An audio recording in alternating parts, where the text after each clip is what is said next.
Somebody be as kind as to go and double check.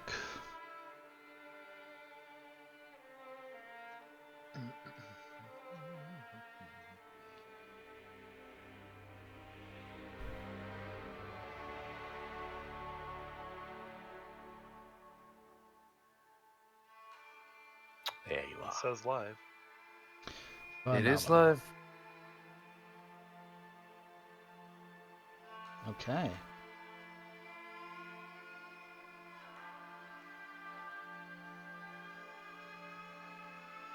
I like that music. Thanks. That's what I was spending all my time doing. Instead of doing the last bits of prep, was actually finding music because I realized we had none. I Well, want there to be some differences from the Sunday game. I like it. It's very nice.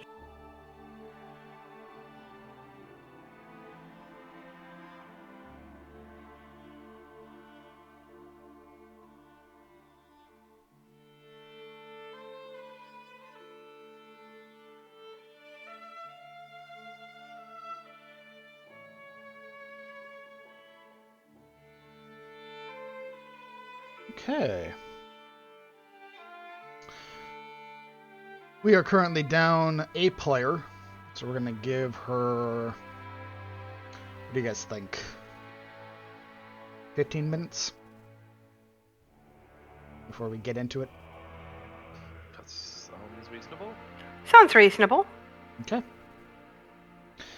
15 minutes to talk amongst yourselves, figure out your, your characters between each other, and then we'll get into the roleplay.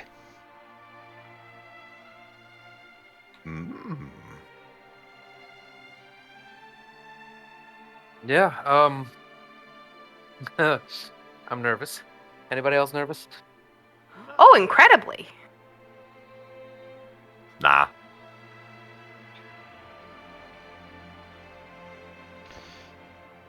I'm not nervous, you're nervous. Oh. What's it doing? Not even if it's... No. Oh, that's right. It's a 6-minute long thing. I thought it was skipping through songs. Not even a little bit, bro. Okay, cool. Pretty cool. How's the Nice, music dude. sounding? Is the music too loud or good?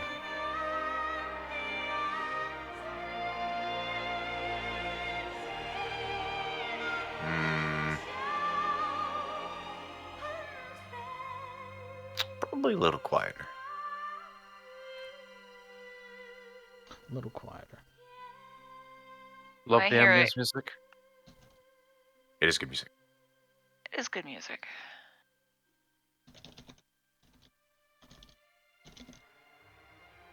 At least when it hits those highs, it can a little loud. For Yeah, when it background kind of crescendos, it gets a little bit loud, but not overly so. So is it fine at where it was, or I think it's fine now. okay? I do love that we now have the pop-out character sheet option. That's been there for a while. Wasn't there when we finished our last one. Oh, well, I can't speak for that one.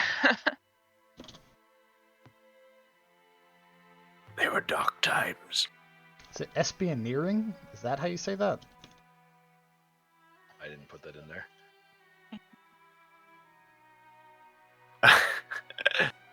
Oh. Adam. What? Is it espioneering? Is that how you say that? Yes, exactly.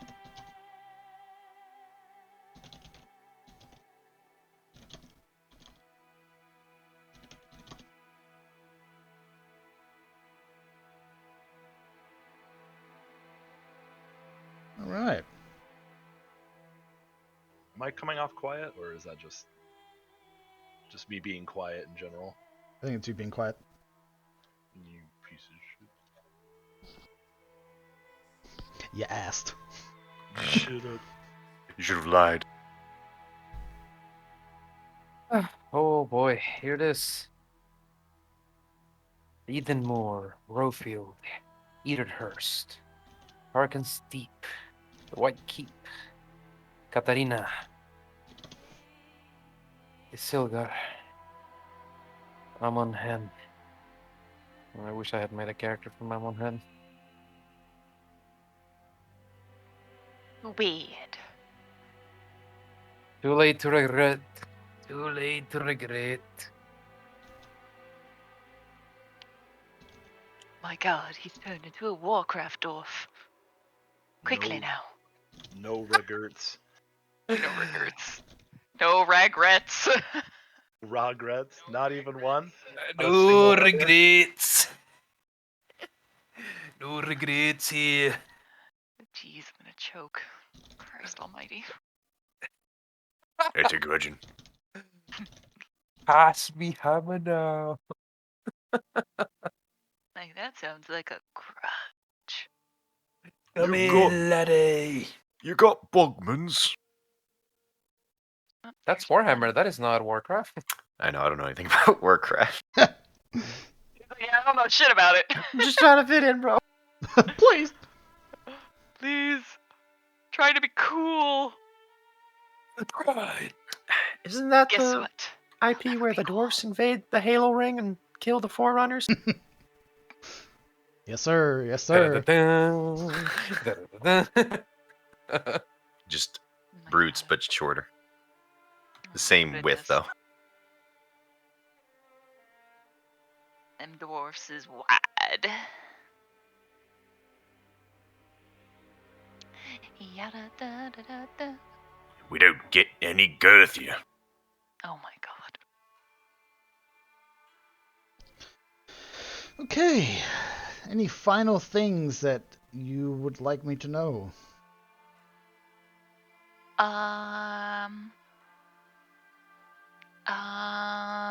Don't kill us?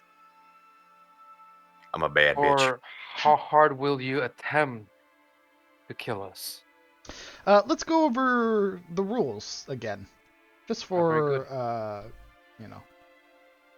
clarity. Of course. Posterity. DM to player accountability, I like to call it. So let's go over the homebrew rules, and then we're gonna go over my sort of what I'm presenting to you as players. Homebrew rules. Number 1. Players who give bonus dice to other players, such as Blessed or Bardic Inspiration.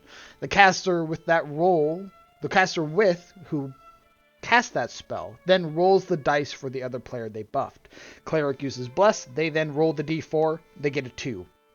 Now that player who's Blessed gets a +2 to their next thing, right? Something we've done for the Sunday games. You buff a person, you roll that die. You heal a person, you roll that die. Reroll hit die when leveling up. If you roll a 1, you can reroll.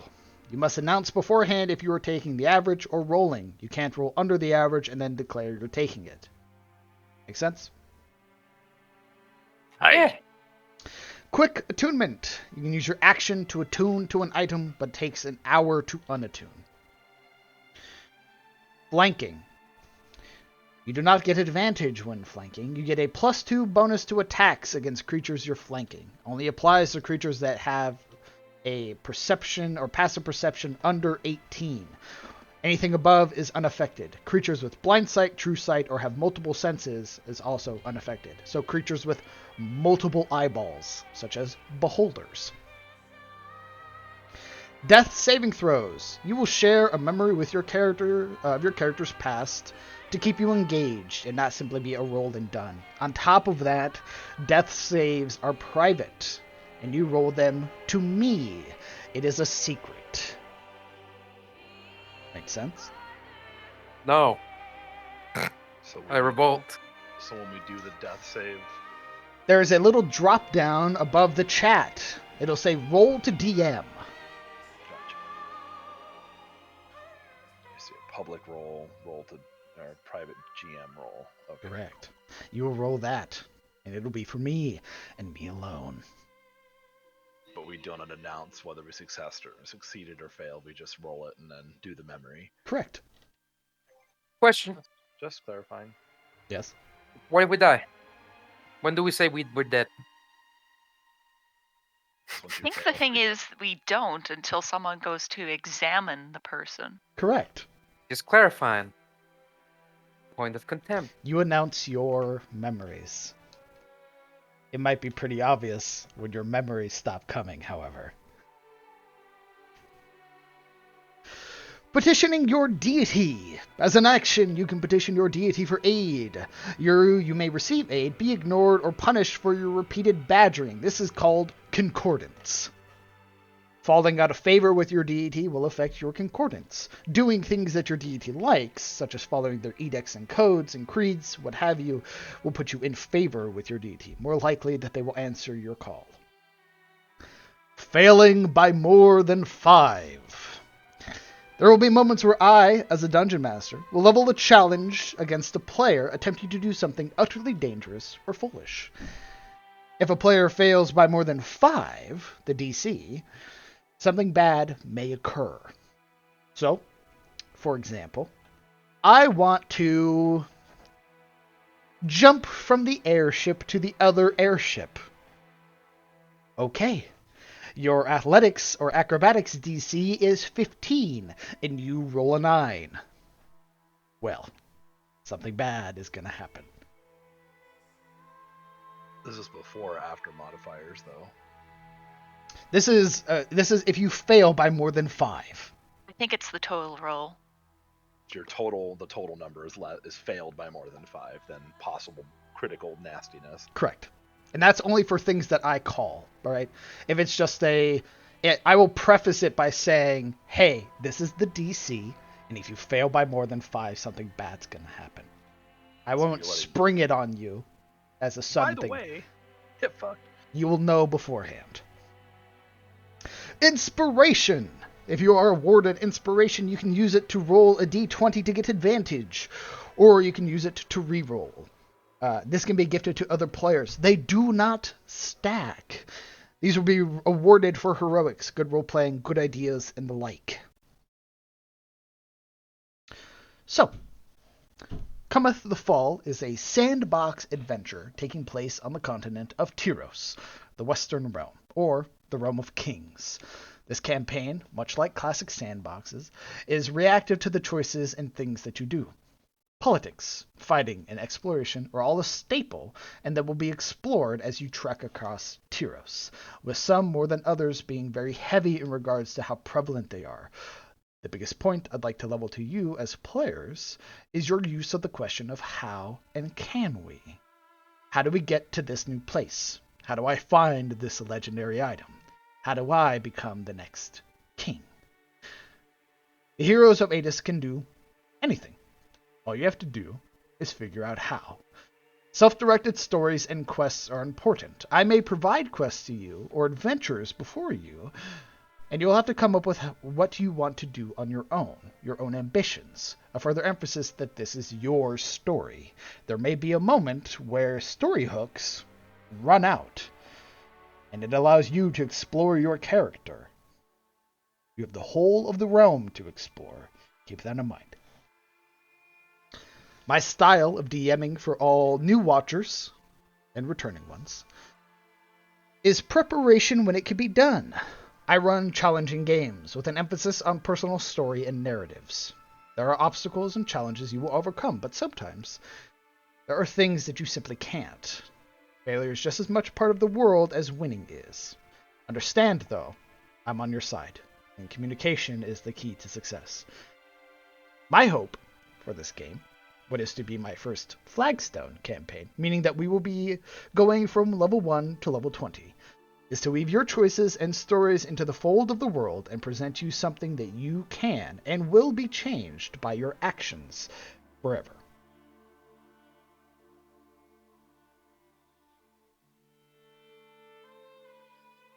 Everything come across loud and clear?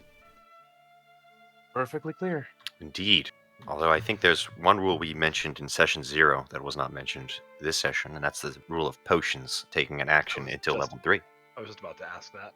about when did we decide on the potions thing? Oh, the... gotcha. Yeah, that Yeah. using a potion, up until you're about level 3, will take your action to use. At which point it's like a bonus action at level 3. After that, it is a bonus action. But if we're trying to use it on somebody else, it's still an action. Yeah, 'cause I'll it's just say... using a potion. Yeah. Sure, I want to make sure, like, so by level 3, bonus action for ourselves, full action still for on others. Correct. Cool. There may be, depending on what type of potion you guys find, because there are normal potions, and then there are like the healing injections and stuff that I have, right, that are in the world. So I'll say for this game, I don't know when you'll find any, right, but for this game, once you reach level 3, if it's a healing injection, I'll say you can use it as a bonus action to stab somebody with. Cool.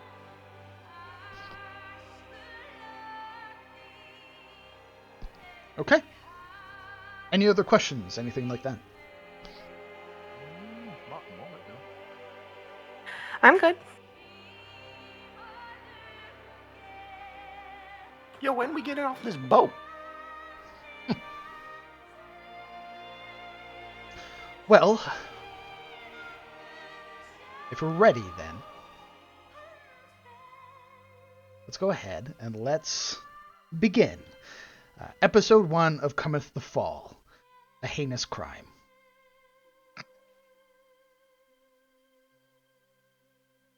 Off the southern shores of the Ettenmoor, a vessel bearing no standards sails through the depths of the morning sea towards the island fortress of Hain Keep. Along its side of the hull reads the name the Primora.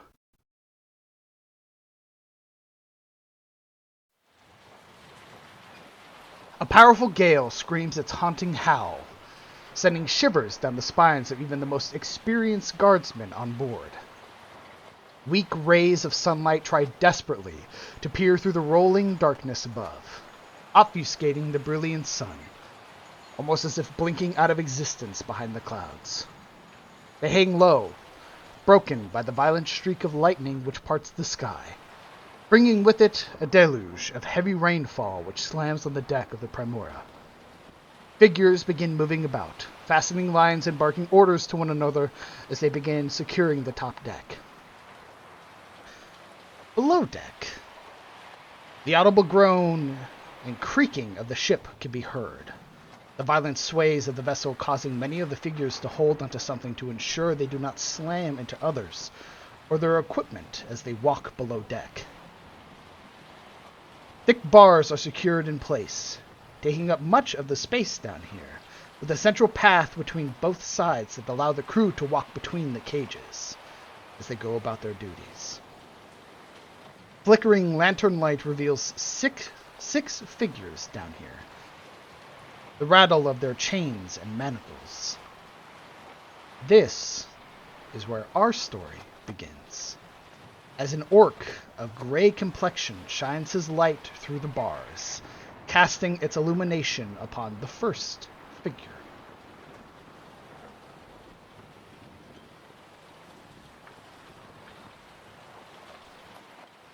What I'm going to do now is I'm going to go down the row, and I'm going to have everybody's character introduced.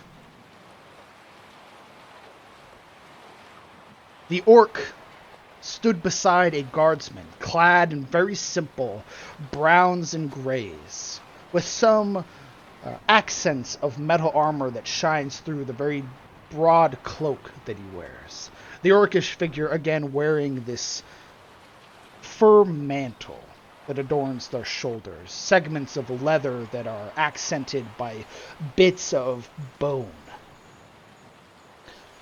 The orcish figure is the one holding the light. The guardsman is the one currently reading from a series of parchments that he has stacked. Shining the light forward, it casts itself over the half-elven figure. The gruff voice of the guardsman reading out, Alaric Crowvane. Crimes public exposure, killing of a sworn servant of the king, and kidnapping and desecrating a nobleman.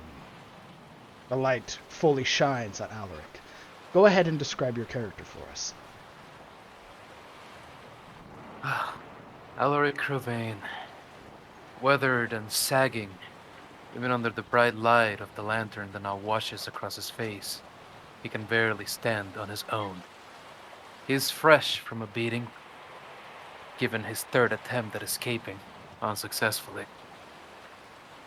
In the light of this single lamp, the hard planes of his face and the cold darkness gathered in them gives him a deep and hollow look.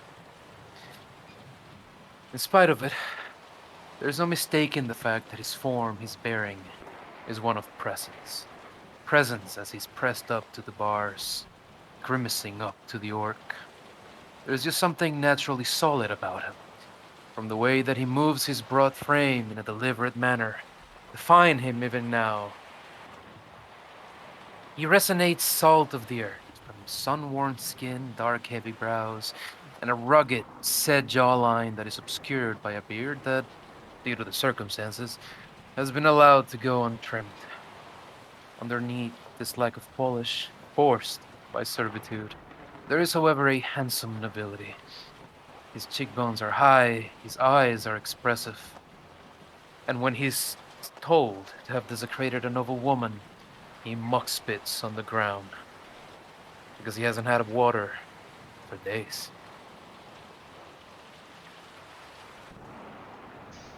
The light hanging over you for a moment as the guardsman seems to note something on the parchment. Shifting it, the figure looking at you spits at the cage and steps forward, the orc and guardsman now shining their light over the next figure. Sabine Rousset. Crimes, failure to pay taxes, assaulting a guardsman, and tempting court officials. The light shines over you. Sabine, go ahead and describe your character for us. A humanoid female with fire red hair and Viridian eyes makes eye contact with the guards. She stands roughly about 5'9". She's got a slender and athletic build and curves in all the right places. She looks like she's still holding herself quite high as she's making eye contact with the guards, not with any animosity or anger, almost like she's flirting. She has typically pale skin, which is only accentuated by the darkness and the light coming in on her, as she almost has her hands crossed and her ankles crossed, kind of sitting in the corner.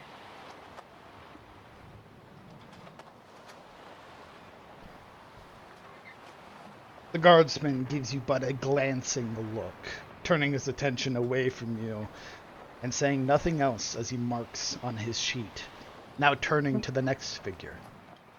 With the glancing look, she'd give a wink and a smile. And not a condescending smile, just a, hey, how you doing? They move on. This one, you can hear the sort of amusement in the guardsman's voice. The way he carries himself, the orc shining the light into the cage, allowing the guardsman to see. Kellen Aldane. Crimes, espionering, conspiracy to commit murder, and aiding and abetting criminal activity. The light shines fully on you. Go ahead and describe your character for us, Kellen. Sorry, clear my throat. Huddled in the cell is a youngish-looking man. You know, the light of youth still in his face and cheeks and everything, with silvery eyes that kind of peer back up at the guard, and then with a kind of smirking, almost sneer, that the scars across his lips and the bridge of his nose haven't really detracted from the the youthful good looks of the man. Rather enhances them in some way. Kind of tilts his head with his, full jawline and a bit of a 5 o'clock shadow due to this messy hair and everything. And talks back up to the guard. Are you sure it's not espionage is the word you're looking for? Kind of like lifts his shoulders, which are kind of acutely broad for someone who seems more at home on an acrobat stage than in a boxing ring. Huddled down as he is in the small confines of this cage, it is clear that he is taller than he probably ought to be for someone of his age and bearing. But the small cage kind of keeps him sort of doubled over in a way on his knees with his hands manacled in his lap.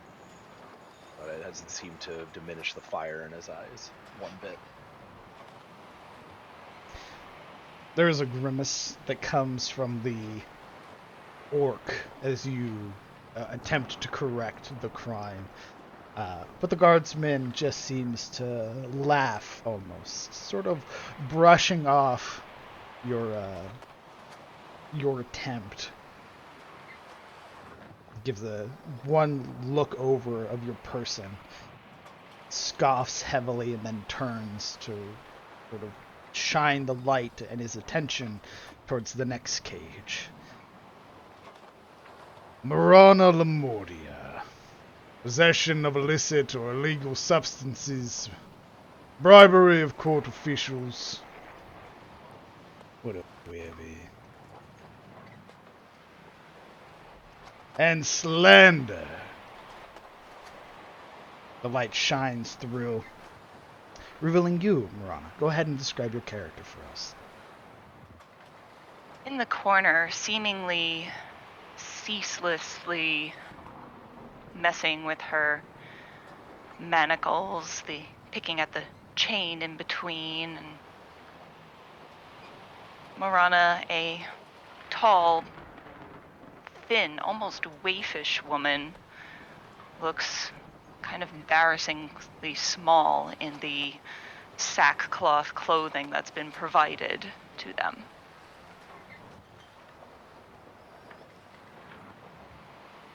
Although confined in the cage, her height doesn't fully reveal itself. If it were possible to look paler than she already was, that may be occurring here, but it's hard to tell as her skin is nearly bone white in color for any that can see, with almost a grayish pall near the eyes and in the sunken cheeks.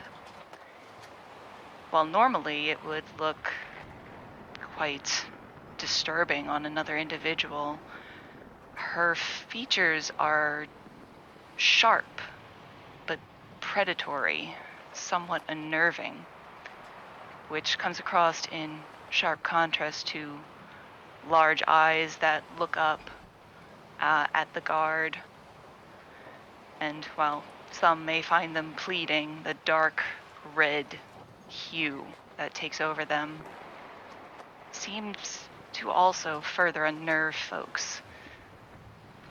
As she looks up and nervously exclaims, I've told you over and over, those are medicines. Please, please, I need them.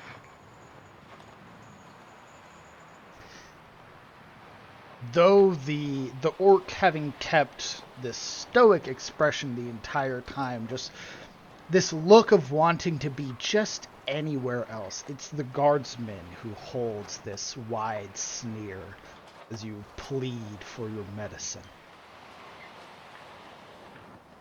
They say nothing, letting you beg as they turn their attention to the next cage. Yuria Zairi. Espioneering. He glances over his shoulder to Kellen. Knowledge of spellcasting without a sponsor, and slaying a servant of the king through occult means. The light focusing now on you, Yuria. Go ahead and describe yourself for us. Piercing through the bars, the light would reveal a ethereal beauty, in striking contrast to the rough and dingy sackcloth that clung to the trembling body. Her face is sculpted and refined, with drawn cheeks and lifted cheekbones that rest upon a sharpened jaw, an aristocratic face inherited through nobility. Black, piercing eyes gaze out, wincing and cringing at the sudden light that assaulted them, and shadowed lips and arched brows that match the dark complexion. Her snowy hair pools down her shoulders, clung in sweat at the moment, though the grime and sweat can still barely hold and obscure the beauty that lies underneath. From her narrowed shoulders down to her long legs, her slender form flows with smooth and gentle curves. Her movements, her rattling against the cages, even chained as she is, are practiced and gentle, revealing again a noble background. In a way, she was akin to elven beauty. On a human, however, the unblemished perfection, the snowy complexion, might strike some as uncanny. Her eyes watch the two as they adjust to the sudden light, watching over the orc and his movements and the sneering guard behind him. She says nothing. It seems she is more concerned with observing.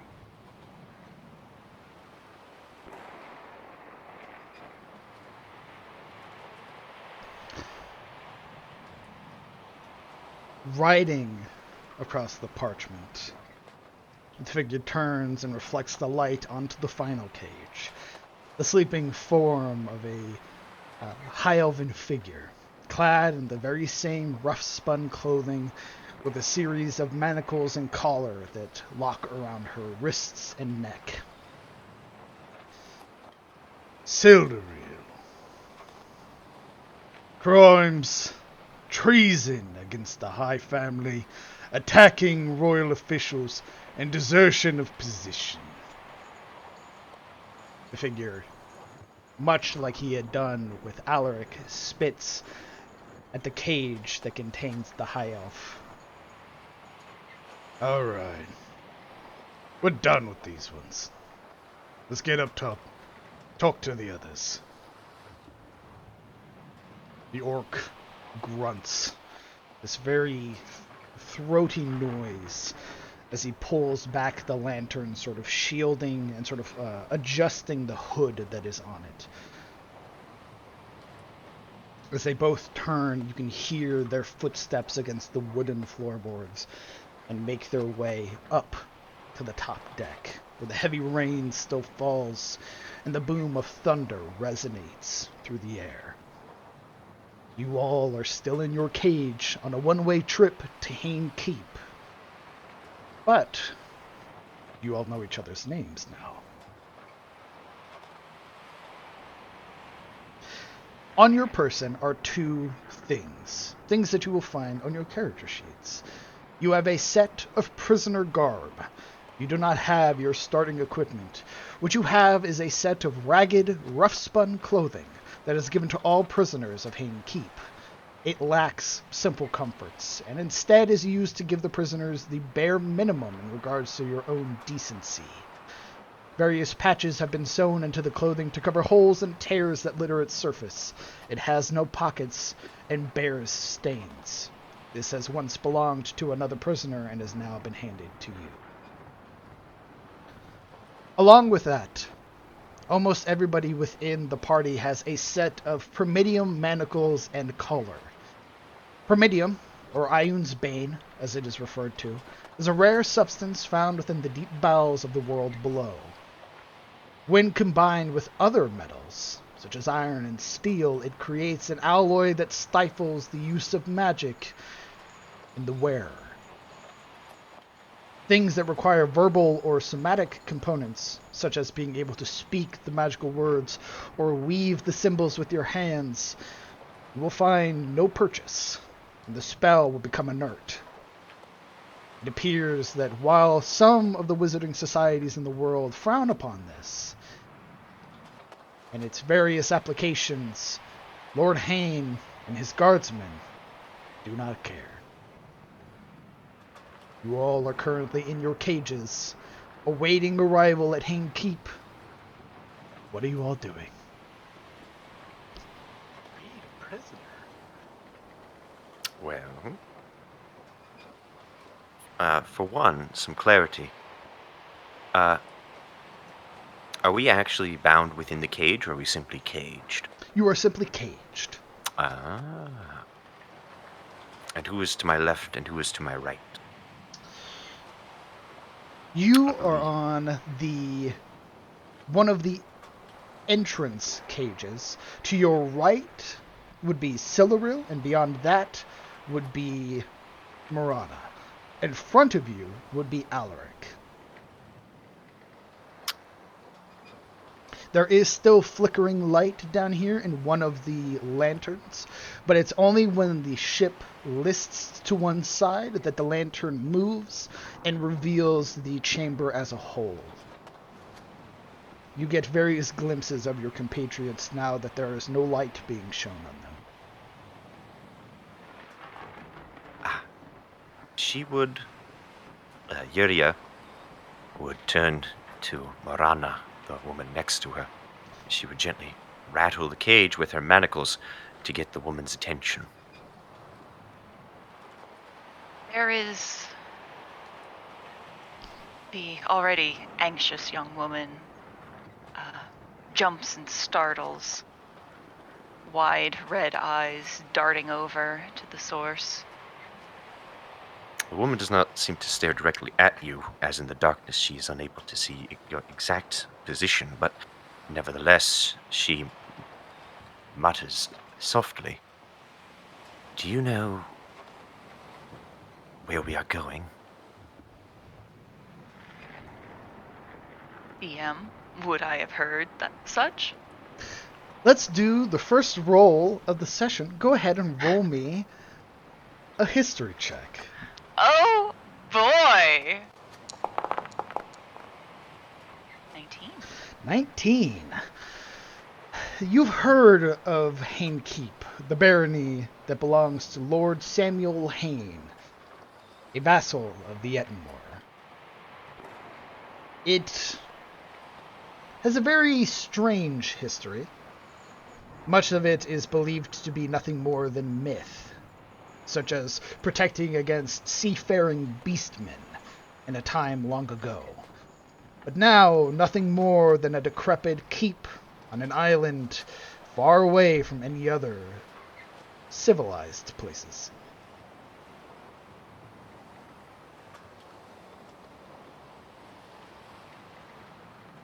One thing I do want to say is I do not have the manacles or the garb on my character sheet.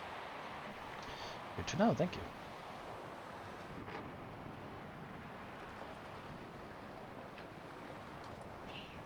I think I heard them talking about delivering us to Hain Keep in the south. Morana, well, not that Yuria could tell, but is staring straight at her, which, for an apparent human, is a little unusual in the dark for any others that could potentially see that.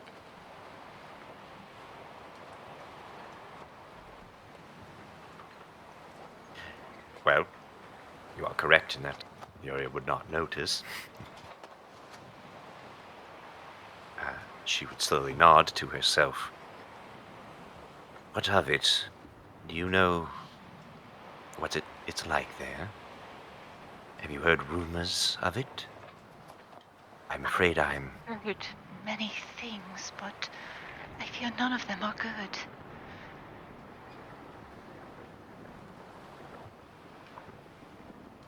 It's supposed to be just a decrepit old keep from eons past. I didn't think anyone was using it.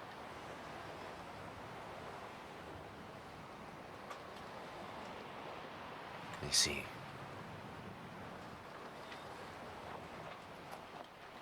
A nervous glance towards the way that the guards came, waiting to see if their noise would attract their captors.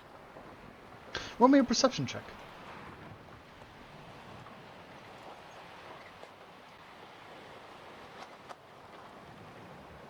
I almost said performance. There we go. Oh boy. 7. Here we go. It's hard to tell. The constant creak and groan of the ship as it sways to side from the rather tumultuous waters that it is currently going through. It's hard to tell if there are approaching footsteps. For now, it appears you're alone. Do I notice her, her kind of glance over my shoulder or past me to kind of She would look be that way? looking. She would be looking over her own shoulder, so you would see Okay, that. Yeah. Okay. Noticing that, is it obvious to Marana that Yuria cannot see her? Or is it just like, it's dark in here, she could be looking anywhere? What's your? My passive, if you're going for that, is, passive perception is 13. I would say so. Yeah. You have dark vision, right? Yes, I do. So yeah, you would be able to see the sort of muted coloration of Yuria as she glances over her shoulder, sort of looking up towards where the entrance is, but finding nothing. Oh. For a moment, Marana kind of taps the bars and then begins signing a word or two. But if Yuria does not respond, she'll kind of, take that information in, essentially. Is this within sight of Elric? Her doing hand gestures? You all can see each other. You are Oh. maybe 10 feet apart. Kind of like how we are on the map right now. Correct. I thought sight was only 5 feet apart. Wait, how Does dark he is have it? I thought it was any like hope? total dark. There are moments where the lantern that is hanging on one of the walls lifts when the ship lists to a side. It casts light over the whole room and then very quickly fades again. So there are moments where you can see each other. But for the humans, it's almost total darkness.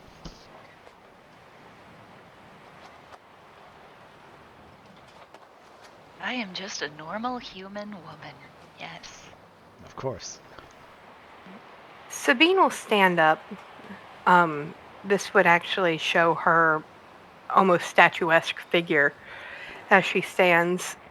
She's How tall going to are look you? up. She is 5'9". Okay, you wouldn't be able to stand up. That's what I was going to ask. But she's going to kind of stand and stretch real quick. And then with that, she's going to, I'm assuming she can reach the top of the bars. Like it's a cage, not a Yeah, cell. yeah, it's a cage. So with that, she's going to quietly reach up above her, placing a hand on each bar. And she kind of timed it out, and she is one for routine. And she is doing pull-ups. There is not enough room to do pull-ups. If I bend my knees and put my knees up, would I be able to?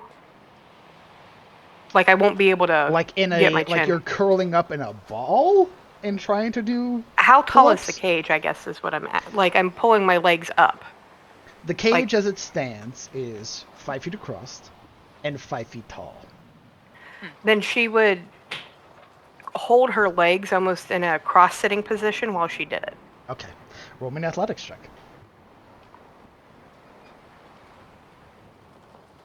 You're also doing this in the middle of a storm, so. Yeah. These rolls are not happy today. As you attempt to pull yourself up, the rock and slamming of the vessel does crack your knees into the bars.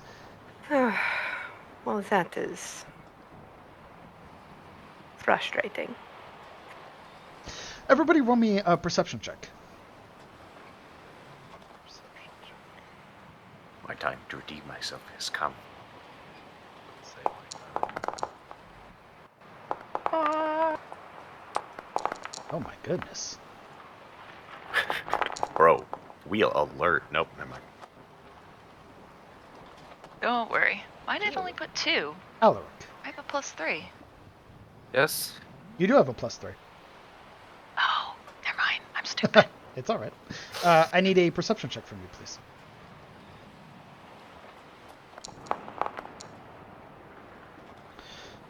Okay. Perceptive bastards.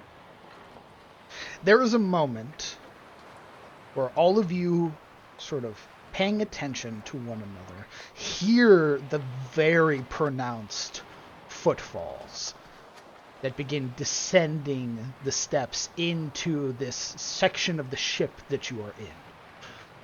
You would hear initially what sounds like shouting, but in the storm, it's nothing more than wind that is lost. But as it gets below deck, you hear one of the guardsmen, "Don't walk away from me, you fucking orc." The orc, this broad figure, again, this gray complexion, having little to no hair on top of their head, almost shaved completely off, with a sort of gnarled beard that hangs around their jaw, and their very pronounced jutting tusks that sort of hang out of their mouth. Their lips are curled around. You can see them scowl. "When I give you an order, you listen to it. Do you understand?" And the orc, sort of, now maybe standing a foot or so taller than this human, turns to face him completely, but the guardsman doesn't even appear to flinch. "I'm not taking orders from you. I take it from my chieftain, not some human." You watch as the human goes to reach for the hilt of their blade, sort of resting a hand on it. And you watch as the orc reaches for the hand axes that hang from his waist. And just as there's the flash of steel, the guardsmen beginning to draw their blade, you hear the heavy footfalls. A large figure, barely contained within the ship almost struggling to contain this figure, this large orcish figure. Their heavy footfall comes to a stop, facing both of them now, clad in various segments of fur armor. This large, sprawling sort of fur mantle that hangs down the length of their back. What appears to be that of a wolf's head that rests on their left shoulder. Their right shoulder adorned in a spiked pauldron. You would see various smaller sections of leather armor that are connected over the abdomen, and their large girdle-like belt that they have. In one hand, they effortlessly wield this monstrous two-handed axe as they come down, striding in. The orc turns to look at the other, now placing a curled fist over their chest and sort of bowing their head. The human who was standing off against this orc seems to pale. The figure looks to both. There will be no fighting. Both of you get back to your duties. Let's throw you overboard. The orc, bowing low. Yes, Spinebreaker. And ascends back up the stairs. The human looks flustered, wanting to say something but can't, as they ascend up the stairs after. The figure, known only as Spinebreaker, now turns his attention to look at all of you in your cages.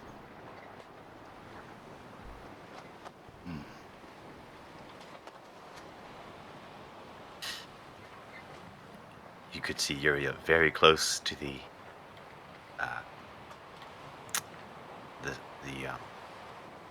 door of her cell, almost clasping at the bars as she watches intently this exchange, alert and intellectual eyes. Obviously, the mind is working as she watches until it rests upon the chieftain looking back at her. She then quietly, almost like a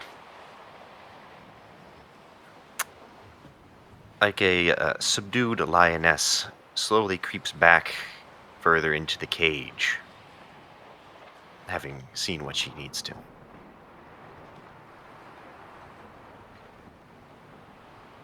Okay.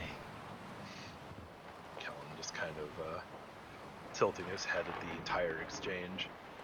Trouble at home? The missus must be furious.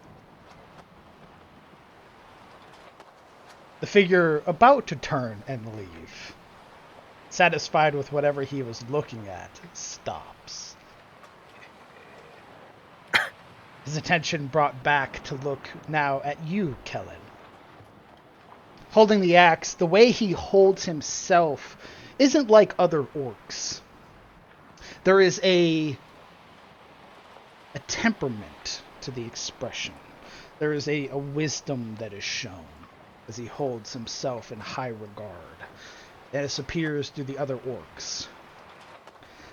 The figure stops, looking down into your cage, inspecting you for a moment.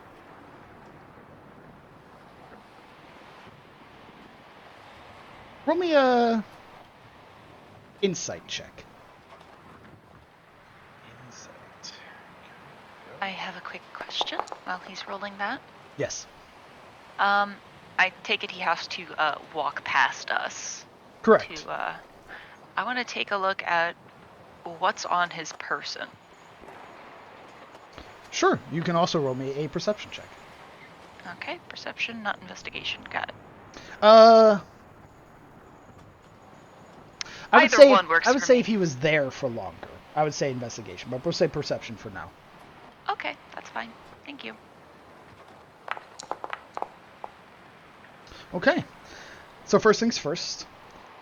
Kellen, you would recognize, as he's looking at you, there is a look of recognition in the Spinebreaker's face. It is where others have looked at you with contempt and hatred and this sort of mistrust. This figure looks at you and almost holds like a look of acknowledgement, like a respect.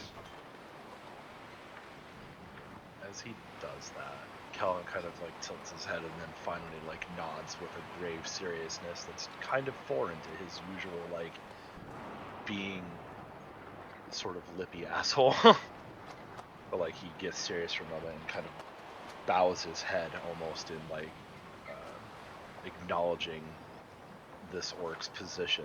And I think, does he recognize the orc is the better question. and the name. Roll me a history check. Marana, on his person, appears to be very little. You have the various accoutrements that an orc would have, such as various trinkets that would adorn their waist, along with smaller blades. What they would consider daggers are like short swords to normal people.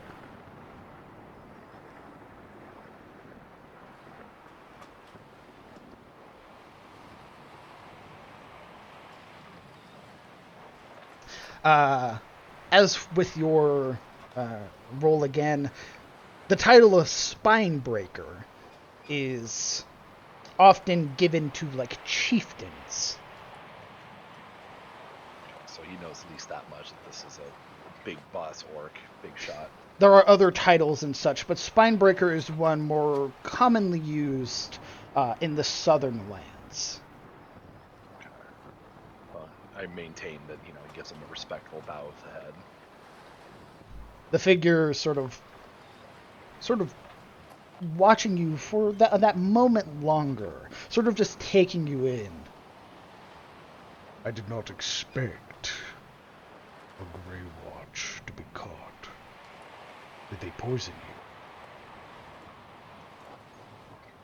you? Maybe I didn't get caught.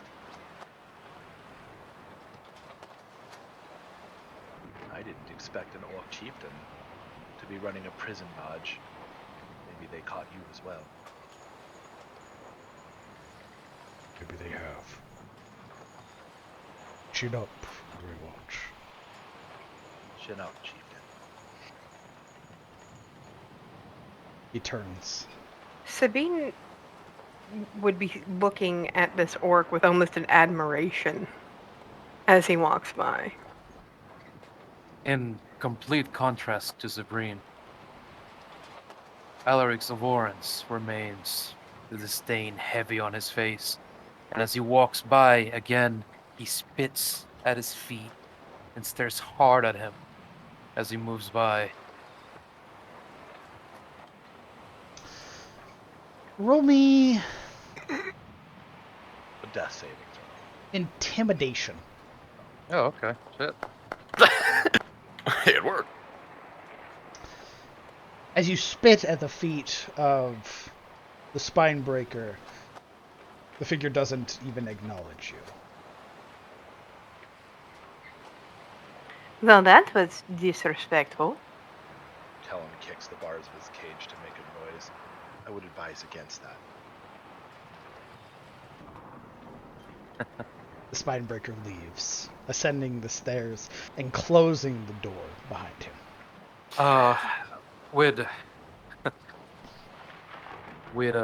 Kellen's comment, Alaric stares back at him as he gives out his advice, and he holds his stare. Even as in the background, they can hear the footsteps of the chieftain slowly ascending and ascending, and once the hatch is closed, Alaric's the strength, his resilience, his compressed state within the jail, and its dignity vanishes, and he just crumbles back into the hole the chains possess over him. Bow to him. Never. Much less respect him. Respect is not subservience. You respect your enemies as you respect your friends, as one may turn on you at a moment's notice. These are orcs. They only know strength. Yes, and when your people were cavorting around, pretending to fight beastmen, they were already one of the most sophisticated warriors of this land. Try to have some respect for them before they crush your skull in indignation. Alaric shakes his head and braces further into the hold around his wrists. Very least, can you not do that? There's already enough filth down here. But please. The Primora, a fast vessel bearing 3 sails, moves very quickly through the morning seas, but still, you have been aboard this vessel for a day.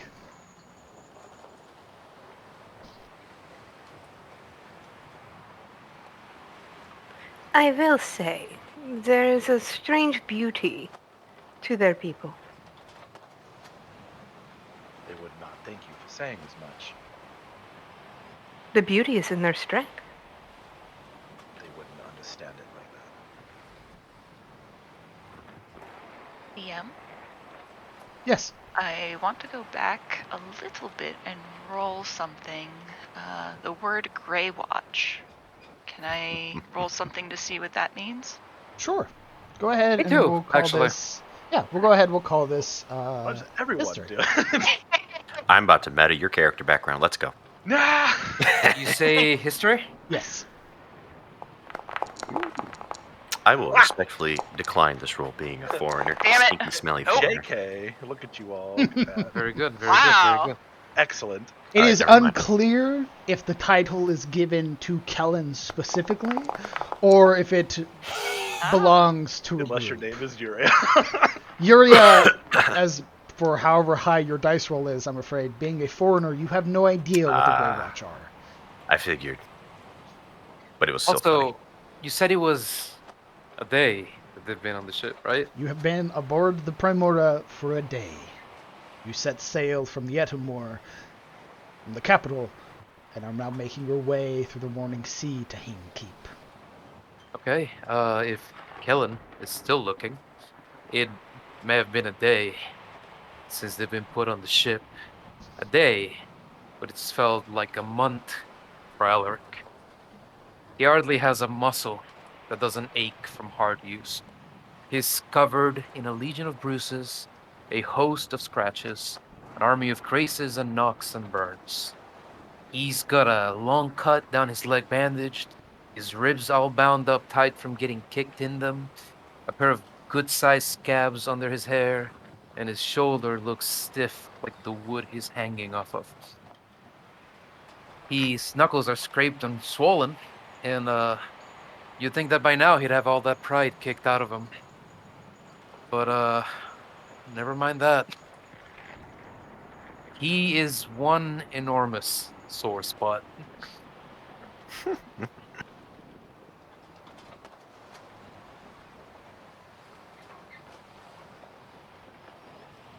Colin's kind of acknowledging this walking bruise, or sitting bruise, as it were. To assess his condition, would it be a perception and a medicine check? Just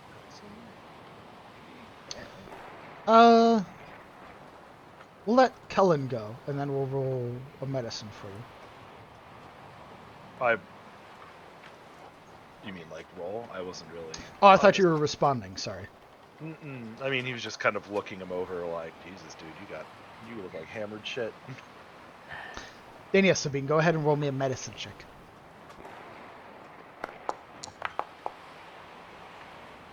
Yeah. It's easy to discern that Alaric Cravain has been beat multiple times. I'm looking specifically at the bandaging on his leg to make sure it's adequate, because it looks like that's the worst off. It's enough to keep. It is not perfect. Somebody didn't go above and beyond, but they made it work. She would tear a strip off of her clothes and hand it to him.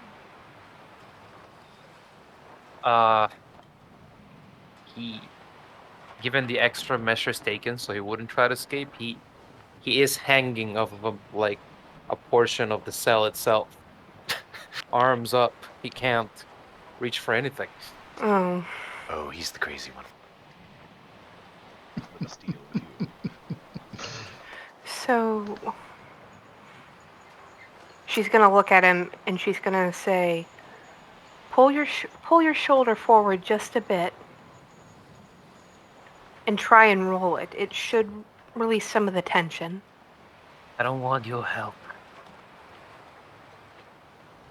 Oh, yeah. What is wanted and what is needed are two different things. Don't want your help, I said. You've done such a good job of helping yourself. Keep that track record going. You might make it somewhere. You're stuck here with me, are you not? Perhaps you're all stuck here with me. You said something. That you didn't get caught? What? What does that mean?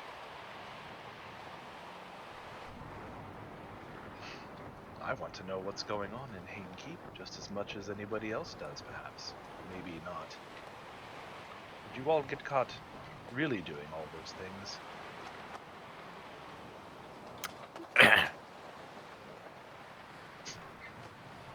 No.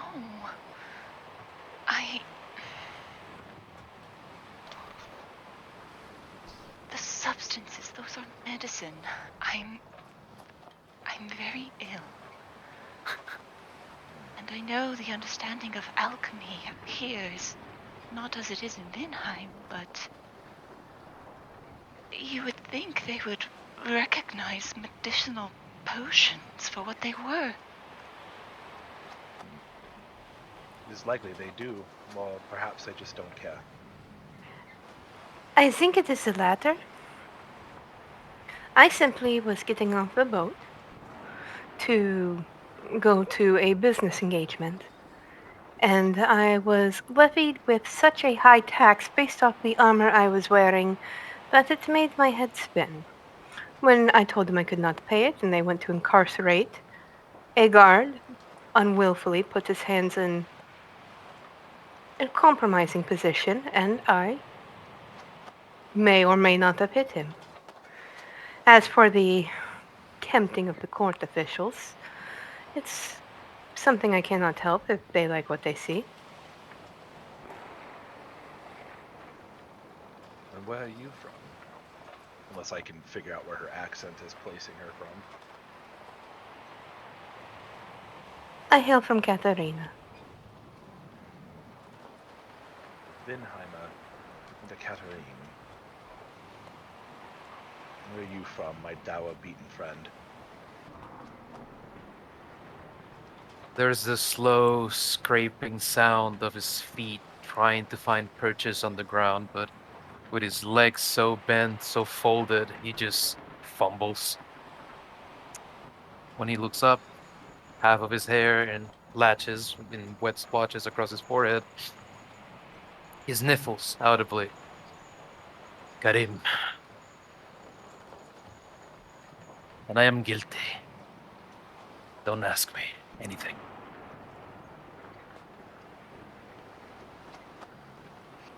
What about you, miss? That's to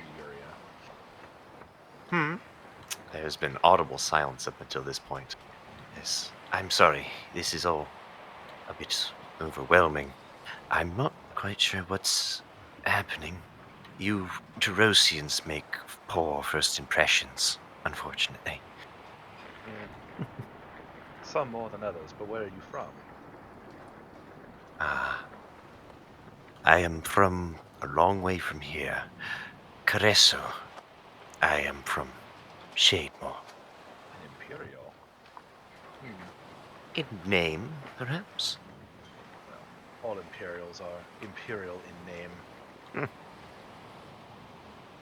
That one is still sleeping. Once Yuria mentions that she's from Carrizo, Alaric kind of breaks off of his self-deprecative, I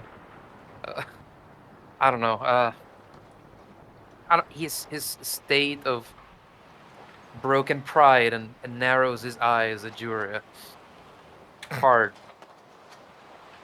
But he doesn't say anything. In the dim light, she hardly notices. And his eyes don't glow, so, no. Why not? Fix it. Fix it, jeez. Well, you're lucky you have escaped with less of a beating than that one. Imperials are not, Ah. they're not our closest friends. Although I dare say I don't really understand fully why. It sort of just seems like that's the way it ended up.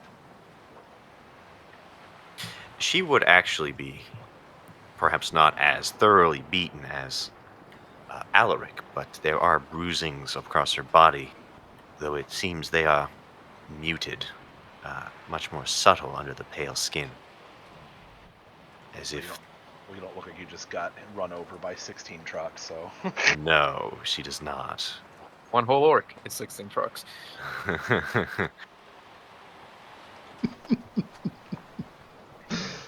One whole orc. One whole orc.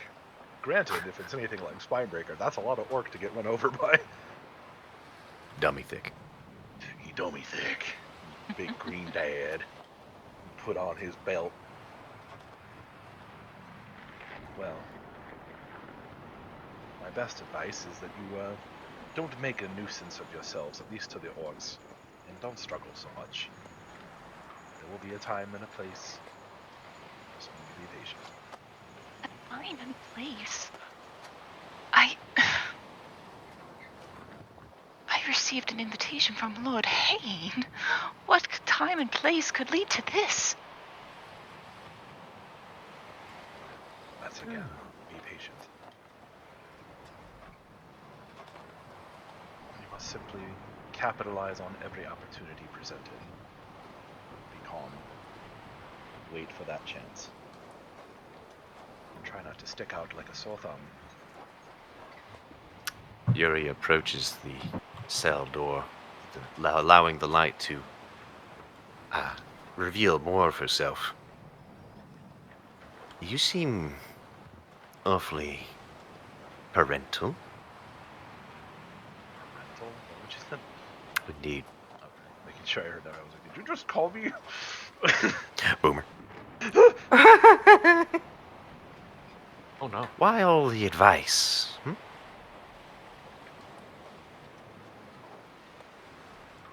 Not to sound unappreciative, of course. Well, most of you are my countrymen in one form or another. Perhaps I am a soft spot. Perhaps I am young and naive. But I do not like my countrymen to suffer. I have a theory of my own. You're in denial.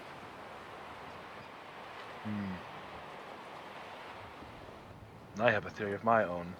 You're perhaps projecting yourself upon others unwisely. It's all right, friend. We can be in this together. Not you, nor I, will ever see the light of day again. Not by our own will. Keep playing your games won't make a difference. It's nighttime, isn't it? It is hard to tell. The storm above is blotting out whatever could be the sun or the moon. Nor would you really be able to see it. Kellen looks up, regardless, through the bars and the dankness of the hold that they're in. All storms will pass. It's what you do on the other side of it that really matters. You give up in the middle of it, you just get swept away. At least that's what my father told me. I just find it a little disheartening that I'm sent on my second endeavor by the Order, only to be put in this position. You're alive. Yes, but I am not accomplishing what I set out to accomplish.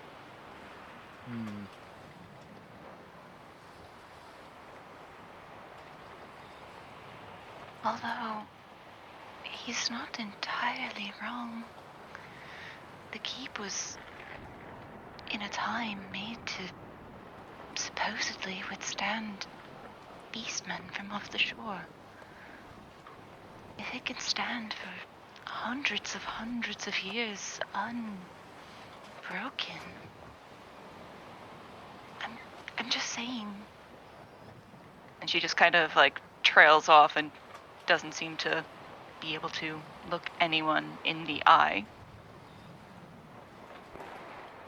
I roll What a history. hope do we have? Sorry, go ahead. None. I was going to ask about if I do a history check on Hain Keep itself, or would I just sort of know some of the history of Hain Keep? Go ahead and I'd roll like me to a do that history too. check. Okay. Go Yeah, ahead and roll me a I history mean, check. given that my character shares history with, the county itself. Mhm. Wow. Put you and your freaking smarty smarts. Kellen, aside from knowing that it's a vassal of House Ashford, there's not much that you know about Hain Keep.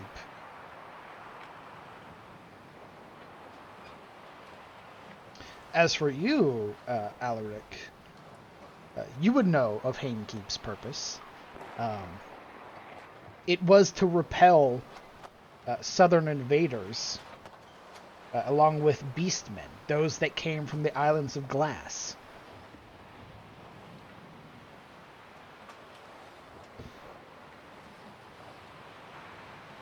Was there anything specific you're wanting to know? What kind of people are brought to Haynes Keep? Ever since the wars ended, the Beastmen raids were subdued with the making of chieftains and the subdivisions of power. Now that it's a prison, what kind of prisoners are brought there, and what are the stories, the general gist of them? I would say you don't know. Not with a 15.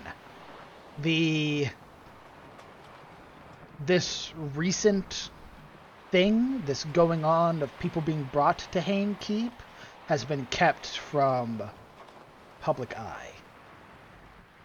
Then one thing. Have any ever come back? Not that you know of. All I needed, thank you. Do I know these manacles are not normal chains? Go ahead and roll me a Arcana check. Fuck.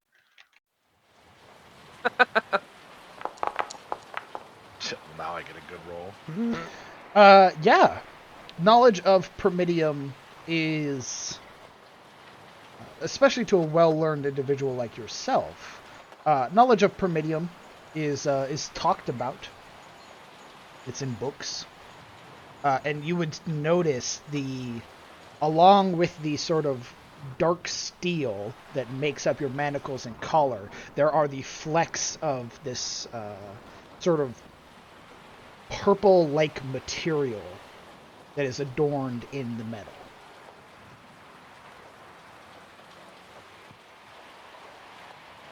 Kellen rattling his manacles for a moment. I am most curious as to what's happened to the vassal of House Ashford. Why they would go through all this trouble, trumped up charges to arrest people for no reason, and then to outfit simple prisoners with Primidium manacles and restraints.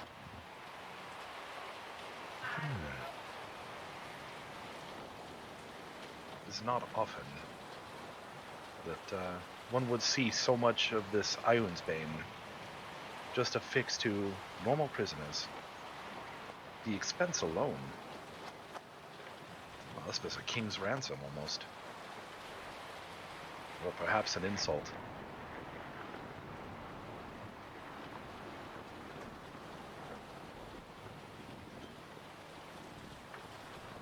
Everybody roll me a perception check again. This is based off hearing.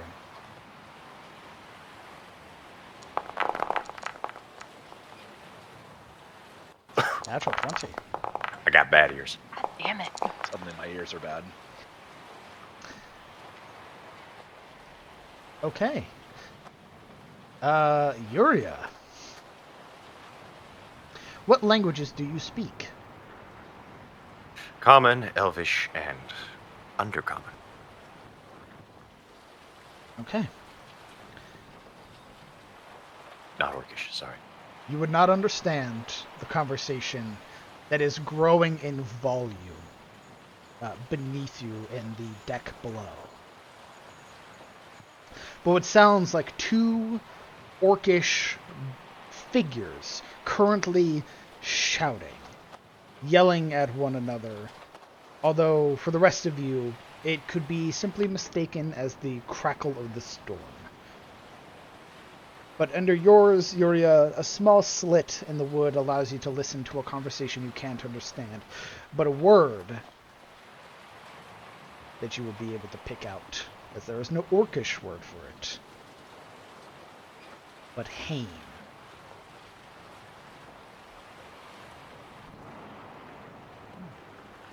As she slowly comes to realize what she's hearing, she suddenly raises her hands, though it does not do her any good, and she makes a quick shh. Leaning closely, she listens to the best of her ability until the word is picked up. Is there anything else she hears from the conversation? Roll me an insight check.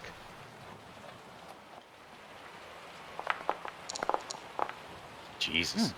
There is the normal gruffness to the way that orcs talk, especially in their own tongue. But listening to these orcs talk, you can pick up on the inflection in their voice. There is malice in when they speak about Hain.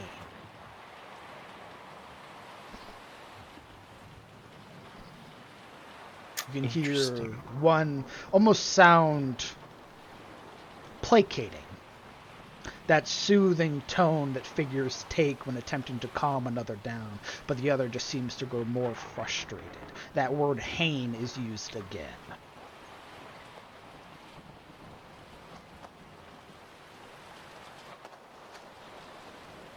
I have an idea. Smile. I'd like to use detect thoughts on the orcs. Do I see them? Or You do I guess not, but not. you hear them.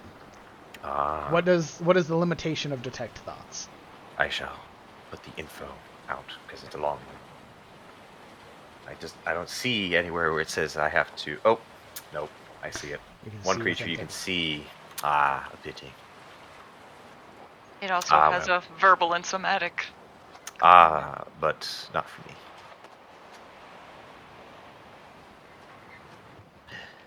But I won't be using it anyway, since I do not see them. Yeah, if you were able to see them, that'd be different. Can I use minor illusion? No, I can't because I'm chained. Never mind. Yep. This is I'm doing this wizard is stuff. because of your feat. Detect thoughts allows you to cast Correct. it without the Correct. components needed. However, you cannot see the orcs, but they appear to have some frustrations. Her eyes look to Kellen as they speak. And there's a small smile as she begins to repeat to the best of her ability what she hears.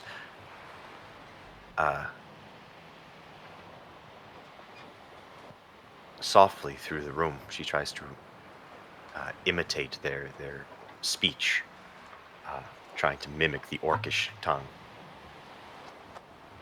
Roll me a performance check.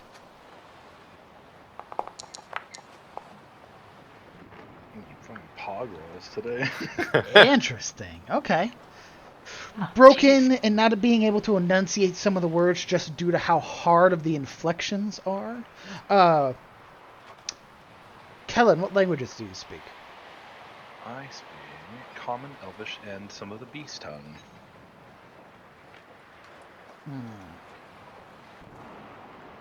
Does anyone speak orcish? Roll me a intelligence check, Kellen. And anybody else that can speak beast tongue or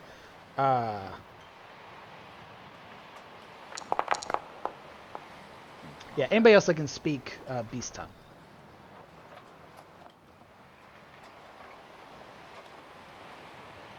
Crickets. Okay. Kellen, though it is hard and they are mispronouncing a lot of the words, again, because it is based on a lot of inflection that they speak with, there are words of this tongue that you can pick out due to some of the similarities in beast speak with Orcish. You would hear a name. The way that it is used would refer to it as a name. Torug. Horog? Yes. and the word hate next to. They refer to him as Chieftain Hain. That's all you're able to pick out. But I don't know what Torog is. No. After she finishes waiting for the noise to down and making sure they aren't about to launch into another ramble, she pauses. After a moment of pause, she adds, I don't speak that language, but that is what I heard from below the decks. Does anyone understand what was just said?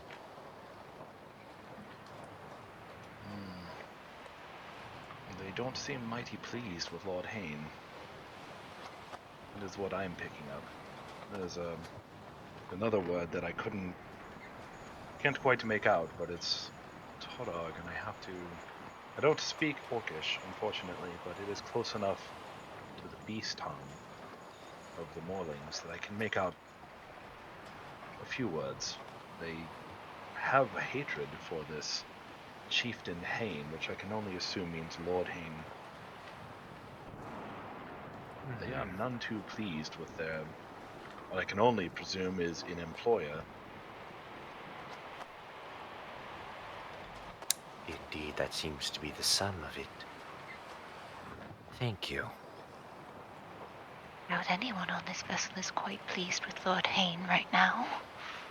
That's a fair assessment.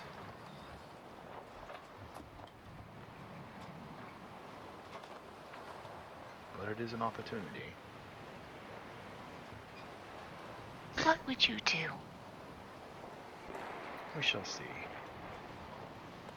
I have the formations of a plan barely hatched. You wouldn't want me to serve you eggs uncooked, would you?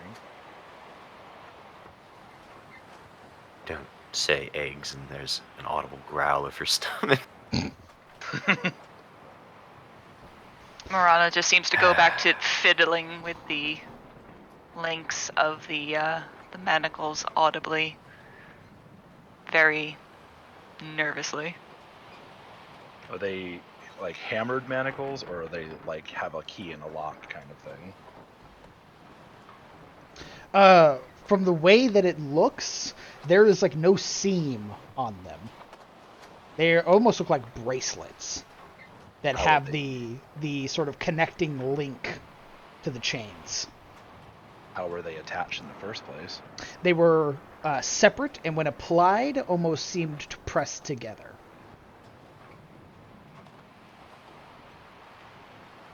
Some kind of magic. Magic! You would notice, all of you, from below deck, you would recognize an orcish figure that is ascending through the hatch that leads down further in this deck, sort of stepping up and having a satchel in their hands. And as they... Hold on. Where am I seeing this? To your left. So there is the door, the set of stairs and door that lead out. There's another set of stairs and door that lead down. They are coming from the down. Oh. And they have a sack in their hand. And as they're approaching, you watch as they sort of pull it apart, sort of opening it at its neck, and you would see them pull out what looks to be like a rock, almost. But they sort It's of... death time, boys. They sort of like push it through into your cage, and it's bread. Oh. You would hear this like orcish, like sort of growl, them speaking in some like low way, like they're murmuring or talking to themselves.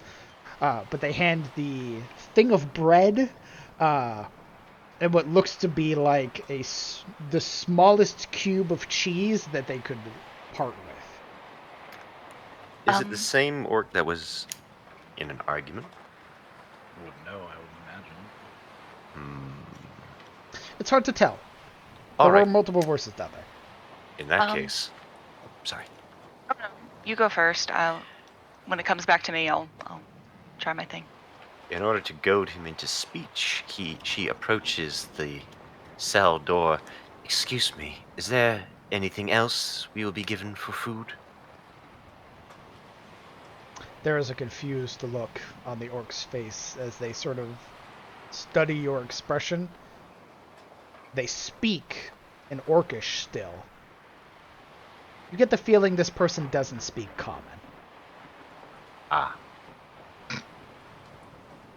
They look at you like a foreigner would. Nice. she takes gingerly the crusty bread and shakes it, sort of waves it in the air and points at it, and she slowly pronounces, "More?" Roll me a persuasion check.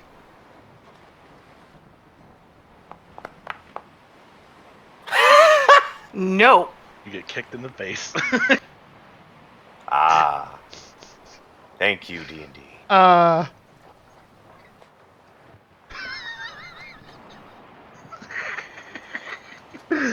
They, looking at you, like, gesture the bread forward.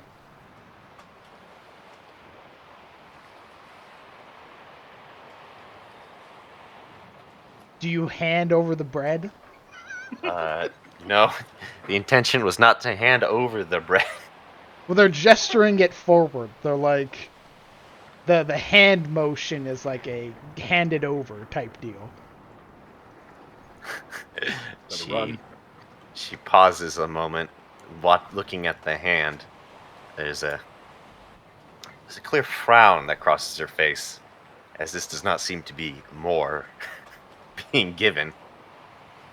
She purses her lips. No. You know what? Never mind. You see their face like scrunch up, like they're about to start, like they're about to lean in and take the bread.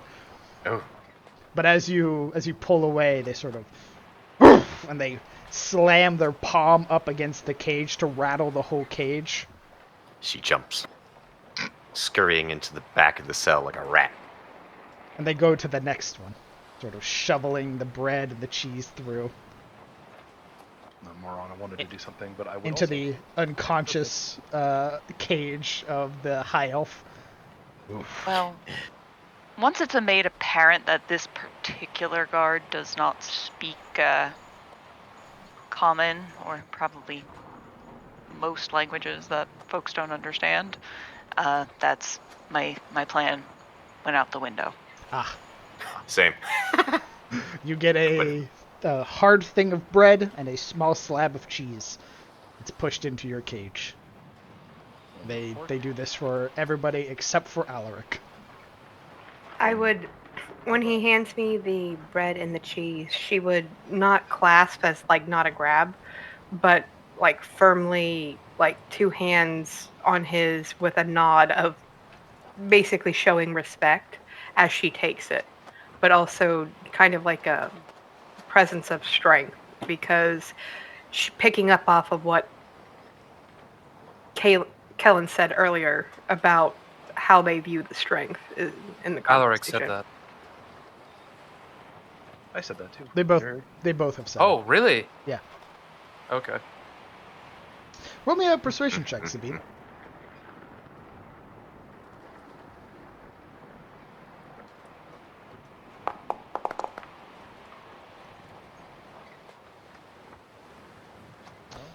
As you take their hand, they're very like they very quickly pull it back, right? But as you're sort of deferring to them, sort of showing them the respect, they may not be able to speak, but they do look at you. They sort of rummage through. They pull out another thing of bread and shove it through. I will give him the nod and the bow, like arm across the chest. There's a look of surprise on the orc's face, but they just mutter to themselves in Orcish. They pass it through cheese and bread to Kellen, and they very, very pointedly pass over Alaric's cage. Well, I was gonna say when he gets to me, I was gonna try to rattle off something in bee speech or whatever as well. Very simple. Just to kind of, I'm sure from a human throat it sounds just ridiculous, but as clearly as he can, tries to basically convey that, like, Chief Spinebreaker is a, worthy, respect, honorable, that kind of thing, worthy leader, and then Hain is an unworthy, dishonorable, bad leader, enemy.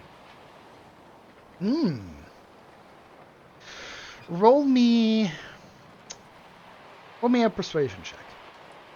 God, I didn't take As that it one. comes across very sharp, very guttural. Again, it does sound very odd for a human to speak this very gruff language. A lot of it being very throaty, coming from the chest. Not bad.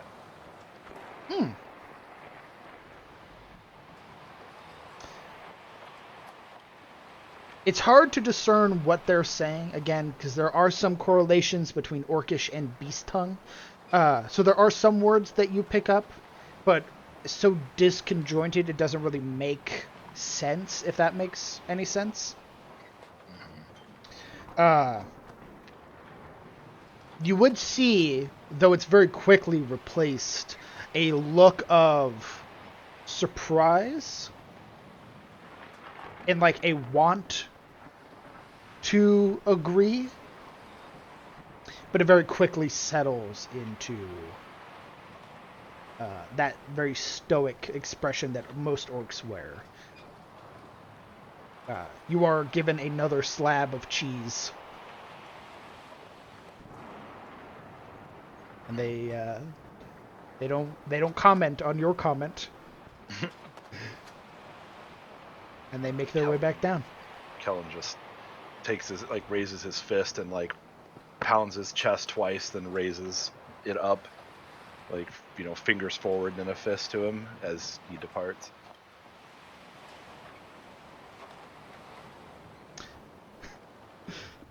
This orc, seeing that, is more so It's kind of supposed to be like a salute in a way. Yeah, they don't return it. They acknowledge it, but they don't return it. Fair enough.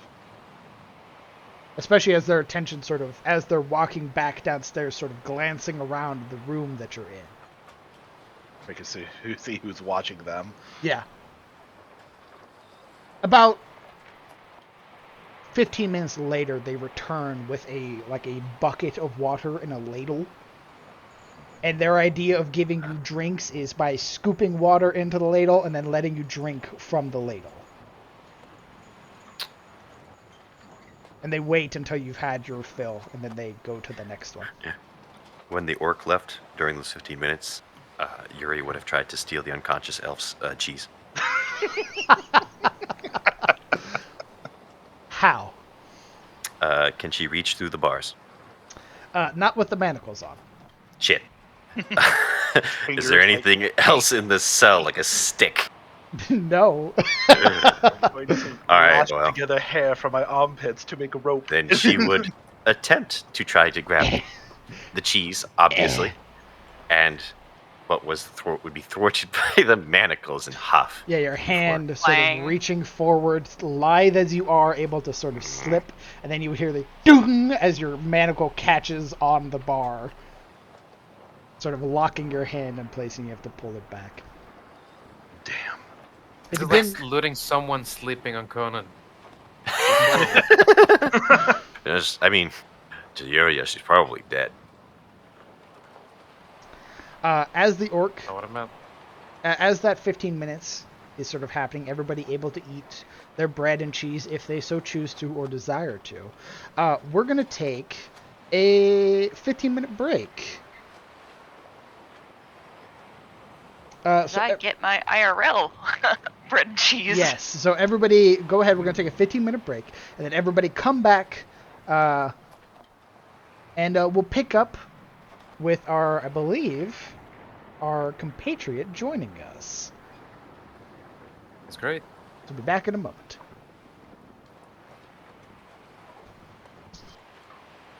You should put the on break thing in there. Dweeb.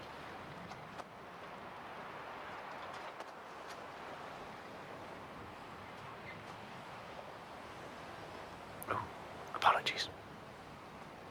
Don't touch my cheese, you little shit. Hey, Don't touch my it's cheese. Gouda. You snooze, you lose. Give me your cheese. Don't touch my cheese. My cheese. I swear. I swear. Don't touch my cheese.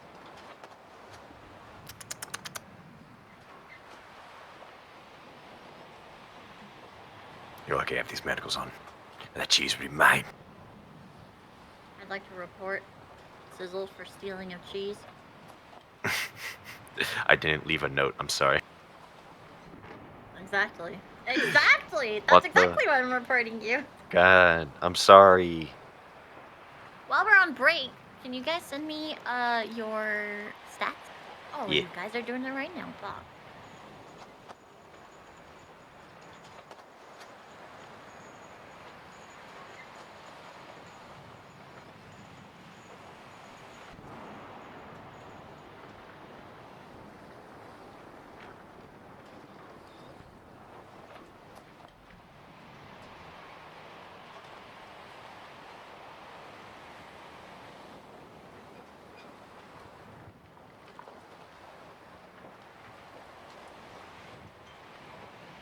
Look at this boat.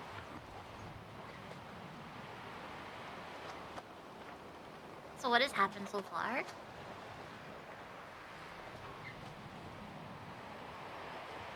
There we go. Riveting. Living that hard prison life. Yeah, we woke on a boat. A guard came and shined light at our faces as an introduction. We talked, heard some orc noise. Orcs no like Lord Hain. Now, yeah, we haven't moved. We're still on the ship. We got fed cheese and bread. Correct. Bread and cheese. Hello, everybody who's come to watch episode 1 of Cometh the Fall. Thank you all for stopping by and watching. And hello, Sidoril.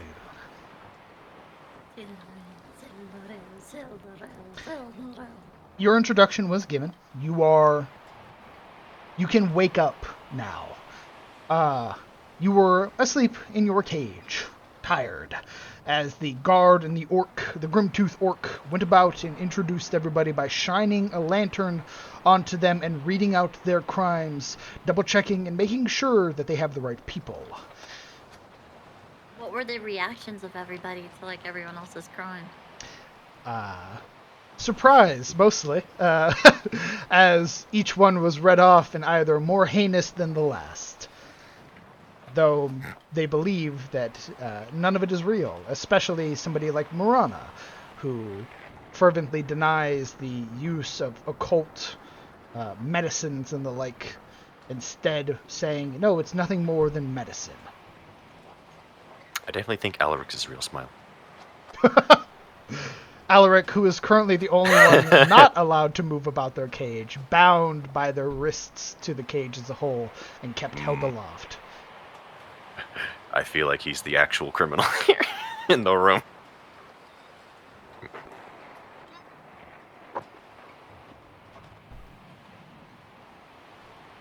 It would be a very stale, like travel bread made in like a roll style, and goat cheese. You are correct. Dude, your stats are so fucking dumb. Sizzle. That's fucking ridiculous. What? What do you mean? Your stats. What about 'em? What do you mean me?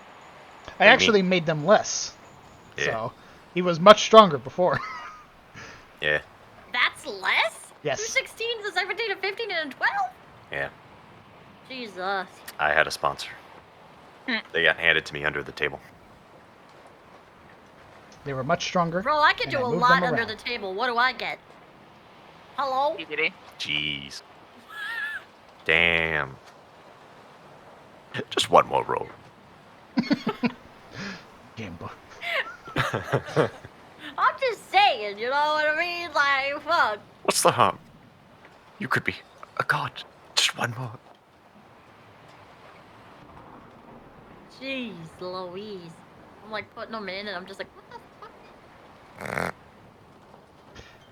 fuck? Yuria is the example, again, in every single game. Always lucky, never punished. Sabine gave up her god tier roles to Yuria. That's Like how dumb bitch. Yuria got them. So dumb. Never punished. Always lucky. Never punished. Ha ha ha. But welcome. You better God. watch yourself. I'm quite spiteful. Give me cheese. Armor class is so low. Right? Yeah. He just looks so sad with his 2 9s and an 8. I don't give a fuck. I was very sad. I was sad and deprived. Like a furtive pygmy without fire. Good. Don't you also have really good stats? Oh, I would like to rebuttal with a I cope. had to like move Oh, around all my because you. shit. That's right, because you chose not to reroll. I was Yeah, convinced not to. Okay. I was convinced not to. Just understand that you had the chance. You could have been a god. Oh my god, shut the fuck up. For a moment, I was. You still have really good stats. Everybody has really good stats. I don't know what you all are complaining about. Hey, he had me cut my stats down, so... I did. I had Alaric and Yuria both cut their stats down. Why? Because they were too strong.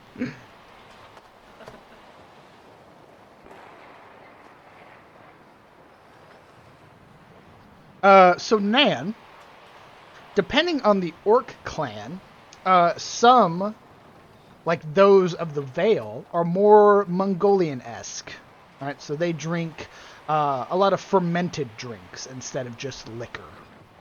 Orcs that you find in civilized parts of the world, such as those that reside in major cities and towns and the like, would more than likely drink liquor, yes.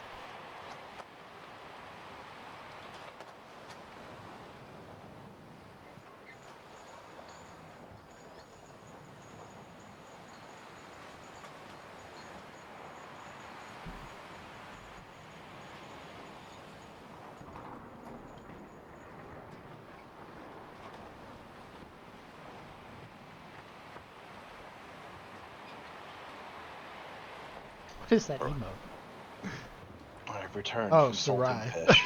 I'm ready. indeed. Question not the VTubers emotes. I was just like, what are they drinking? It just says keck on the can. Sorry, Hayne. Sorry. That's fine. Just thanks to Momo's help, I got the VODs and everything set up. So once I become an affiliate, they'll last for longer. But for right now, they last for 2 weeks. So you'll have plenty of time to watch them. And I still very much appreciate you stopping by.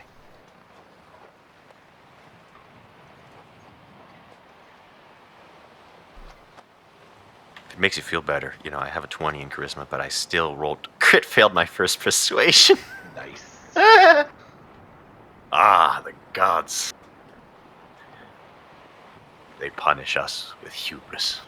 Mare's milk is fermented mare's milk. It's what makes arag or kumis, if depending on which part of Mongolia you're from, it is fermented mare's milk. It tastes like yogurt and beer. Why would you say that? It And the sounds Orcish- horrible. The Orcish clans and the Beastmen clans of the Vale further north in Tyros drink that very same thing. That's why they're mad. It actually doesn't taste bad. It's just different. Said it right? was yogurt with beer. It tastes like yogurt Yeah. mixed with beer. Is what the kind of flavor is like. Bro. It's not awful. It's just Theoretically, could someone just break their shackles with brute force? Break the chain, theoretically, potentially, if the gods align. But breaking the Primidium ones, not so much. Nuclear Witcher says barf. Yeah, beer flavored yogurt. I guess would be the Ooh, closest. spitting in the face of orcs. Yeah, you spitting on orcish culture, you fiend. I could break these cuffs. That won't You go can't so break those well. cuffs, sir. I can break these cuffs. Ah!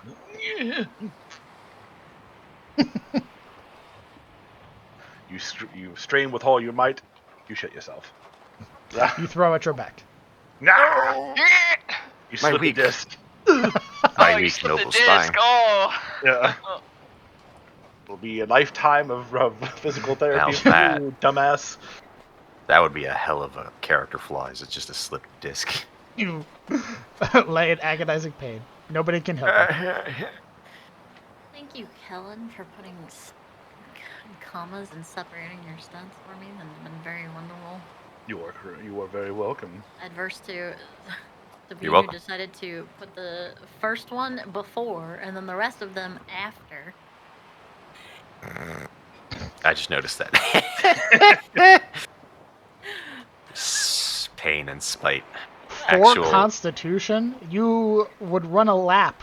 Not even run a lap. You would begin to run and immediately be out of breath. You take one swing and you're just like. That's the Like you begin stretching and then you pull your back out immediately. bro. That's the like hyper, like the gym jockey who doesn't do cardio. Asthmatic. That's that build. all I'm missing are Elrics. He's too busy. Damn, this is a what? Asshole. She wants your stats for your AC and your HPs to put on the overlay. Pretty please, sir. They was broody? I'm just making fun of you. Yeah. Yeah, you are. That's Broody. right. He's my broody. Broody, He's my broody. he's my broody Booty son. got a big old booty.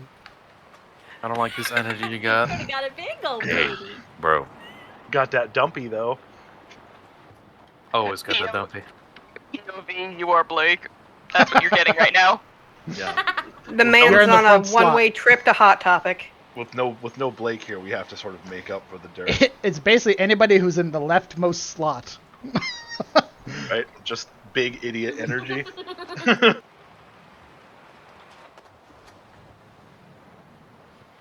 He's smarter than me. Okay. Everybody have their drinks? Oh, shit. Absolutely. Bladder equals empty. Cup equals full. Oh god. I'm good. Okay. I got message to drink my requisite water, so yes. I'll be on and off Booty. push to talk because I am shoveling food in my gob, but just let me know if I'm on mute. Nice. Okay. Consume. Let's go ahead and lift that. Silthor. Mother. Yeah, What? Nothing. What? Nothing at all. Continue. Do you have a grievance? You may say it. Nope. I'm reading Roan. Okay. You are awoken by the murmur and talkings of the people in the other cages around you. You awake to find your wrists bound by Primidium manacles with a length of chain that connects them, and a collar around your neck made of the very same material. Your clothes are rough spun and do nothing more than cover you. And at your feet, a bread roll that is stale and a small slab of cheese.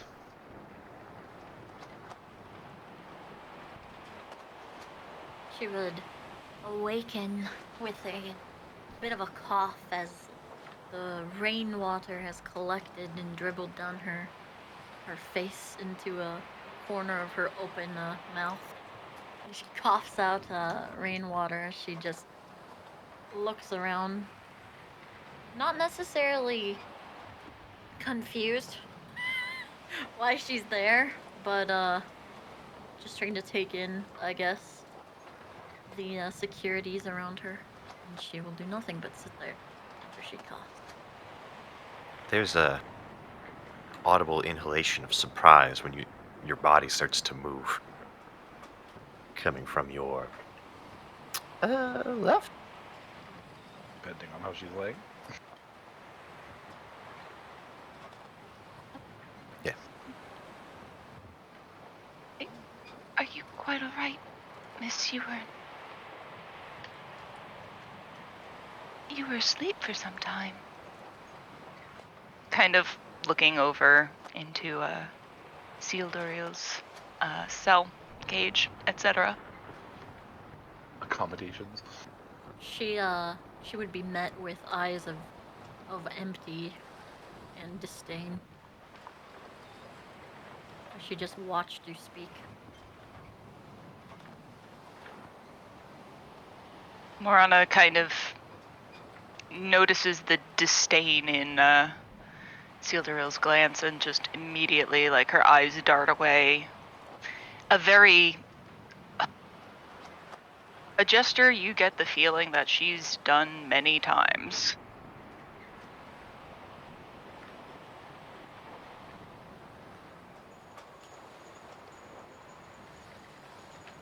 And just a note, while they were eating, Rana was she took the smallest of bites humanly possible, preferring to pick things apart into small pieces, as if just the tiniest little pieces, not opening her mouth very much to consume what was given to her.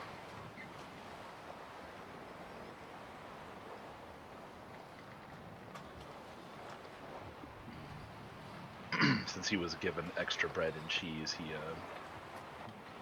bundles them in his hand and tries to push it towards the cage to his right, which is Sabine's. It's like, can you give this to our friend over there? He didn't get anything. I'll need his strength. I was thinking of doing the same thing, but unfortunately, I don't think I can reach through the bars.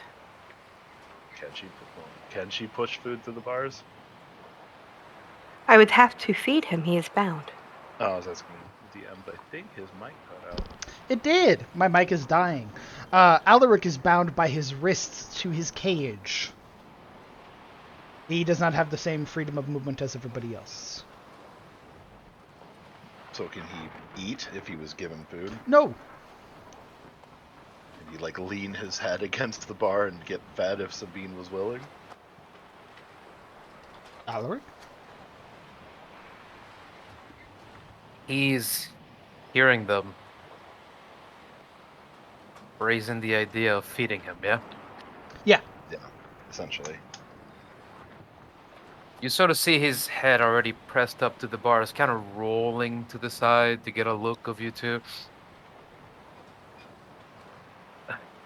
His eyes also roll slightly. A feeling of creeping shame crawling up his back.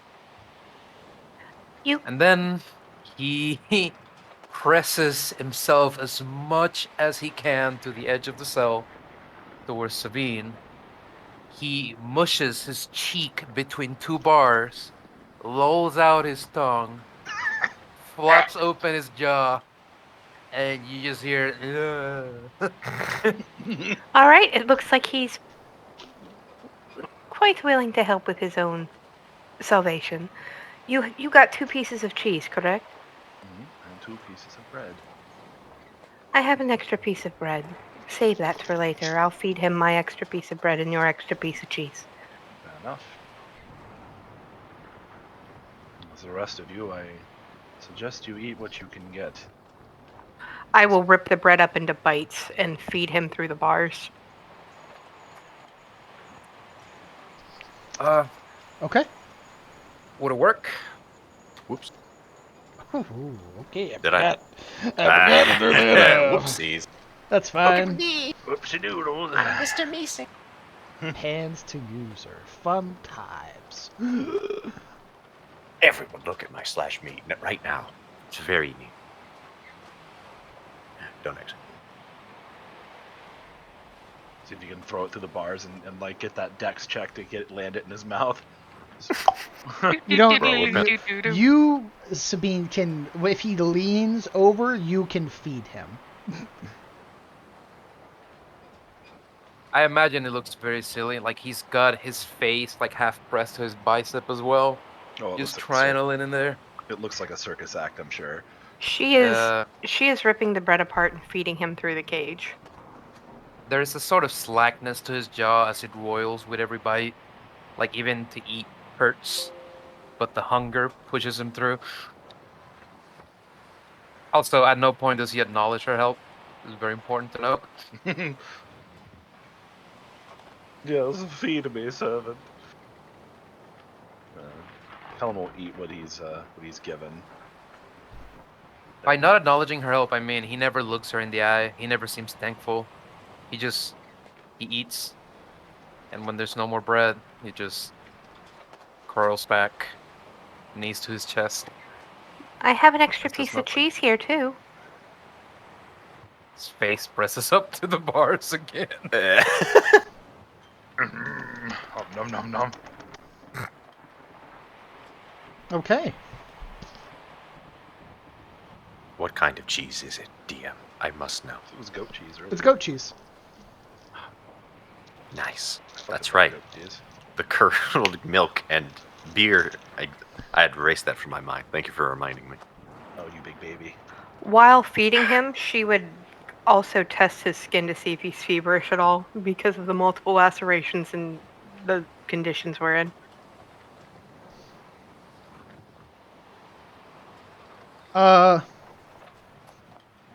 No, much like all of you, he's just a little bit more clammy than everybody else. Wait, who's claiming? Alaric. Oh.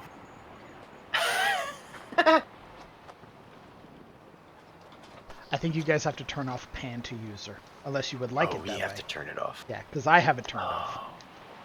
Yep. Is that Yep, under I found the setting. It's under core settings. Core settings? The very first page when you hit the little configure settings. Since that defeats the purpose of the slash me, let's not have it banned. Hand to tokens. There we go. Oink. Okay.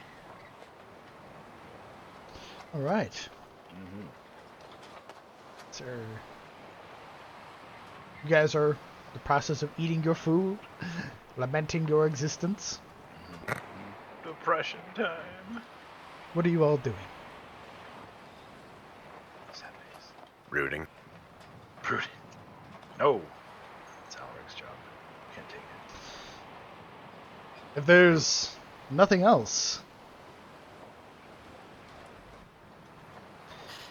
There's a half-hearted glance up at the cell doors, and with very little hope, she simply tries to push it open, roll me a strength check. experimenting the sturdiness of the door itself. Roll me a strength check. All right. Roll me that strength check, boy.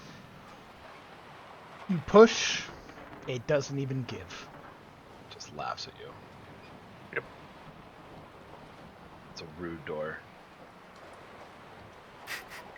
Hey, man. A point had of to make order. sure. Your trip started on the 15th of God's Night. Today it is the 16th of God's Night. Where's my notes? Shit. You will also note that in the top right, you have a group note and loot table. Make sure you are also taking your own notes. But these party notes are meant to help you in case something is missed. The name of the ship one more time was the Primora. Primora. I will put it in text chat for you.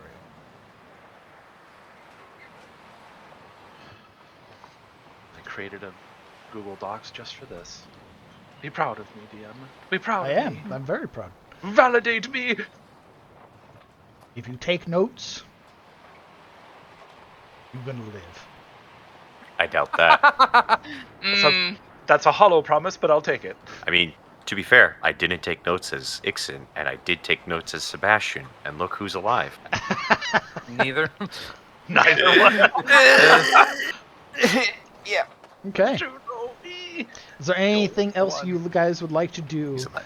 as you make your way to Hain Keep? I would like Sildorel to describe herself to the rest of the group. Because I'm a petty god. You are no god. You're just petty. Yeah, just petty. That's right. What else would know what she looks like? Oh, you know, just an elf. Yeah, it's a high elf, the end. What? Okay. Well, she is. Okay, so what? We have 0 gear, right? You Wearing have 2 sackcloth. items in your equipment. You have rough-spun prisoner's garb, which consists of a shirt, pants, and a coarse hempen belt. And you have a set of permidium manacles and collar. Those are the only things Okay, on cool. your person. Well, she would be decked in that, and she would have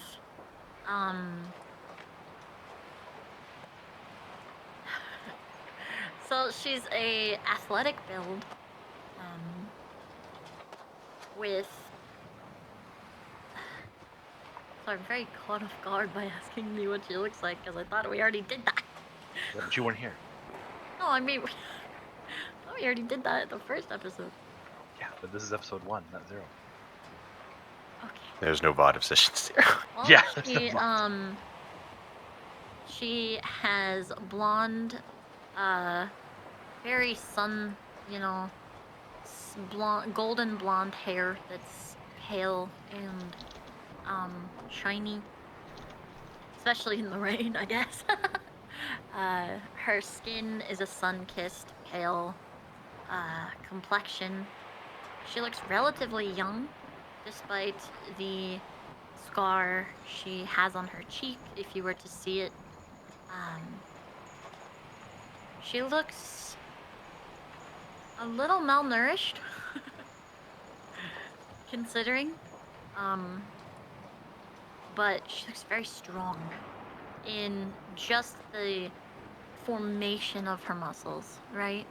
Like, they look like they were formed out of training rather than any, brute labor or something like that. This is a finesse-styled, marbling. She, however, carries an expression of it's not disbelief, it's not denial, it is none of those things. It is just an empty, like, almost as if you were to make the expression of, well, I knew it.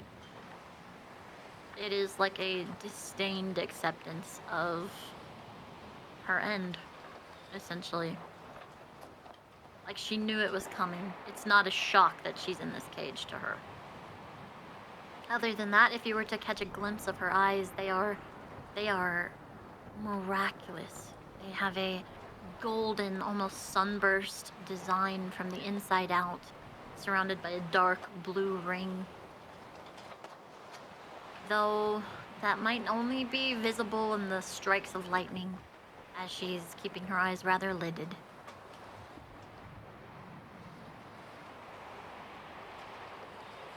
She has, if you were looking closely, she would have a set of tattoos that crawl from each bicep to fingertip. And they are different, designs I'll give reference to later.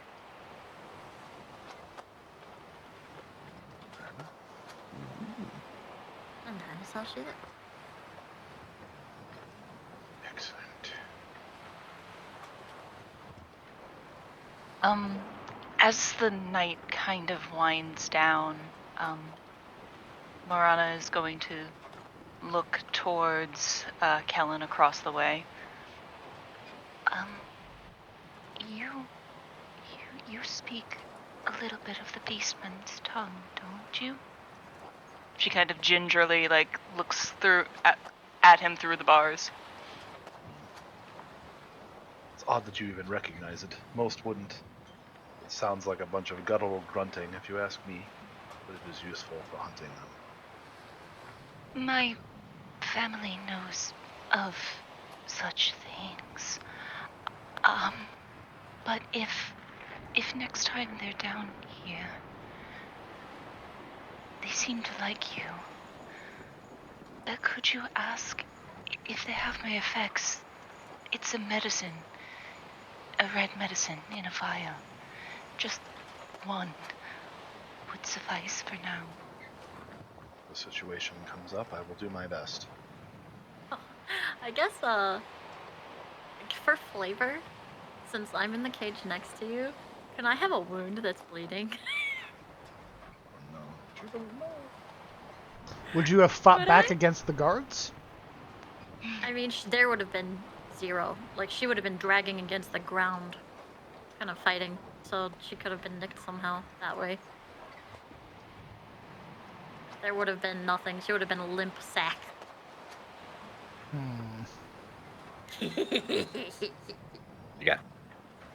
You got bloody knees. I love struggling characters. I do love to see a good character struggle. Cyril,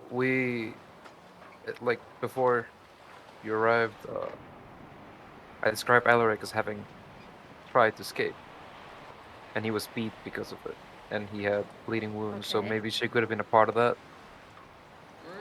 Would she know him? Not necessarily. I don't think he was doing it by himself. Maybe he was part of a bigger thing. Maybe it was by himself. I mean, I don't know. But it could help the narration. Could also be she cut herself on a stray piece of wood. I was just asking merely. It doesn't have to complicate. I just was asking if it was possible to happen. I don't think she would have fought back for anything unless someone seemed directly in, peril. Alaric would have been in peril as he's getting his shit kicked in by a couple orcs and a couple guardsmen.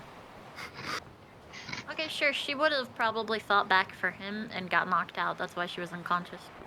You're far too generous. His shit kicked in by one guardsman, probably.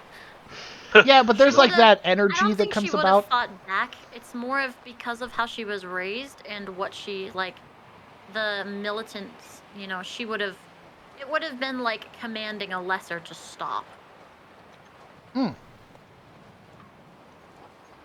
Just have the orcs in Orcish. Put the boots to him. So so he had to fight her too. Very well. No. She wouldn't have commanded him to stop. She would have commanded the orcs to. Oh, stop beating him? I order you Yeah. to stop beating the fuck out of him. She, You mean hit him harder? Okay. She would have stopped a perilous squabble again amongst entry-level men into a military situation. A bunch of privates. She would have been tried to do that, but probably got herself hit because she didn't have her sway. She fucked around and found out. Pretty much. That's why she's downtrodden. Sure. I'll say you have a wound of some sort. Oh, I really am a prisoner. This isn't a Oh, this isn't a bit. meme. She's been a prisoner her whole life. Whoa. Wow, edgy. Okay. Inside her body. Please, if you could, I would be appreciative of any efforts. What ails you so, anyway?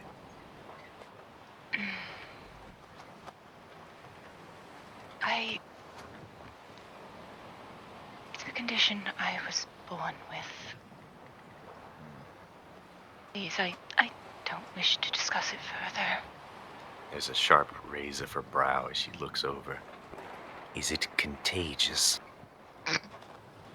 No. Oh, bro, you can't just ask if something's contagious. This bitch got COVID. Oh my god. Got the But like there's a slow look over to Yuria. No. I mean, not unless you're some sister I wasn't aware of. There's a slight tilt of her head. Your disease is linked. Is hereditary? Yes. She says after kind of a little bit of a deliberation. Hmm.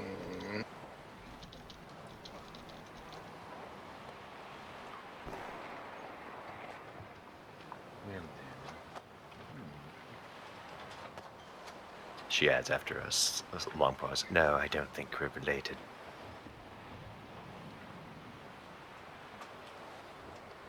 Have nothing to fear. There's a curt snort that comes through from the cell. I think we have plenty to fear at the moment.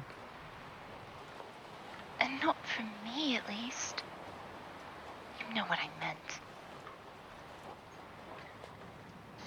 well, eat what you can. Get what rest you can.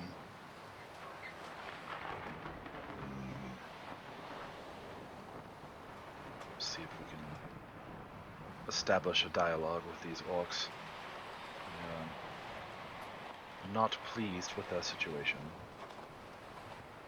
Retching herself from her own brooding stupor, she eyes Kellen. You seem to be keen to lead men. Tell me, the orc mentioned you are from, what was it, Grey Watch? It's not a place. Oh. It was an organization.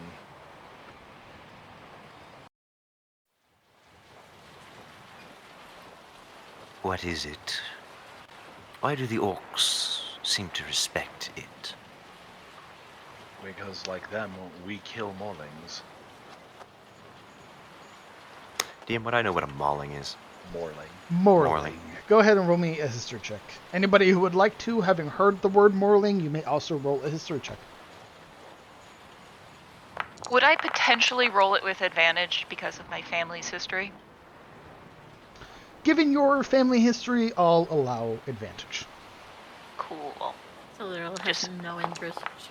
Like, I don't care. Fuck that guy. Loser. Big dumb stupid. Well, shit. Don't need to roll advantage, do you? I'm just doing it anyway, but...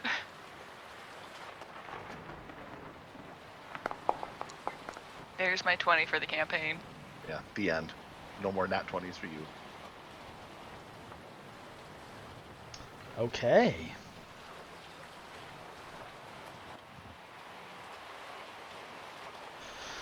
Let's see.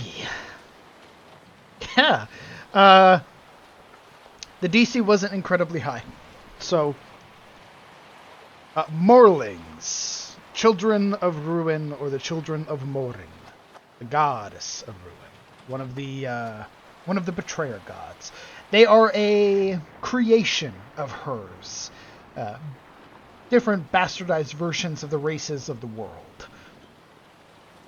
Morlings come in various shapes and sizes. Their most notable features are their humanoid bodies with various melded animalistic features. The mouth, the snout of a wolf with the head of a boar and the horns of a ram. They are abominations, as it were, tribal in nature. They are creatures of chaos. They are either used by the Orcish clans or fought by the Orcish clans. Powerful beastmen lead them into battle, other beastmen attempt to cull them. But they are everywhere. They're just generally bad. What was the name of the god that created them? Morin, the Ruiner. Thanks.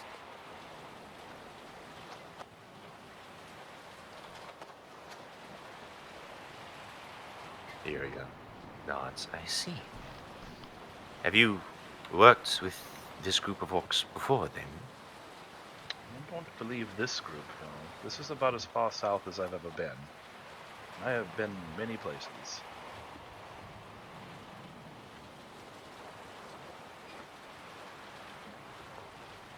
This is also a source of a great many troublesome rumors.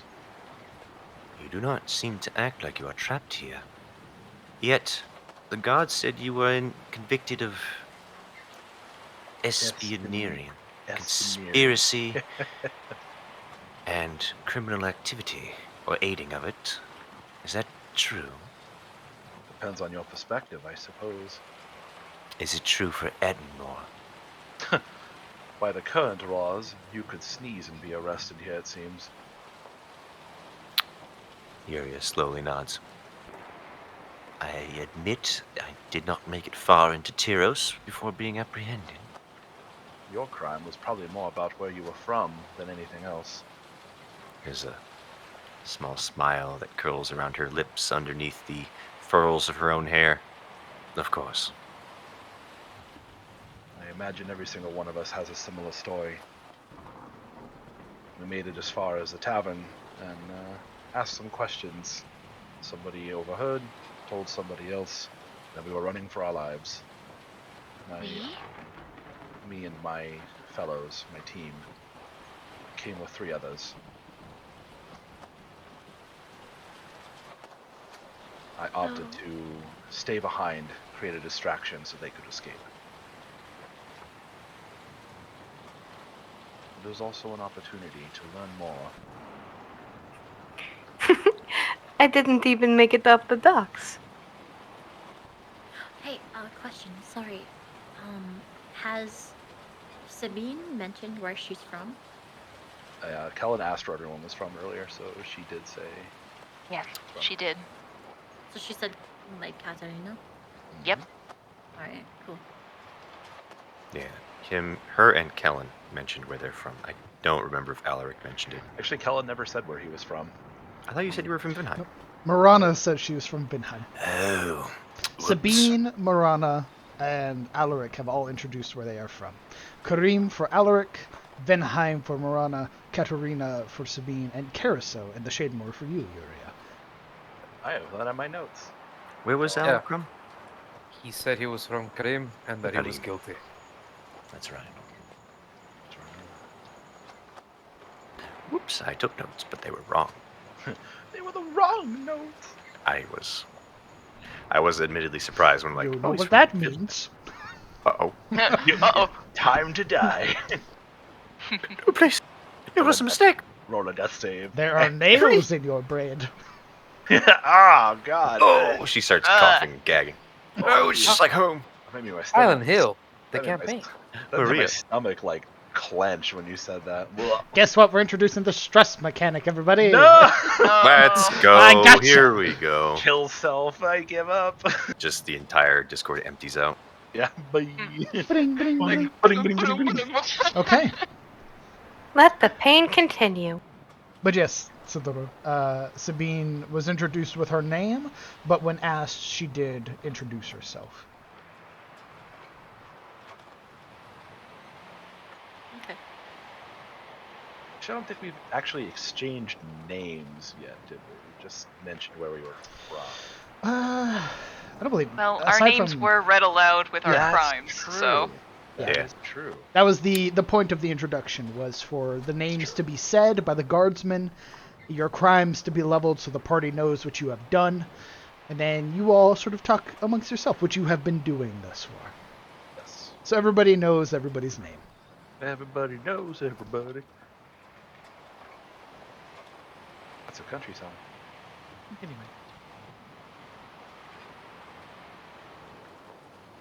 Is Siluriel still bleeding? Or actually bleeding? Probably bandaged, I imagine. Probably like a seeping kind of light wound. Where? Scufflings, I guess. On the head or somewhere else? Well, the rain would have been washing it down, but we'll say the shoulder. Ah. Because she would have been, you know, scuffed against, and maybe the chin.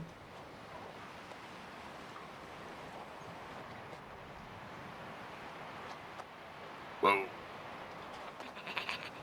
Hey, mother. Very well. Yuria, having finished her bread and moving on to the delightful goat cheese, would peek over to see a flash of crimson under the light. Assuming that's okay. Smile.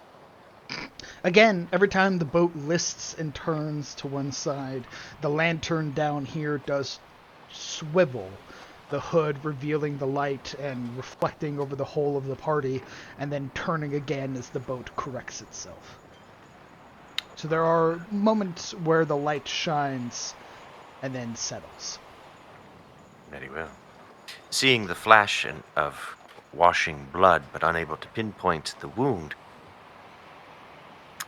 Yuria clears her throat of the food and pushes her hair aside to clear her face and speaks to Siluril. Madam, you're bleeding. Silence. Did you hear me? She shuffles a little closer towards the cell, towards Siluril's cell. Just take a piece of bread and throw it at her. Assuming she was still inactive, Yuria would use the woman's name.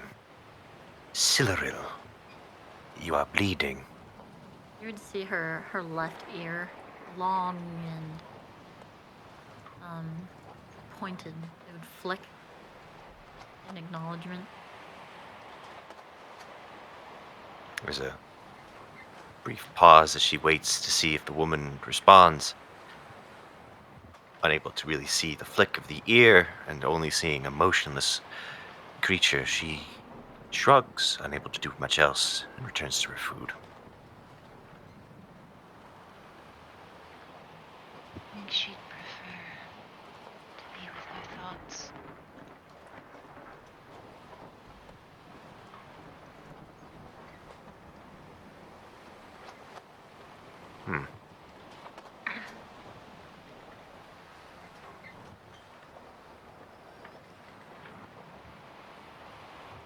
Okay.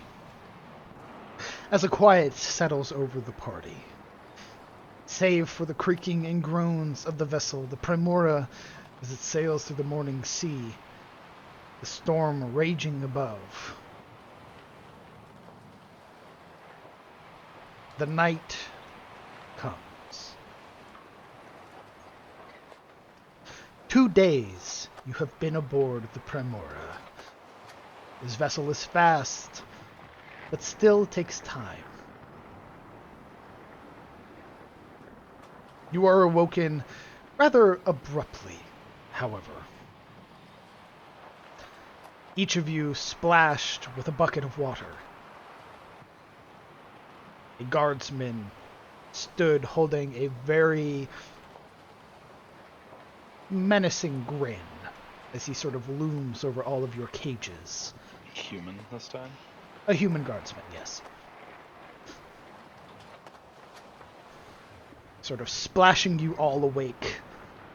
You can taste and feel immediately the sort of brine that comes. This is salt water that is splashed onto you. Right. Alright. Up you get.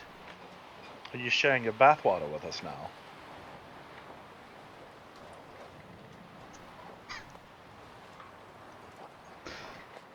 He looks visibly disgusted.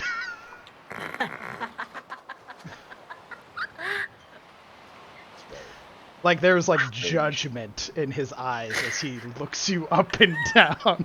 He's basically implicating that the guy bathes in seawater and is basically dumping it on them. Just splash a prisoner, they moan. Actually, When I am splashed, she stretches to allow the fabric to cling just so, looking at the guard, putting a finger to her mouth, smiling. Oh, what? What is it clinging? I need to know for Clinging science. to her bosoms. My bosoms. Titties? My, Okay. my massive mommy milkers. Skills that I would notice. Oh, that's what wakes. Oh, she's suddenly alert. It is salt water, right? Yes. Yeah, it's ocean water. Well, when Alaric is splashed, he screams in pain. Ooh. That's the Burns with the intent. power of salt. That's what gives him the satisfied grin, is the Oh, no, he's scream into of Alaric. He's into it. Setting the bucket down, he looks to all of you, giving you a once-over. Rest well, yeah? I mean, it would have been better if I had your wife, but, you know, we make do with what we must. It isn't simply screaming, by the way. After the salt settles and it starts to burn into his wounds, he starts weeping and groaning, and it'd probably be hours of that. She would look at the guard and she'd be like, now you've gotten me all wet. What a Please stop. disappointment. Cringe. Why would you cringe? That's hilarious. It is Oh funny. no. It's funny. I fucking love it. It's hilarious. The guard is unfazed. Yeah. Doesn't care. He likes men, not you. Can I charisma check that?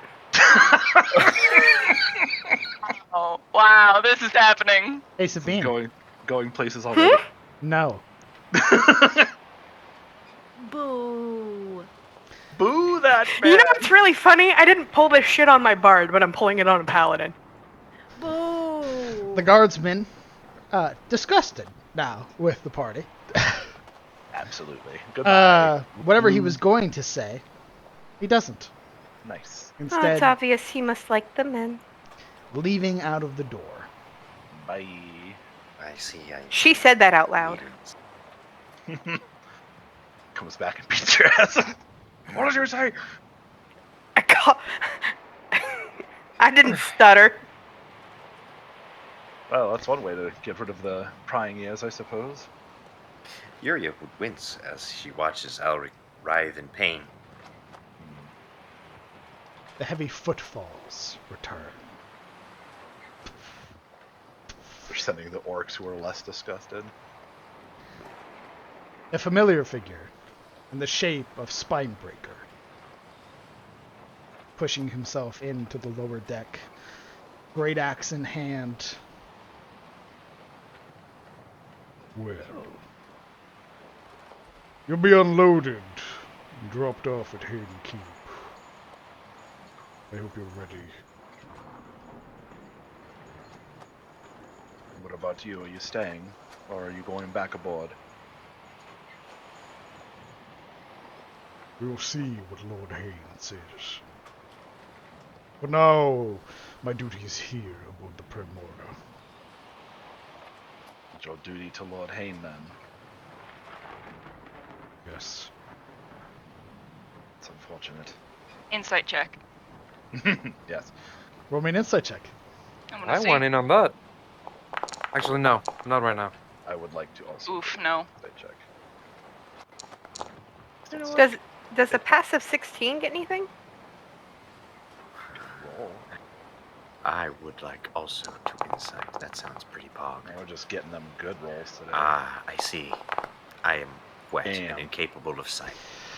The Spinebreaker is indifferent towards you. They hold themselves with that, again, that stoicism, but this air of confidence that the most orcs have, but this one wears it because it is his title. He is a chieftain, and he shows it. But he does not show whatever weakness you're looking for. There's so much of a weakness on my part, but fair enough. On your feet, prisoners. Be arriving shortly. Are you gonna would you unchain that one and as a show of respect chieftain. This one is sickly and ill, and if you could return at least one of her vials of medicine, she would be much the stronger for it. We would not want your efforts to be rewarded with bringing in sickly prisoners. You misunderstand, Grey Watch. I'm not the ones bringing you in. Roll me a persuasion check. I assist him. Please. Yeah. For the love of God. How do you do it though? Yeah, she was about to say something. Yeah. I was gonna try and roll that persuasion myself, but if you wanted to assist me with that. If you want to roll your own, it would be by yourself. Okay.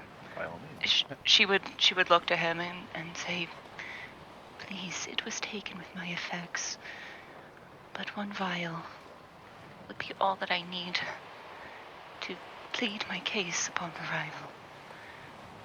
Just a little while longer."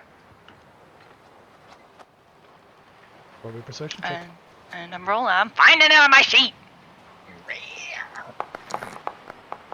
Damn. So good at Shit. this today.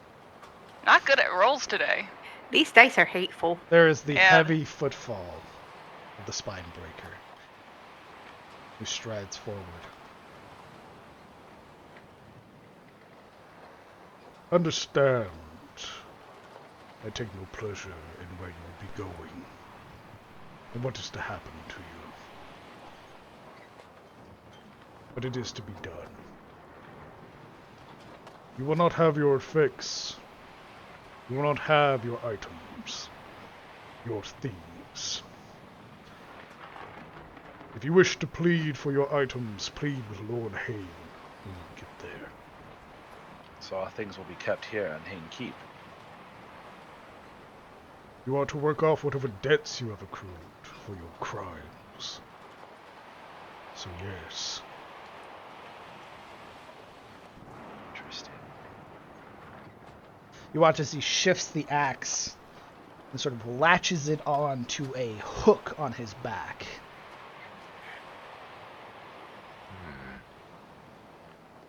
And from his waist that wasn't there the last time you had seen him, a thick set of keys. In which, as he is beginning to approach your cage, Yuria, is that you see two more orcs come downstairs. They greet Spinebreaker with the same salute that you had seen him give to Kellen. The sort of curled fist then slammed over their heart. In which he opens your cage first, Yuria. It is pulled open, and you are pulled from it by the orcs. As he is opening it, seeing that this is a strong and a leader, she would murmur quietly, "I am sorry that you are caught up in the affairs of humans. You do not seem to relish it." Who did she say that to? The Spinebreaker, as he's opening this up.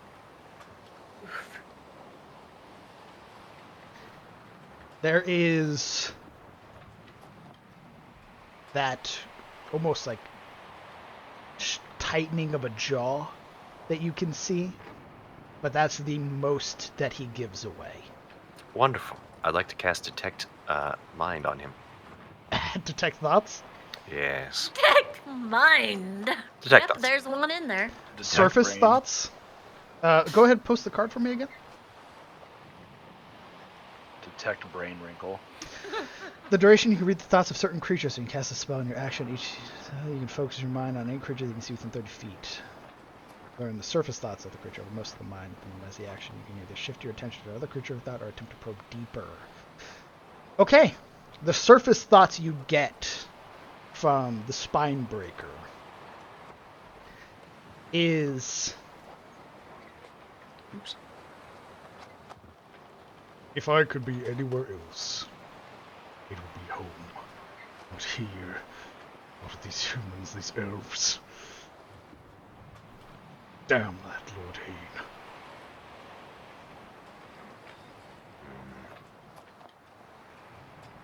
There's a purse of her lips as she's taken and starts to dragged away with this silent understanding. Sildaril's cage is open next.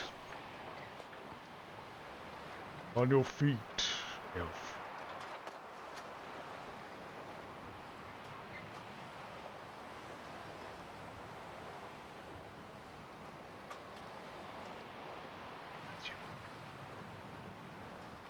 The orcs come.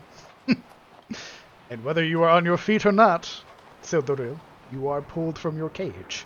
Sorry, I was talking, I was muted. Silduril stands. Ah. Her wrists in front of her. There's Ready to go. There's a nod as you are bound chain length to chain length, or your chain links that connect your manacles are bound to that of Yuria's, beginning to make a line.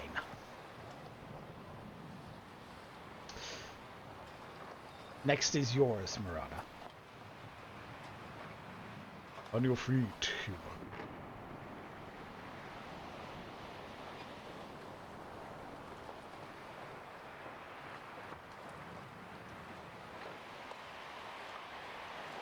Oh, sorry, I muted myself. Oops. 2 for 2, Oh, baby. my dogs were boofing. But yeah, so Marana stands and she looks up to Spinebreaker with her big, unnerving red eyes and gives him a. There'll be no need to grab, sir. Please. Roll me another persuasion check. Yeah. Okay. Where was that when you hit her Yeah, head? where is that? And I Yeah. needed it. Spinebreaker looks to the others. Gives a small nod of the head, like sort of up nod, and the orcs wait for you to exit out of the cage. They don't pull you. Yep, she's just very daintily going along. You are bound, your chain linked with the others. Turning around, he stares at you for a very long time, Kellen, for several long beats. He stares back, but with a kind of just a neutral expression, kind of mirroring the orcish stoicness. He unlocks it, sort of having to bend down and opening your cage. The orcs don't come for you either. He crawls out and stands up and does like a big stretch, pressing his hands to his back. Do not get too comfortable, Grey Watch. I do not know what you have done to piss off Lord Hain, but I imagine he will make it very known to you. It seems that it doesn't take much to do that. Regardless of all of that, would that we had met in a different place, under different circumstances.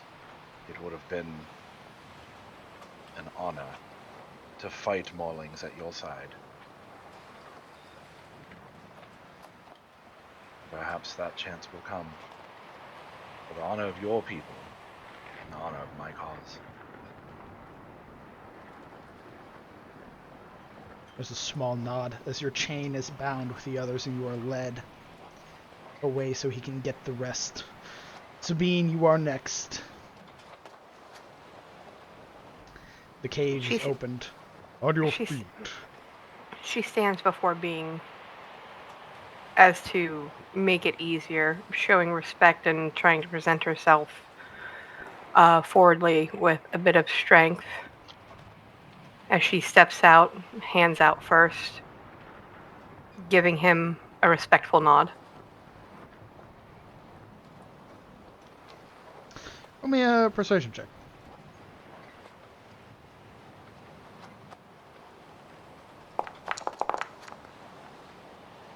You are manhandled. The orcs grabbing your wrists and pulling you Damn. forcefully from the cage. You shouldn't have showed them titties earlier. Them orcs were watching.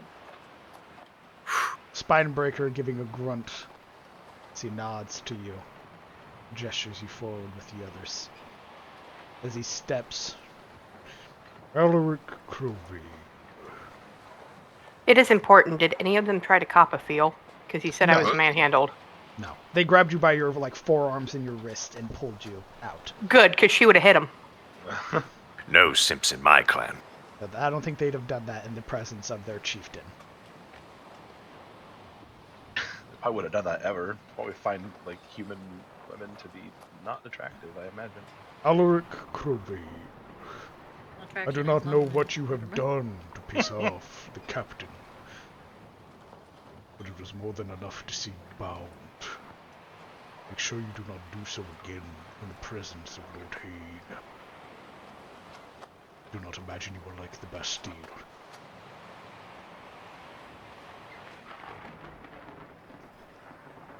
Is he expected to get up?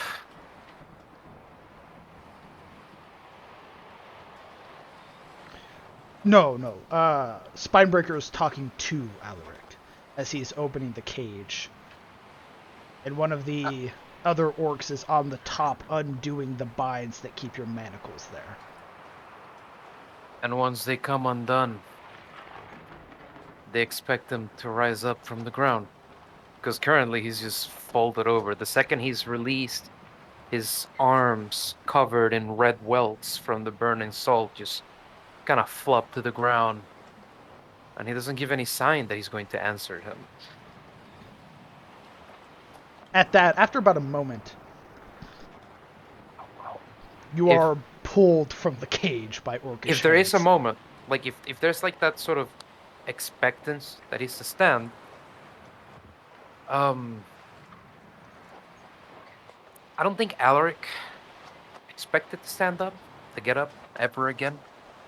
But he does. And when he does, in that silence that the chieftain gives, he's laughing. It sounds at the start almost like weeping at first, like a slobbering sort of giggle, shrill and very strange, but it grows louder, sharper, colder as he rises. One shoulder up, then the other juts along, as if he were amused at some cruel joke no one else could see, a fatal joke. And when he's pressed up to the low-hanging ceiling, his head falls sideways like a hanged man being pulled by the rope. His face livid and slack are on a really long and hacked-out grin. And he slumps out into the hands of the orc that pulls him along.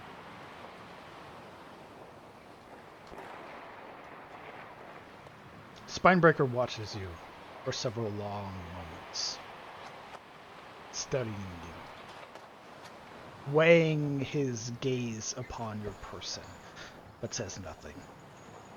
The orcs sort of pulling you from the cage and binding your chains with the others.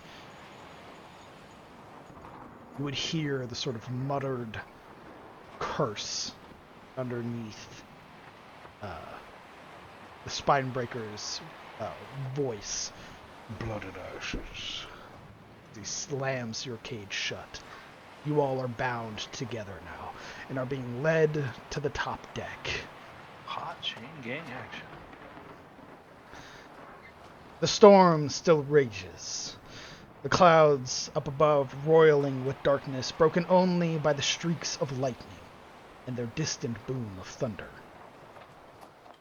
The rain begins to cover your person, your clothes, what little they are, being soaked through.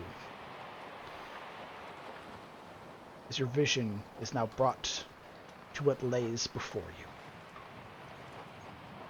Raised high above the churning waters of the morning sea lays a single structure, looming like the tallest mountain. Its raised dark stone walls capped with gray roofs bear a sinister feeling. Figures move across the walls behind the parapets, their attentions being directed down to the newly approaching ship.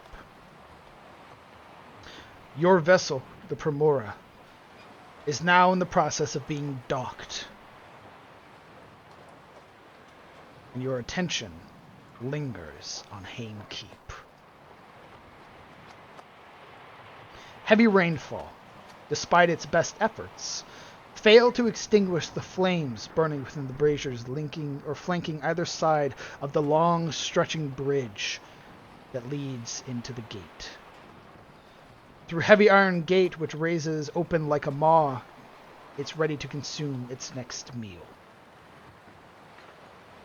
Save for the rain and the rattling of your chains, it is a quiet drudge as you make your way closer and closer to Hain Keep. As we do a map transition. Whee! You do not own any token. There's Yuria's visage would become much paler when she sees the open gate, like a maw. Ooh, it's got rain and lightning. Ooh, By the time they enter, fancy. Yeah, it's dope. Yeah, you got fancy maps. by the time they enter the keep, she'd be visibly shaking.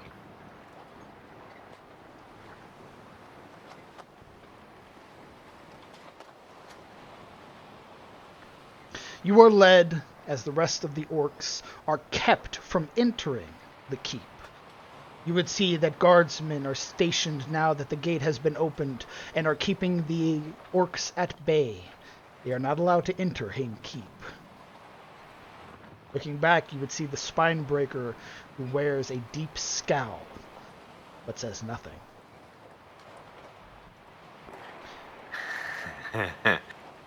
As they walk through the gate, just as they walk through the gate, Yuria would glance over her shoulder back to Spinebreaker. She would use her telepathy to speak to him. Good smack. What do you say? None other would see it, or hear it, of course. But in his mind he would hear venomous words. Goodbye, hound of rats. Cruise Pro Bruton.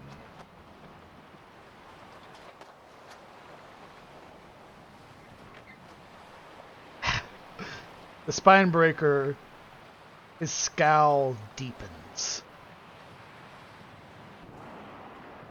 But he does not react outwardly. I'm gonna die 3 stitches now, but it'll be worth it. You are led through the main courtyard that is accented by withering trees and dark, grassless soil. You are led deeper until you are stood atop a raised platform, the ones that you would see on either side. Here. The guardsmen, clad in very dark garb, with various accents of heraldry belonging to House Ashford. 2 figures man the crank which groans in protest as you all are loaded on top of it and begin sputtering, releasing chains and beginning to lower you down into the black cells of Hain Keep. It is a slow and stressful situation. Lower and lower you descend, deeper and deeper into the earth. The walls made of stacked stone, until eventually you come to a stop. The platform listing and shaking before settling, as one of the guardsmen stood on the other side of the cell, or side of the barred door, pulls it open. You are led out, in your chain gang still, and led into the central black cells of Hain Keep.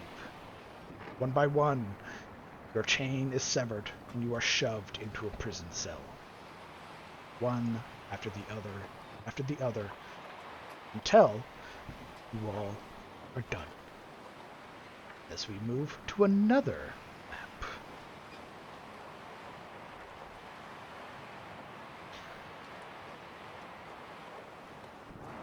The flickering torchlight is all that allows you to see your other compatriots. Some of you are not even able to see them. But These are your quarters. These are your cells. And this is where you remain until your debt to Lord Hain has been paid.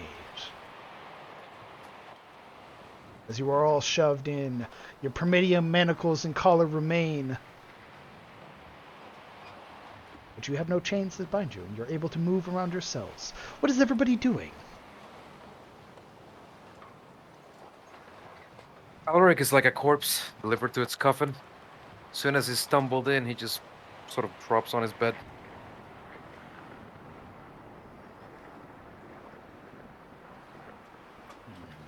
Yuria, pride, righteous anger give way to despair.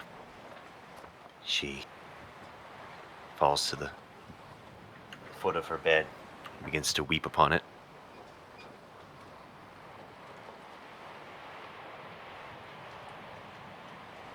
Sildadil would sit on the foot of her bed, facing out of the cage, just looking down and addressing the status of her wrists and ankles and feet and just her body, like someone would in survival training, essentially.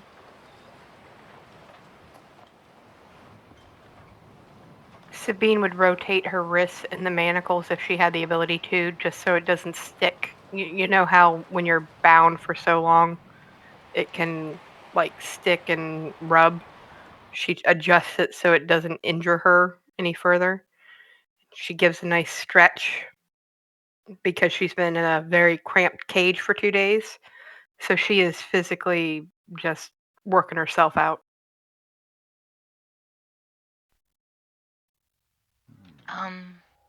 Marana kind of, after being pushed in, kind of stands up indignantly and goes back to the bars and takes a look at who she can see, Yuria being the most obvious across the way.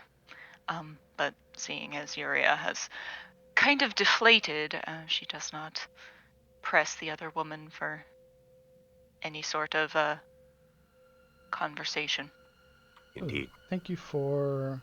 I just realized that you should be able to see each other through your cell walls. Oh. Oh, should we? Something like Oh. that. Oh, hello! Hello, friend! Yeah, you would see the back of Yuria as she's basically crumpled over her bed and the gentle rise and fall of her shoulders. So there's a window? There are very thick bars, but they allow you to see into the other cells beside you. Okay.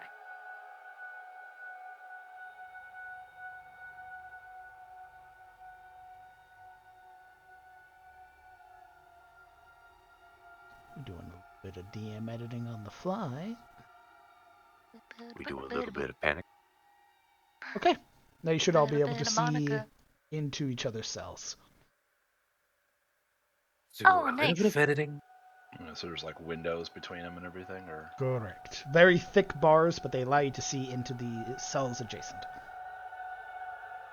Ain't nothing like an open office. It is your prison. No. So, you all have been thrust into the black cells of Hain Keep.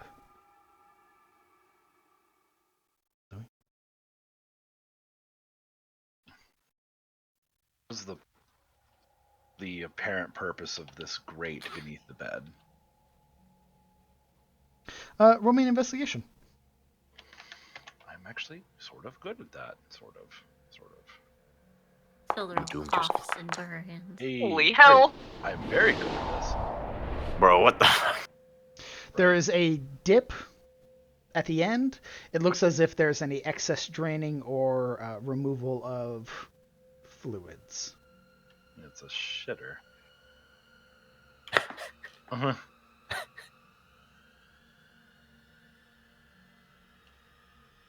It was a very small thing, I'm assuming. Correct.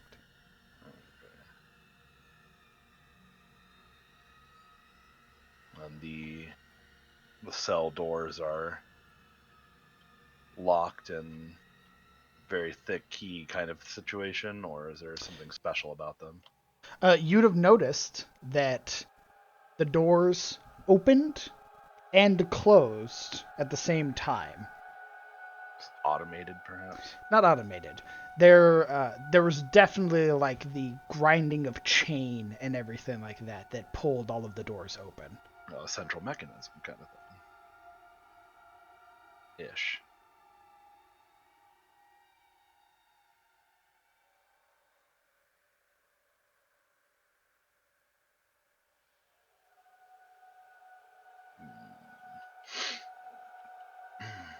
Anything else that comes, with that investigation? Anything else that pops out about the cell itself?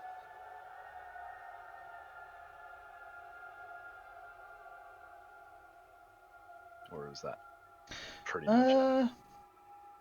Aside from your ability to see into other cells, what appears to be like an ankle chain that they are generally at the feet of the beds. These prison cells appear to be clean.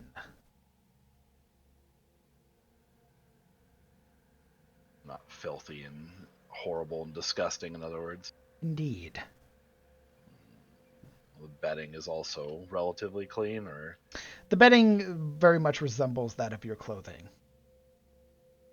Various forgotten stains, patchwork. It's not really much of a blanket as it is just a cover. And it is a very thin, like coarse mattress that is just stuffed with, the feathers that like poke through. They poke and prick at your body. I imagine it's not even feathers. I imagine it's just like a straw mattress. Thank you. That's what I was thinking of. Straw.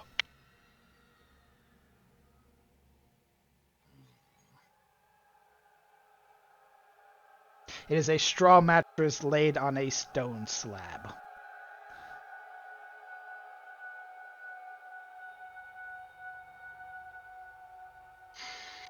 I'm just going to, of course, do the cursory thing where he'll feel around on the mattress, then like try to lift it up to see if there's anything under it, that kind of stuff. Sure. Maybe someone left us something fun in here. Who knows? Or maybe someone put some drugs in the mattress. It's time to get high. Keeping your nat 20 for investigation, just doing a very quick, not even quick, a very thorough investigation of your quarters. Lifting up the mattress, there are words sort of carved into the frame, the stone slab that's covered by the straw mattress. Mm-hmm. What does it say? What languages do you speak? Common, Elvish, and Beespeak. There are tongues here that you do not understand. Shittles. Anything in the mattress itself? There's a lot of straw. Okay. Nothing inflexible or hard or anything like that. Nothing like that. You don't notice the shiv until you lay on the mattress. Yeah, until you get tetanus. Shit. Bro, every time, dog. What the fuck? Yeah, it's like, man, every time I was able to find a brick of cocaine, I found a shiv instead. I imagine Kellen is making quite a bit of noise overturning his cell. Yeah, just patting everything down, touching everything. Morana kind of pops over and like looks over curiously. What are you doing? I'd be terrible at my job if I didn't at least look into every aspect of where I'm staying. Even the smallest thing can be an advantage. Not that I expected to find a key, a warm blanket, or perhaps a weapon in here, but you never know. Sometimes you find innocuous things that can be of a great help later. What of you, though? Will your illness subside until we have a chance to speak with those who have your things? No, I'm afraid it will only get worse before it gets better, I'm afraid. So nothing else that could be done. No. She's very curt about the no. My knowledge of herbcraft is not as formidable as some in my organization, but if I can keep an eye out for something that might help.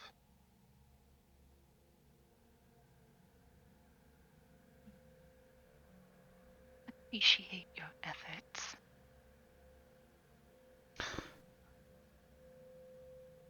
Having been settled into your cells and taking the better part to investigate and peruse, you hear now, after about 20 minutes of getting comfortable in your cell, Quote unquote.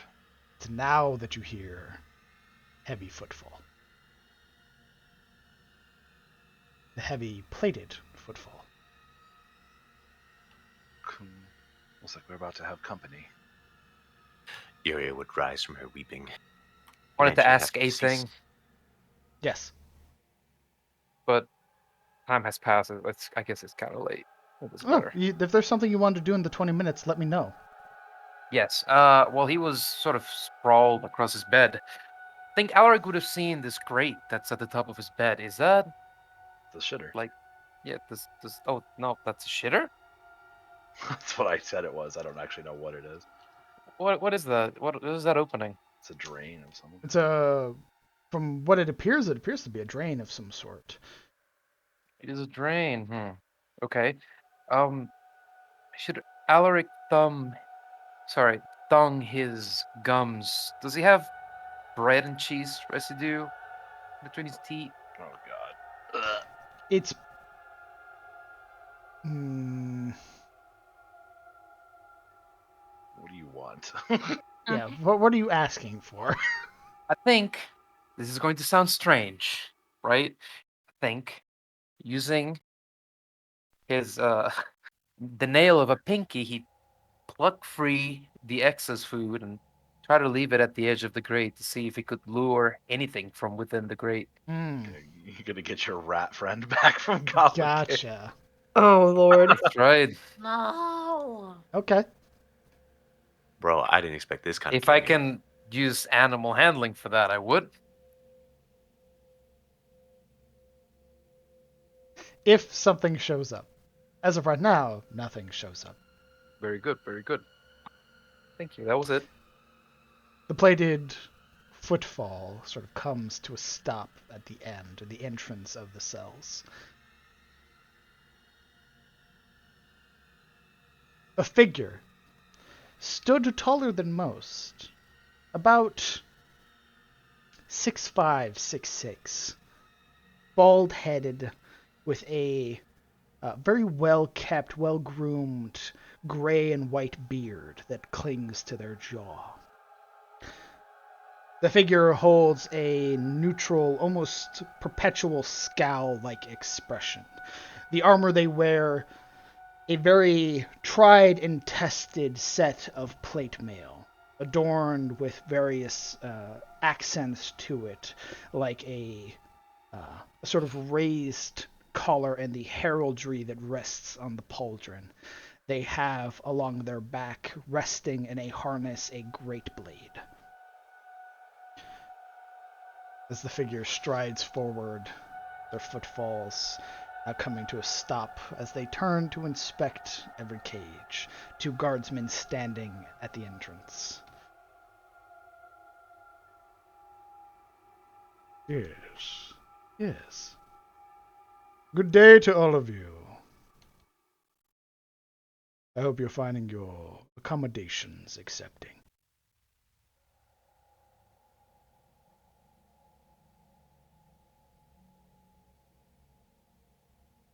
Gonna very visibly bite my tongue. I am Lord Samuel Hain,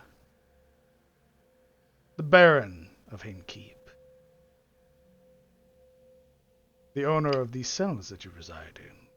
That's when Kellen would start paying attention more fervently. For your crimes committed in the territory of Ettenmoor against House Ashford, you will reside here in my keep as my honored guests. Until your debt, your crimes are paid off. You will work in my mines. You will toil in the earth. Whatever you find will go towards paying off your debts.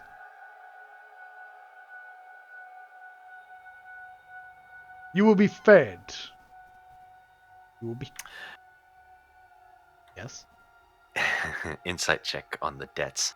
Roll me an insight check. As I post what Lord Hain looks like. Well, shit. Ooh. Made a nat 20s today. Now I say that. That's a going hell of a forward. die. I didn't even recognize what that was for half a moment. Got the skull for the 20. I found some cool die. Nice. I did add a bunch of new dice and everything like that. So if you want to upgrade or change your dice or anything like that, you may. Attempt to I played with mine. I played with mine a little bit. They were pretty cool. Were pretty cool.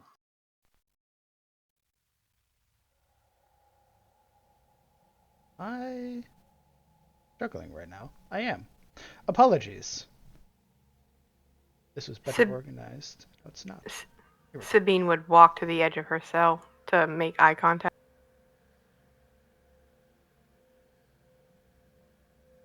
Who's your big boy?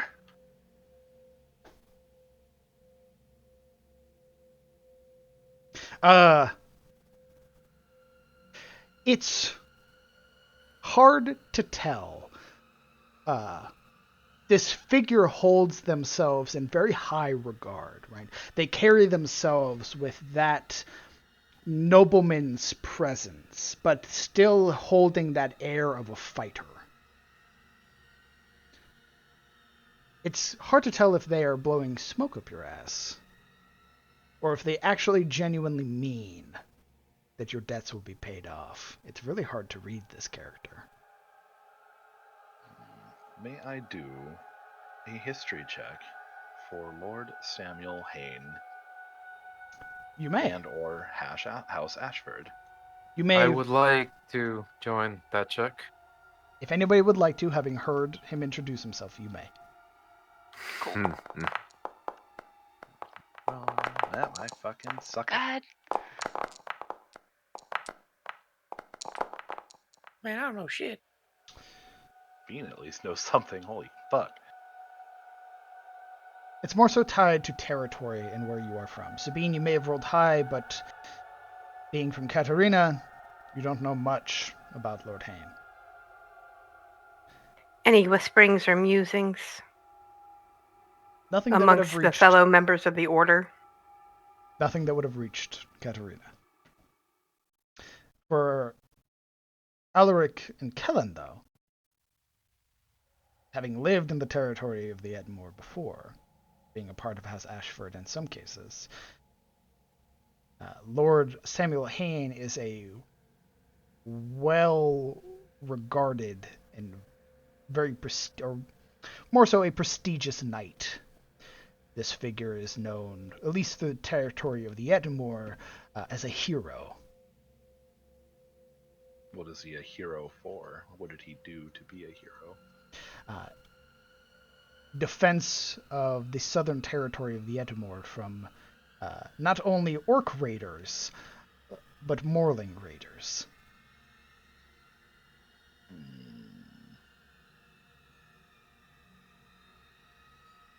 Does he always pay his taxes on time? Apparently so. Yeah, that's the real answer. That's how you know it's legit. Lord Hain giving a pause to look over everybody, sort of taking you in. If he acknowledges something about you, he doesn't say it out loud. While you are here in my keep, while you are under my, you will refer to me as my lord. Am I understood?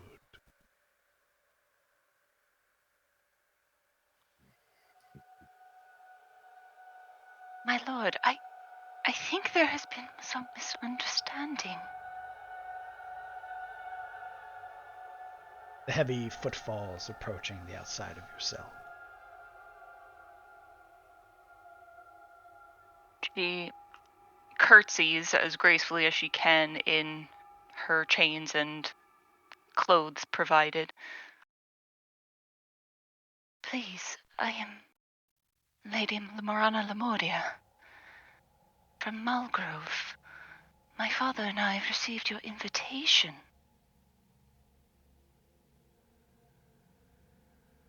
That stoic expression that Lord Hain wears breaks for only a moment as you can see the glint of something sinister.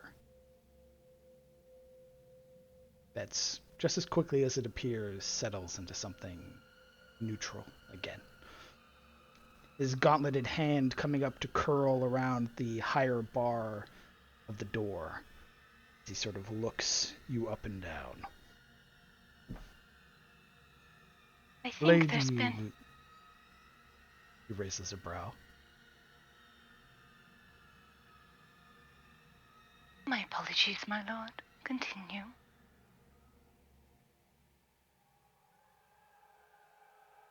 I had been expecting you, Lady Lamodia. Your father spoke very highly of you. But it has been brought to my attention that you have plotted my demise. He looks shocked as shit. What? I did not think so poorly. For the family of Mulgrove, your people, your hunters, are skilled, very well respected. But when I found that they had sent an assassin, bringing tonics, poisons... My lord, those were just medicines. They are to treat my condition. I know it is no secret. I know how people talk. They were for my and my use only.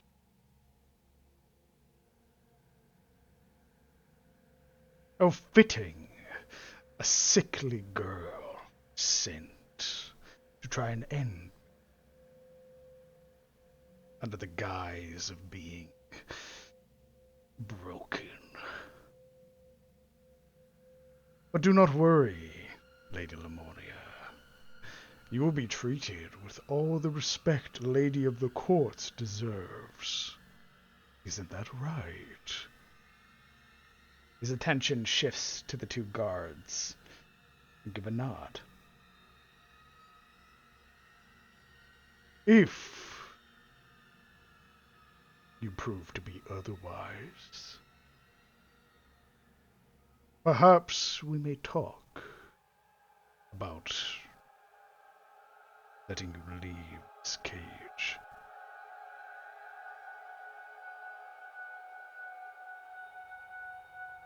Her lips purse tightly. And she seems to be shaking, but it's hard to tell whether she is feeling faint or feeling enraged. Or both. He wears what could be described as a warm smile, despite the words that leave his mouth, as his fingers curl tightly around the bar. But if you, or these, his attention shifts over his shoulder to look at Yuria and then to Kellen, prove to be too much trouble, the Bastille,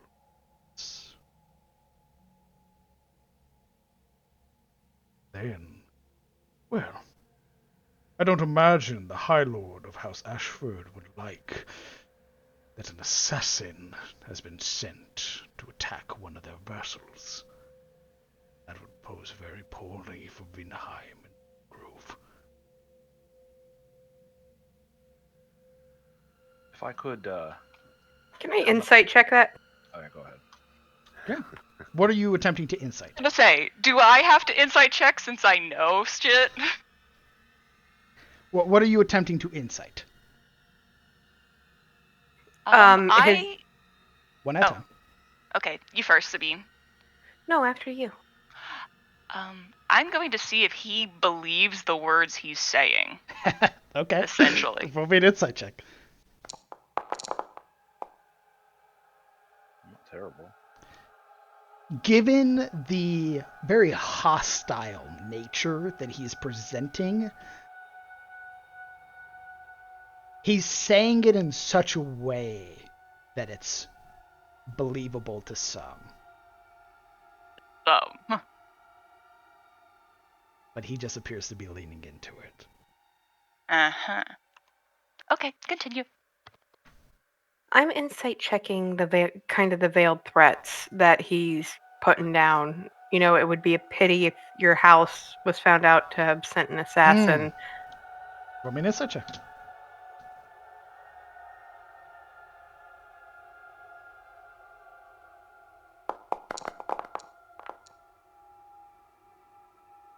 Oh. The way that he is speaking them, that assurance in his tone, even with, again, that hostile attitude towards you and the others, there is some modicum of truth to what he is saying. He fully believes in what he is saying. That it would end really poorly for the High House of Vinheim and the barony within Malgrove if House Ashford were to find out that they're sending assassins south into the Ettenmoor. It's basically me trying to kind of get a. Is he trying to coerce her into cooperating and not raising a fuss with this threat? I mean, that's the nature he's giving, right? He's making himself very imposing to try and get fealty or Subservience. yeah, subservience. That is the presence he's just giving. He's very tall and he makes himself look bigger.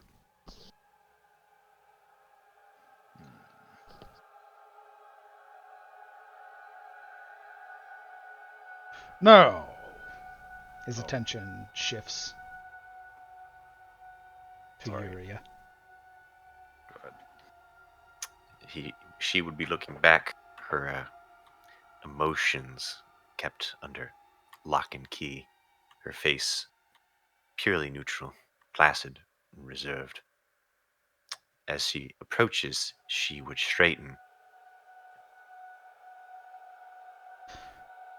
I am told by my men that you are a practitioner of the arts, occult as they may be, that you slew one of my men.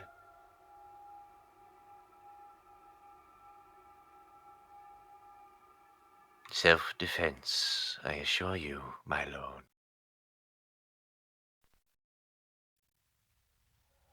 And what isn't a human from Carousel doing so far west, if not to slay others with occult means?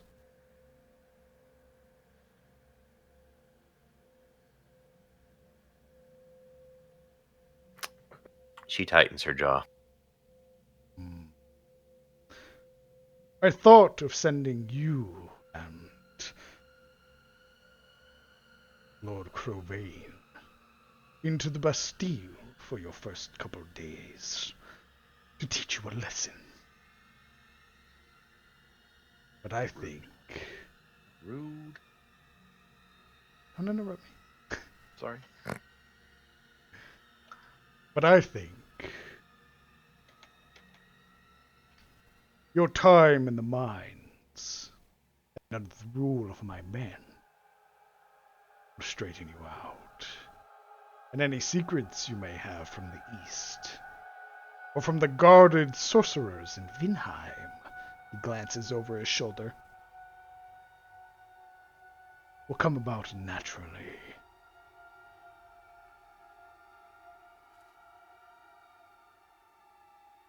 I look forward to hearing them.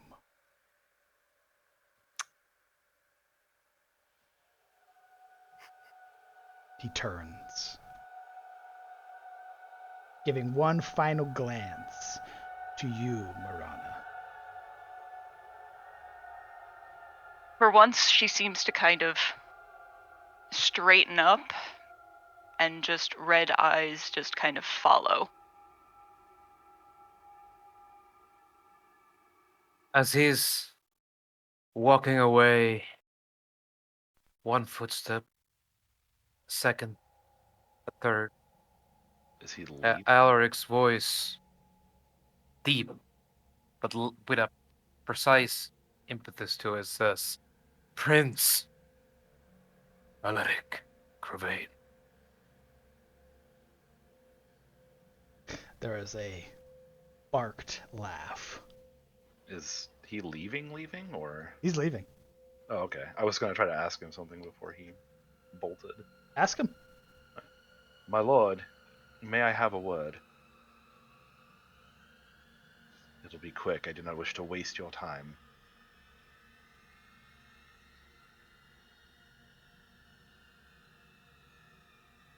He gestures the men forward.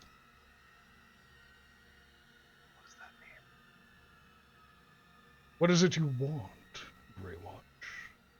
Aside from skulking about territory with the intent of causing terror. Well, we all must do what we're best at. But it's not for me.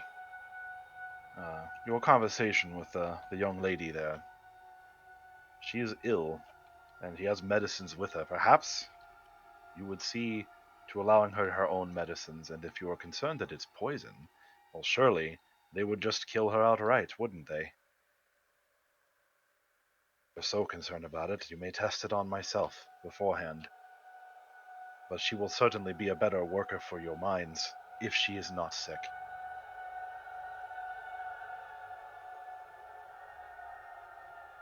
Do you think me a fool, Greywatch?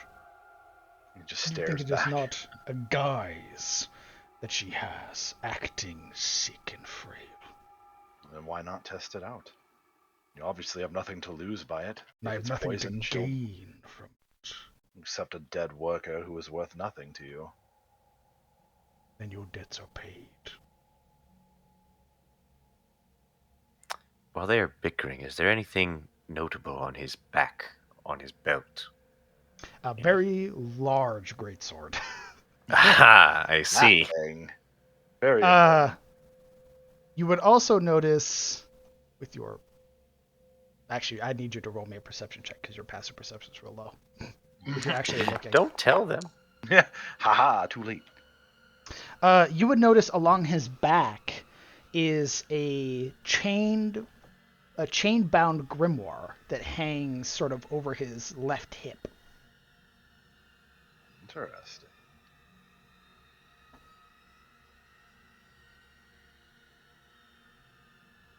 Chain-bound grimoire. Is it I like an suppose I- actual grimoire? Or is it like a prayer book? Or It's hard to make out the details because both of you are human. And I'm the sort of tempted to roll. Fuck. flickering light of the torch sort of makes it hard to catch any real details on the cover. boo. Lord Hain walks. If you're going to make a check, now is your time to do it. All right, I'll give it a shot. Let's Okay. see. No, I didn't. I was too busy fuming. Malding. As the light sort of flickers and dances, it just appears as if shadow seems to cover the cover of the book the entire time. The light never seems to grace its front until Lord Hain is gone around the corner. the heavy footfalls growing distant.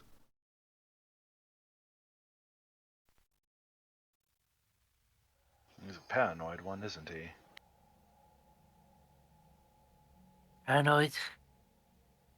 The bold bastard has cut a deal. That's what? He's cut a deal, Ranger.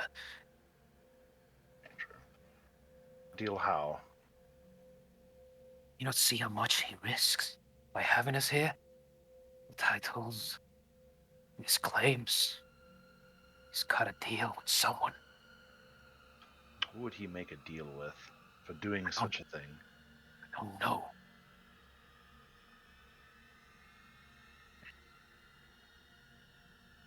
Remarkably uncanny. Many of us here are well above the station of those that would normally occupy a cell, instead of being entreated by the high courts.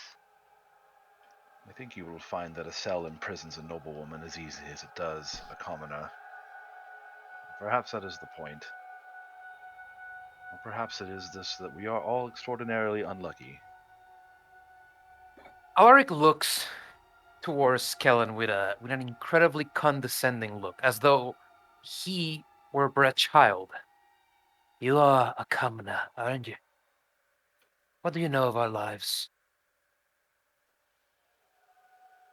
You are but unlucky to be here. You don't belong. Hence why you're so confused. But this is much bigger than you think. Cilariel's nose will flare on the edge. She listens. When the pickaxe comes, grab it. Mind the rock. Extend yourself. Might just be you live. Me?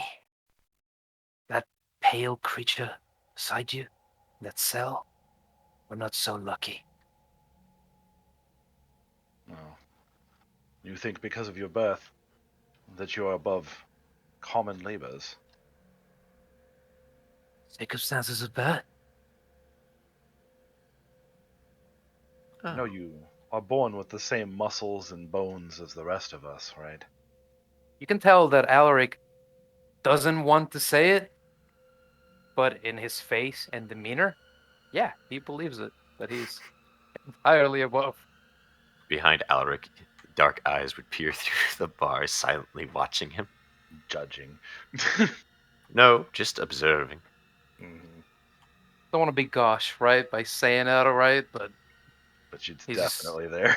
he's like he's got that obvious look, right? Duh. I sure. Your convictions will be tested just like everyone else's. My advice would be to take your own advice. When the time comes, commit yourself to your work and do not stand out. They look to be itching for a reason to hammer you down. Ranger, give them one. You truly believe he's brought us here to mine rock? Oh, he's brought us here to toil whatever he wants and to remove us from the board, while concealing his own agenda. Just like any lord would, I suspect. He's not any lord. In fact, I happen to think our Lord Hain is a traitor. But Alaric, upon saying that, sort of diminishes back into his cell and sits by the foot of the bed. Okay. Kind of out of the conversation, so to speak.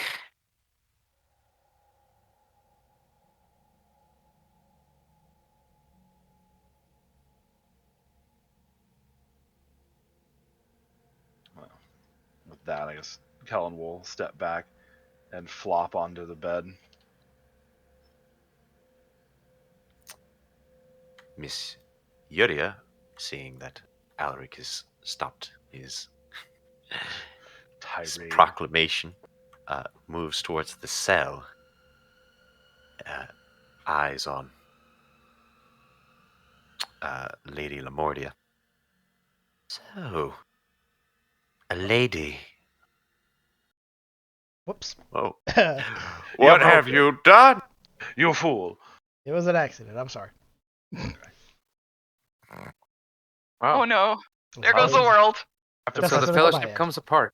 Yeah, Ah, the fellowship has failed. so you are a lady. I'm sorry. This Bram tone ends the world. I'm sorry. Aw. Oh no, we had to press one whole button to correct it. Woe is me. Oh, shut up. Continue. I'll beat you Yep, all up. loading in, save configuration, loading in, cool. Man, I just can't believe I got Thanos snapped. Holy shit. Shut Yeah. up. Yeah, oh, holy shit, we all did. I will kill every single one of you. I think you did. World go burr, yeah. Alright, continue. What is another corpse?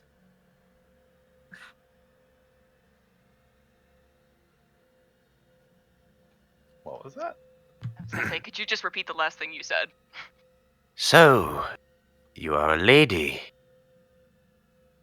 She curtsies as best she can in the sackcloth towards the woman.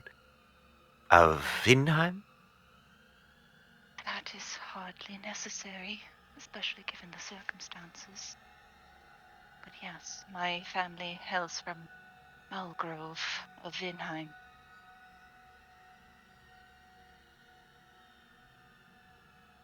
Apologies. I'm afraid I don't know much about Malgrove or Vinheim. But you seem to know something about this Lord Hain.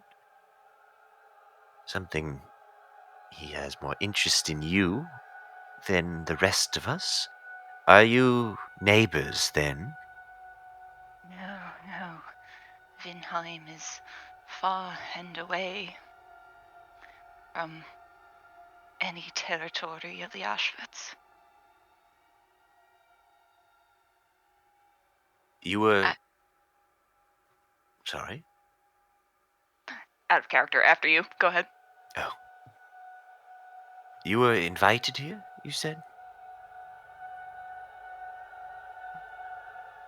Does. Father received a invitation from Lord Hain requesting to meet me. Do you and your father have history with Lord Hain then? No, much as my father would prefer it so. Oh. She just kind of like glances off.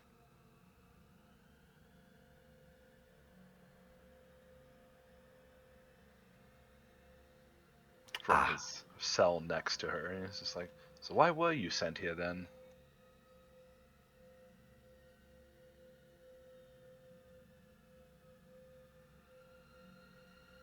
Who are you asking? Yeah, she kind of. He's right next to Mirana's cell, so he just kind of from his bed, he's like eavesdropping and asks, like, "Why were you sent here?"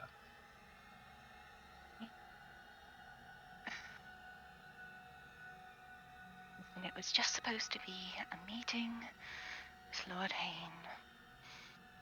Perhaps a business arrangement, that's all. Business arrangement. I'd rather not talk about it. As you wish. I hate to be crass, but to push the point, is there anything you know about Lord Hain? DM, would there be anything more that I know about Lord Hain? Just the information that your father would have done research-wise. A decorated war hero, a knight of House Ashford, then promoted into a lord some time ago. A baron under House Ashford's rule, a vassal. So she kind of regurgitates a lot of that information that they've probably already heard before. Other than that, not much more.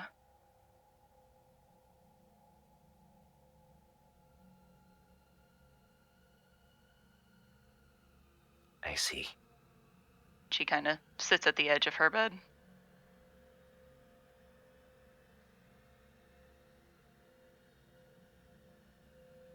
I'm sorry I could not be of more help to whatever you're trying to figure out. I was born at night, it just wasn't last night.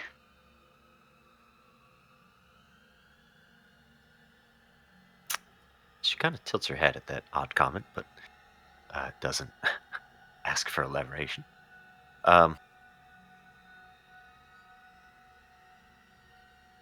Yuri sighs, seeing no way to get out and nothing else to press. She gives the door a half-hearted test. You move, the door doesn't. It's a gentle smile as she gives up on the attempt to open the door and slowly steps back to sit upon her bed, sort of unable to do much else. After a moment of just thinking and quietly seething, I think Marana would, in some respect, take Kellen's lead and kind of search her surroundings. Sure. Roll me an investigation check. Something. Just doing something. All right, let me find her. There we go. Pop out the sheet. Investigation. Ooh, Probably not the much, because I can't roll very well today. Chat is very low. Yeah. Let's adjust that. Oh no, I mean the chat in OBS. Oh. There we go. Well, the roll is low too, so. 7, yeah. Searching through your chamber, much like Kellen had done, making a sort of ruckus as you do so. Nothing of interest. The stains on your blanket and mattress are different from that of Kellen's, but there appear to just be like number scrawlings on the frame of the bed itself, denoting time. Okay. So that someone was here. Mm-hmm. Now they are not. Yeah, the numbers, quick count, the numbers stop after about 270. Someone was there a while.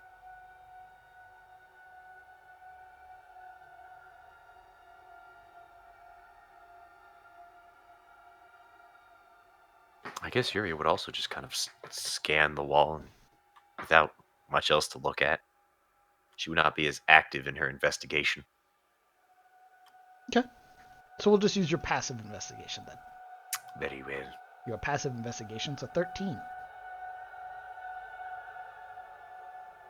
You take a peek, sort of glancing over your walls and your floors and everything like that.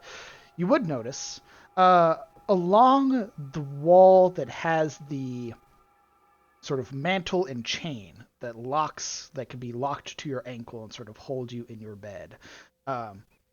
Along the wall, the sort of coating on the outside of the stone appears to be fresher than the rest.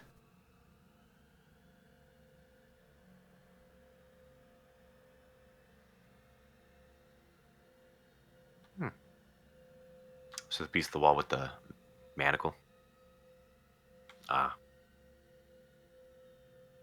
She kind of tilts her head at seeing that. Without much else to do in her cell, she gets up and feels around where the wall would, like between the old and the new, the line that is formed, getting in it, trying to judge the size of whatever potential hole was there. Even just sort of poking around, you realize it's not a hole. It's they have like plastered over something that was here. In which, even just sort of poking and sort of even just giving it like a mild scrape with your fingers, you would begin to see words that have been covered. All right. Well, she uses her manacles to start scraping at the plaster. All of you would hear it.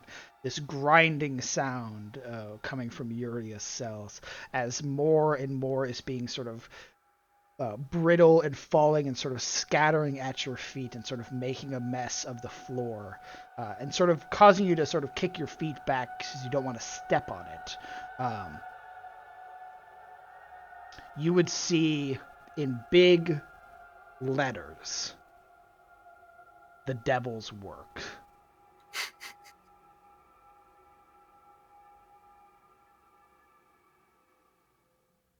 Man, where's that stress system when you need it? You immediately gain 5 stress. I'll never.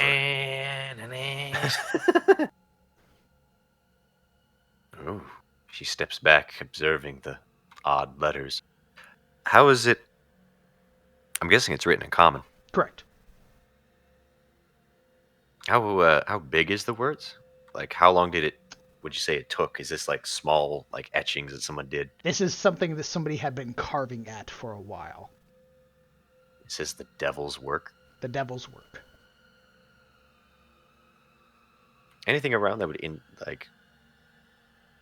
that they could have used to actually scratch this? Is there like scratchings on the manacles themselves that's chained to the wall? No. Although you realize, having scraped away the plaster, your manacles themselves, flawless. Please turn off your Panta speaker in your settings, please. I did. The what? Talking for Alaric and Sildaril. It keeps panning to them. Oh. I did that a long time ago, actually. You have to do it. It's turned off for me. Did it do it for me? Turned off for me. It didn't pan Well, for me.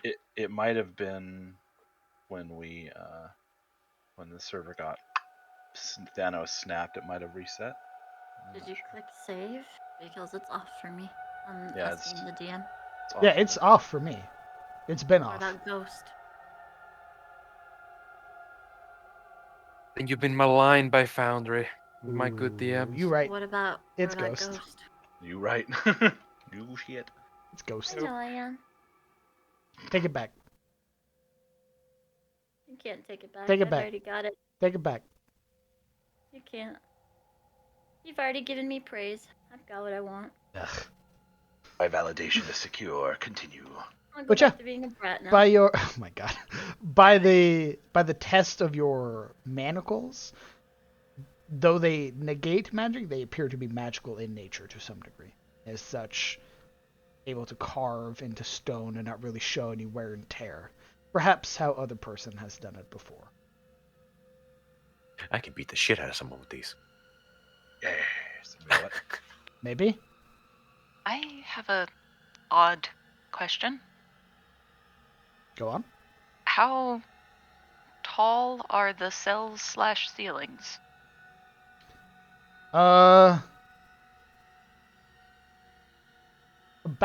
10 to 12 feet. Okay. Good to know.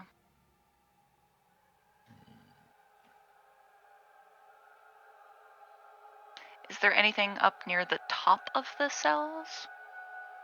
Or at least mine, rather? Windows. No. Or something? The doors go all the way up to the ceiling. Okay. I just didn't know if there was anything else on the ceiling. No, just flat stonework. It's actually like smooth stone, like it's been carved. Okay.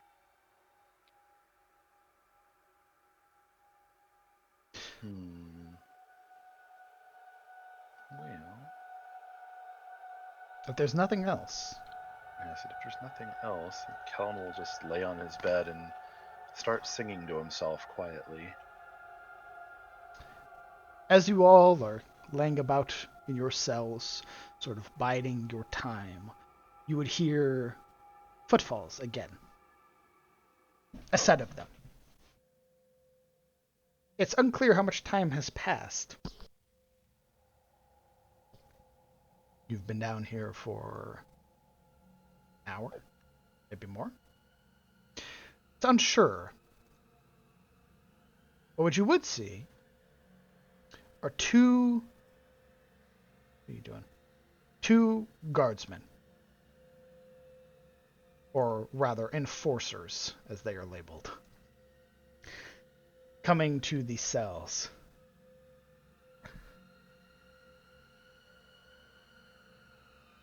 All right. Get up. It's time for food.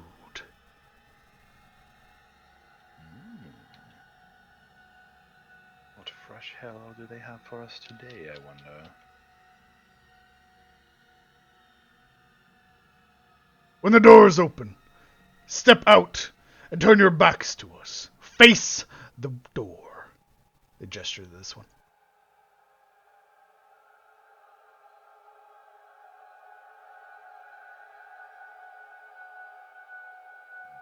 One of them turns, sort of pulls down on a very heavy lever. As the mechanisms begin to churn, the doors begin to swing. We're let out. The other one grabs a bell that is beside him, sort of hanging from the wall, and rings it once. So the doors have opened? Yes, you can step through. Okay, so we can go here. As they ring it once, the door opens as another guardsman is stood waiting.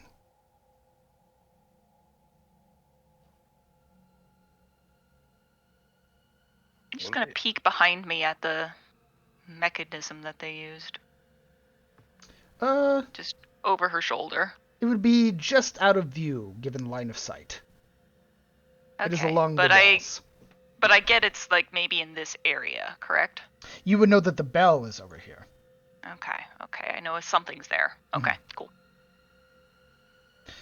The guardsman steps back, the other two. All right, forward!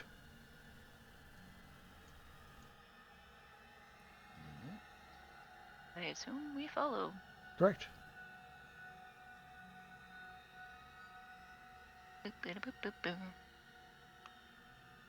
All right. What is he armed with? Just out of curiosity. You would notice. Roll me a perception check, actually. Would my passive of 13 be enough? I believe everybody has a pretty... Actually, yeah. Just looking them over, you would see that they have a very heavy sort of cudgel, or like big headed mace. Some of them are adorned with spears. Others have short swords, and almost all of them have a heavy crossbow, sort of slung over their back.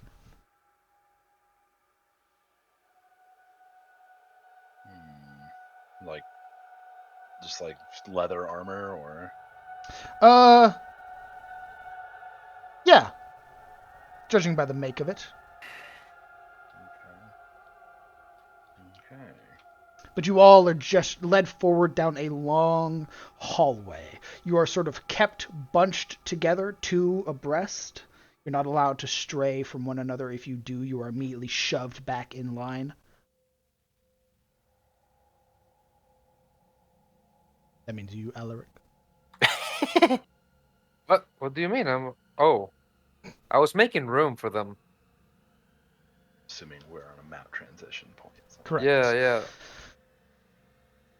As you all are being led, you begin to hear the voices behind you as well. Other figures currently talking, as more are being led now into the mess hall. You all, however, are sequestered into a side chamber, where you are to wait. The two guardsmen watching over you, with a third sort of poised near what appears to be an alarm of some sort. But your wait is not long. It's about another 15 minutes. of sort of waiting in this chamber. The guards not speaking, just staring you all down.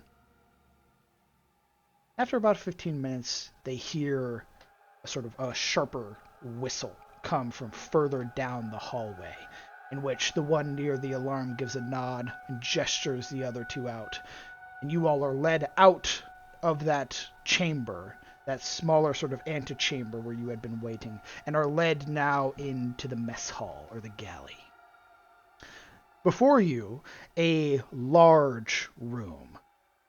Several round tables are adorned with even smaller round stools around the edges. A central hearth that burns, the smoke crackling and rising into some place that can't be seen.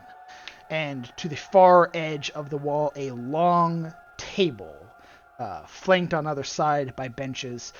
Each table appears to have people or persons at them. As we do a map transition. We're getting so spoiled. I have been doing nothing but prepping for 2 months. I've done nothing but make maps for 2 months. Figures line the outside walls, as you are allowed, right here, to get food.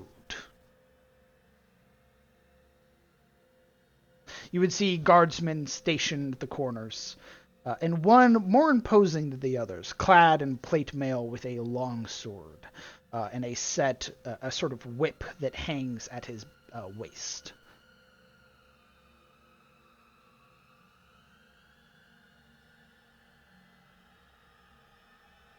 You are free to move about the map. What's on the menu today? Uriel would. So hungry, this boy. He's a growing Glance boy. to- He's a young man. Morana, Mm-hmm. shall we? She seems hesitant to move about on her own. Her eyes glaring over the strangers and prisoners that adorn the tables and room. Yeah. Morana's eyes also kind of similarly flick around, and she gives a quiet nod to Yuria. You can see as you approach where the food is being handed out. Other prisoners, clad in similar garb to your own, are in the process of making you your meal. It is a gelatinous stew. Gross. Various mush and very few pieces of meat that are inside. But the bowls are thick and passed out to you with wooden utensils. Slow and sad shell of a man, Alaric, goes first, I guess. And when he's served the goop, he gives it one cursory look and holds it out to the ranger beside him. Ooh, seconds. Actually, better yet, when he's poured his own stew, Alaric dumps his own into his bowl and goes off to find somewhere to sit. Amazing. Yeah. Just leaning over to Yuria, Mean Girl style, looking at Alaric. Goth Club. He's charming, isn't he? Hmm. Like there's the slightest hint of a smirk at the edge of her mouth. Trying to Yuria, find some brevity. also having little to smile about, shares the gossiping quirk. Quirk, Whoever, gossip. Indeed. whatever prisoner it was that dished it out, he'll give a thankful nod to and voice himself in the such like, "Thanks, friend. Did you make it yourself, or is it leftovers?" There is a look of like, please don't talk to me. Like the shoulders slumped. You can see through the sort of barred panes that there is a guard inside there as well who So is just... So this is like any other fast food job. Yeah, like the manager is hovering over this man, and he's like, please don't talk to me. Like, I'm in trouble, swear to God. you would notice, as well, a number of figures that stand out more than the others. The most prominent being the orcish figure, sat at the end of the long table, sort of forearms and elbows resting on the table, sort of just eating fistfuls of the food. Others seem to be avoiding him altogether. At the other end of the table, a sort of gray or pale gray-haired individual sort of scowling into his meal as he is not so much eating as he is more so just grinding the spoon into the surface of the wood. We get utensils? Dope. You get a wooden spoon. Oh, a wooden spoon. And you would see a number of other what appear to be like humans and just nondescript elves that are or half elves rather, that are sat about just eating their muck. And another figure, a very more pronounced figure, even with the sort of rough spun garb that he wears, the sort of pulled back, deep or sort of bright red with accents of gray hair, and the sort of now more scruffy looking beard that isn't as well maintained, sort of sat at a table, sort of musing over his bowl.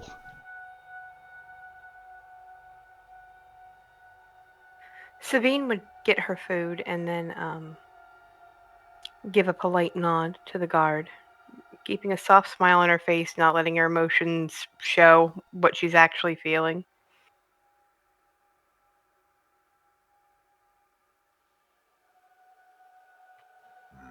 As Yuri accepts the slop of food, rather than looking at the slop, which she's actively trying to avoid looking directly into, she shuffles through the cafeteria looking at the people. Her eyes rest on the orc, the most prominent figure of the room, and she nudges Miss Marana. We should start looking for allies. This will be one of the only opportunities to do so in a more relaxed state, I suspect. There's just, again, that silent nod. Kellen taking his bowl of stew, he walks over to the bench, steps up onto it, over the table, and then down to the other side before sitting across from the orc, rather than going around the table. You hear from the guardsman, He's a tall boy. do that again. It's to the Bastille. For stepping on a table. We're stepping on a table. Wow. As you wish. He just, thumps down into the bench across from the orc and starts digging into this awful congealed mess. The orc, pausing for a moment, glances up, sort of only looking through his eyebrows at you. His upper lip curling. Don't you want to sit somewhere else, human? What, with this lot? I took a cursory look around, and I found the only sensible company that was worth having in this place. You hear that, that snort. He grins back, kind of relishing in the minor joke. Besides, if I want honest answers, you seem the most likely choice.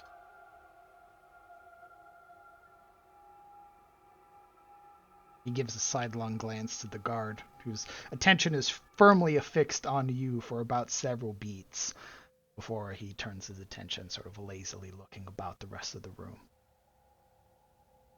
Those of you getting your food, what are you doing? Well, once she has her food, she would sort of shuffle off to the side, waiting for the others to get theirs. As she peruses the fine selection of individuals to approach. Who's the guy nearest? I'm not touching that guy. He looks mean. This figure, clad in this guy? plate mail, bears the heraldry of House Ashford. Ah, the jailer. Gotcha. He is a younger looking man, but holds that same sort of stoicism as Lord Hain does.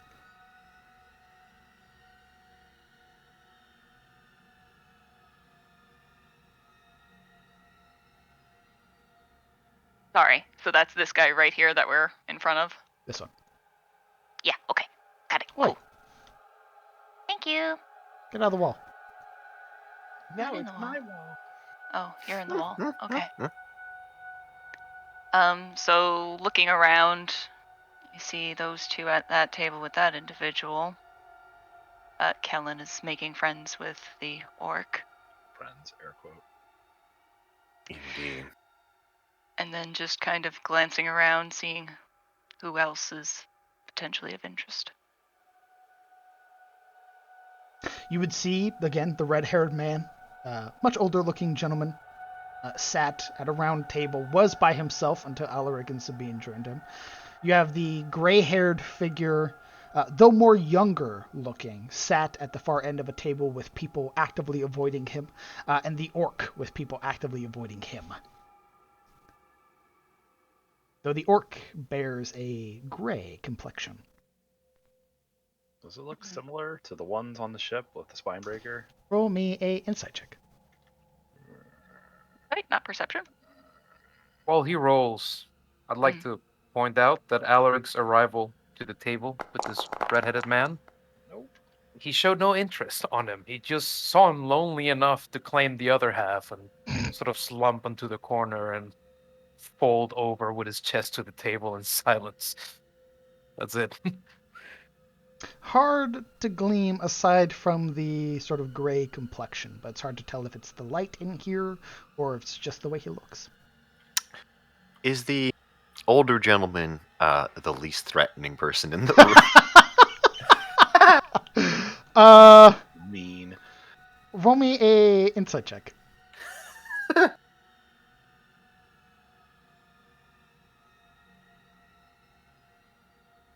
Where is it? There it is. A fan. Yeah. All right. Sildoru, what are you doing?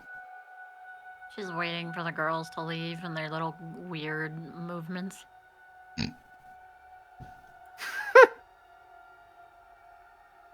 Okay. You would, seeing that the gray-haired younger man is carving into the table, and the orc has sort of stopped eating to look at Kellen, this red-haired man seems the most, not as, like, offended when people come and sit at his table. He almost looks relieved. And he seems to be sort of eyeing the two people at his table right now, sort of waiting to see. What is he carving into the table with?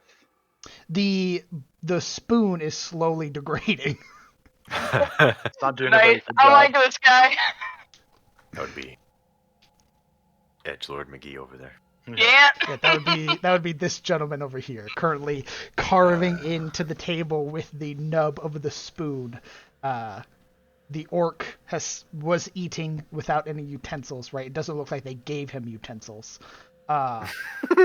And the red-haired man is the only one that seemed like receptive to other people. She nods towards the red-headed man. We should start with him. He looks older, perhaps more knowledgeable of the others. Oh, you Again. fools. There's going to be a soft little nod.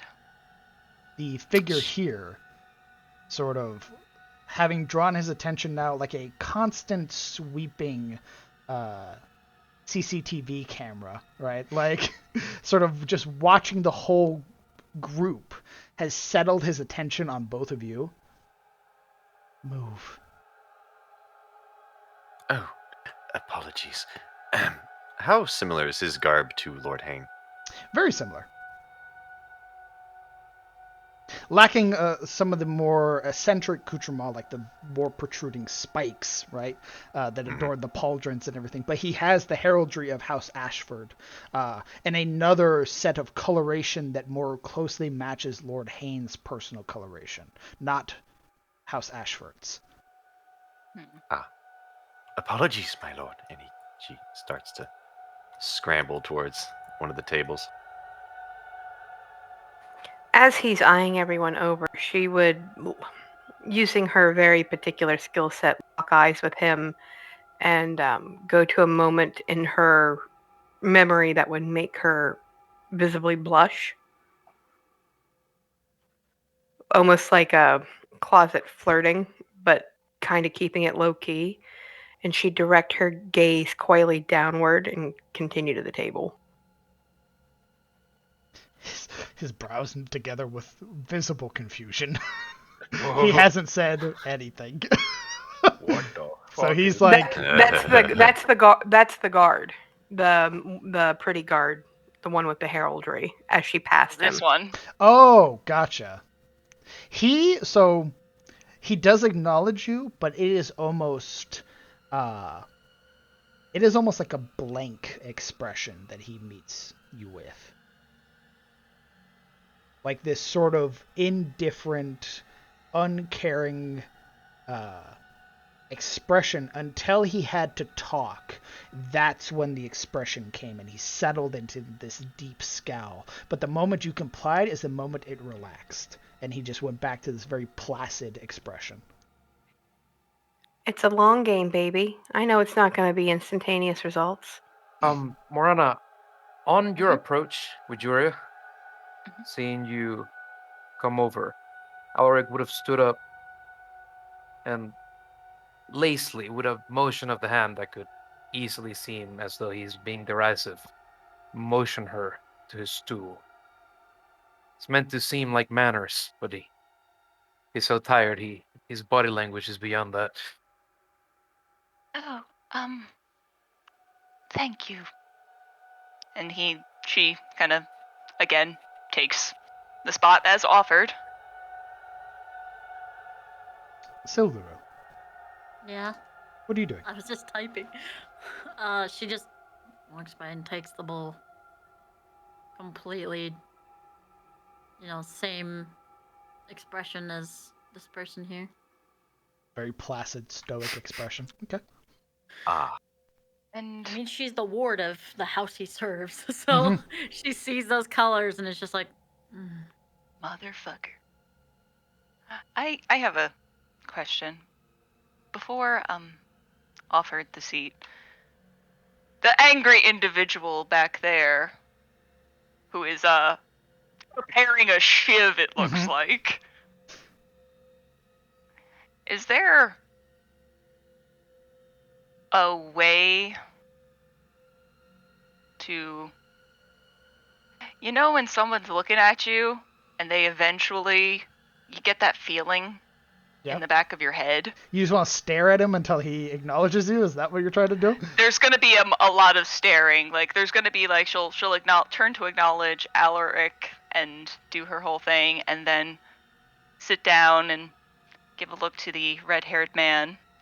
But seeing as he's getting worked over, just kind of begin boring holes into the back of someone's head. He's gonna be staring at him until he gets the shivers. I get it. Yup. Okay. You're like, why does my nose itch? Shit. Something's happening. So like that. you all have congregated at the red-haired man's table. Sildaril is sitting with just a bunch of human prisoners, sort of closer to the she does hearth. not acknowledge them. They are nothing in her mind. Rude.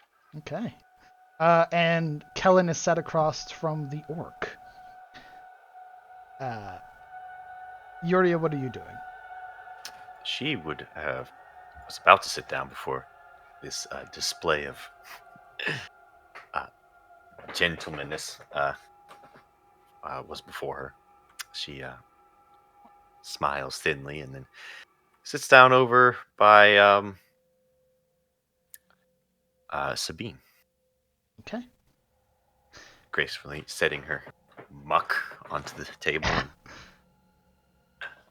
straightening out clear. her sackcloth the best way she can, like almost a dress before she sits. It was not extended to Juria at all. Oh, I know. Yep. I know. Like when Alaric looked past her, it was as though she was transparent. Yeah. It's almost uncanny. It would be very dehumanizing, I think, to be treated like that. I don't know how else to describe it. That's kind of what that's the feeling I got, which is why she kind of stood there for a moment, a little stunned. Like, wow, this motherfucker really about that. The man, pursing his lips together, sort of glances left to the two He's like, figures oh that my just god, I'm gonna joined, die. to the right to the two figures that just joined, and he takes a mouthful and just sort of slowly chews. He's like, Yuria, this is how I die. Yuria starts, like, she dips her spoon into the muck and has to. She's looking at her spoonful of food, bracing herself, and then, unable to actually consume the garbage, she instead turns to distract herself to the red-headed man. I see you are sitting alone. Indeed Sorry. it was. Apologies if we ruined your train of thought. Not many tables left, and we, for our new here. There's a thin smile across her lips. I can see as much. Some of you are fresher than others. He sort of glances over Alaric. Yet you smell of the sea. I take it you're here just today, then. Yeah. Pity. Yourself? Oh, I've been here for about a month or more, I'd say. What are your depths to Lord Hain, may I ask? Straight to it. Well,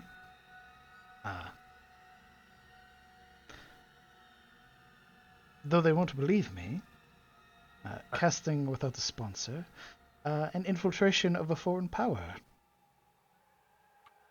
Yuri's brows raise. Indeed. I am Arcanist Brightmore, Rainer Brightmore. It is a pleasure to meet you four.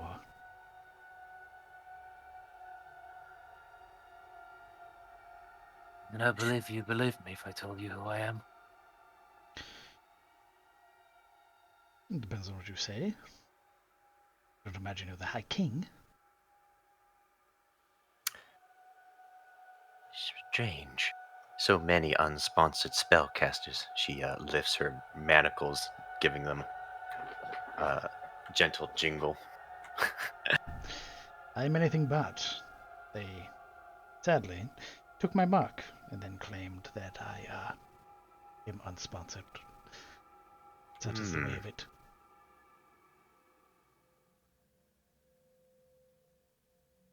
Well, I am Yuria of...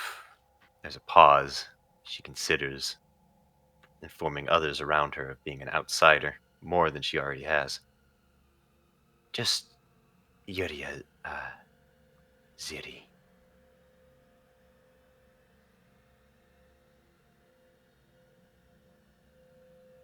There's a moment where he's letting you all introduce yourself, and as you talk, he's about mid-bite. Raises, this man is very well groomed, except for like the appearance of the beard, some stray hairs that he hasn't been able to sort of keep down. The sort of sculpted brow that is raised very high as you say your last name. And he sort of rests the spoon back into his bowl sort of sets the bowl in front of him and gives it a very tense shifting before folding his fingers together and resting his hands into his lap. I'm sorry. I've been here for quite some time. Perhaps it's the crackle of the fire or the idle conversations happening just behind us. What was your name? There's a pause. Yiria? Ziri. She narrows her gaze at the man. The name that was supposed to be unrecognizable, apparently recognized.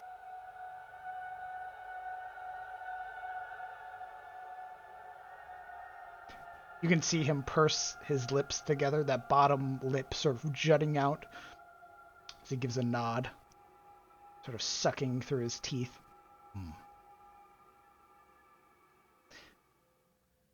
You're not going to believe this. You might. I know your brother. She's staring at him for a long moment, her face having tensed into a placidity well trained by nobility. If this is some sort of joke, I swear you will not make it out of this fort. Not a bad joke, but no joke, I'm afraid. Zyri. I met a young man in Kerso while I was deployed overseas. I had stopped to investigate. He pauses now. I met a young man in Summerhall, went by the name of Sebastian Zyri. He... a smart man. A bit foolish, or at least foolish for keeping the company that he kept. But a bright man nonetheless. She purses her dark lips. He did like odd company and hanging out with lessers.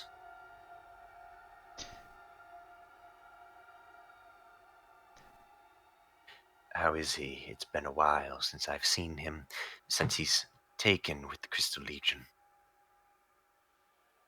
He sort of raises a hand. In a moment. I'll let my memories come back to me while your friends introduce themselves.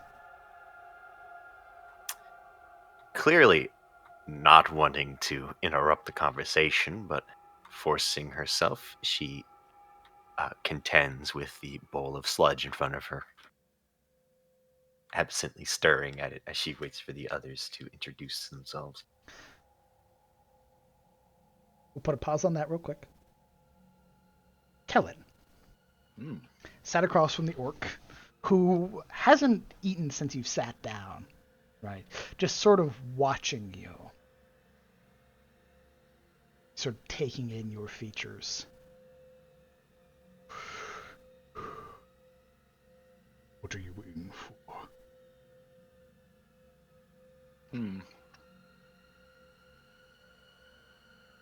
Well, it seems like one could break wind in another's general direction and get arrested to get put in here. Asking questions, trying to find out what's happening in this place. He's trying to speak lowly so the guard isn't right up on his ass.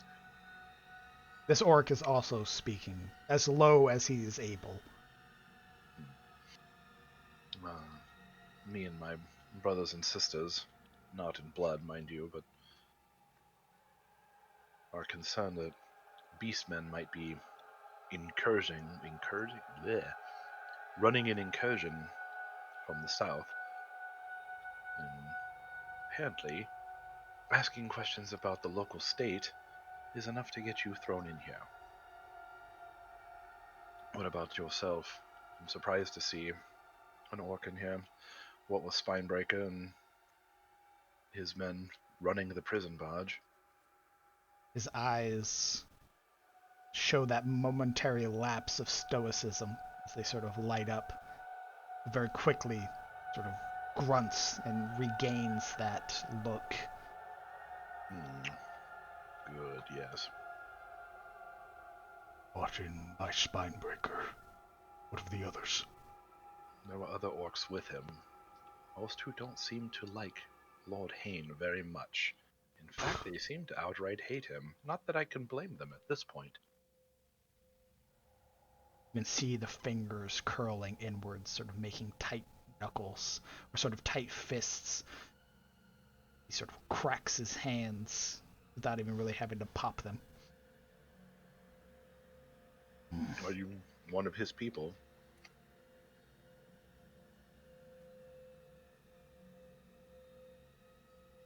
His attention waits, sort of, you can see the sidelong shift towards the guard. Sort of looks back at you and sort of takes you in now.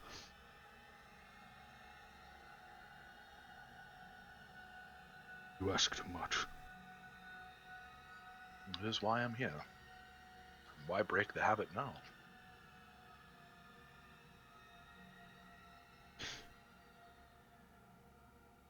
Roll me a persuasion check. I should have taken persuasion. Son of a bitch. Nope. That was almost a 20. No, my rolls today.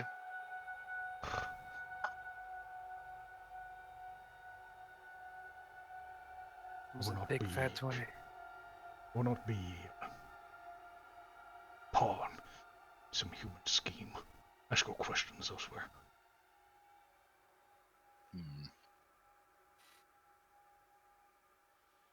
It's now that he resumes eating. Was the stew actually good?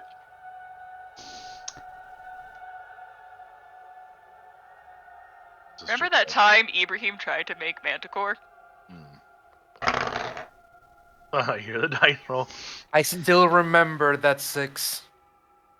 I remember it to this day. Actually, let's roll for the prisoner.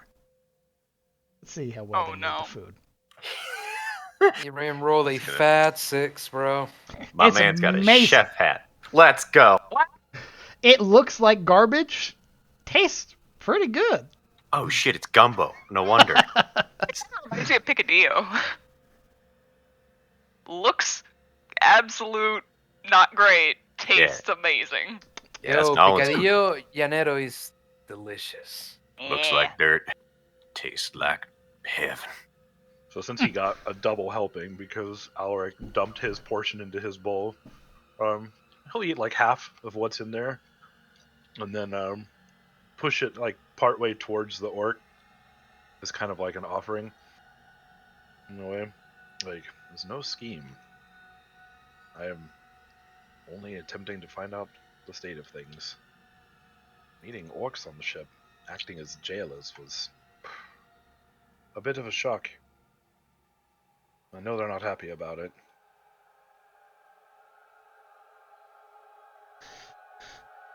The orc.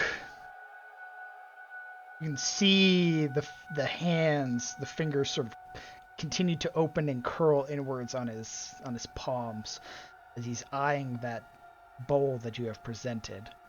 But his attention keeps shifting to the guard. You can see like the eyes sort of shifting and glancing and mind racing with thoughts. But he doesn't speak them. Sort of takes the bowl. Sort of begins eating from it. Perhaps you could ask him again in the future. Yeah, I was like, I'll leave you in peace for now. May I at least know your name? In exchange who we are. We exchange our names in peace and on the battlefield. Torg.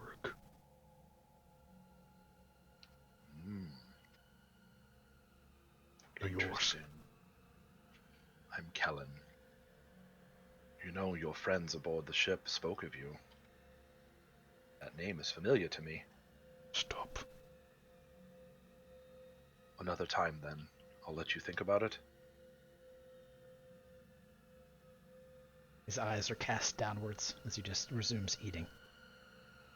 I'll leave you to it. Sildaril, you are garnering a lot of looks.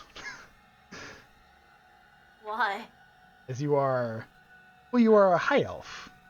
A lot of these figures in here are human half-elves and the like. Very dingy looking. They've been here for a while, but this fresh, clean face arrives, and their attention is drawn to you. They're just sort of watching. You can hear some of them murmuring to each other, sort of keeping their attention on you.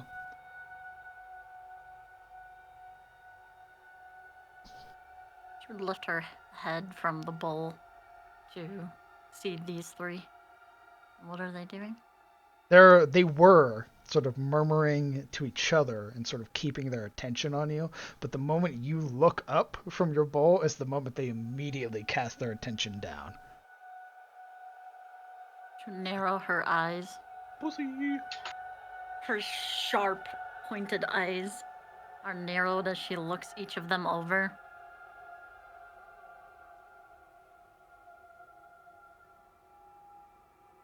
Roll me an intimidation check.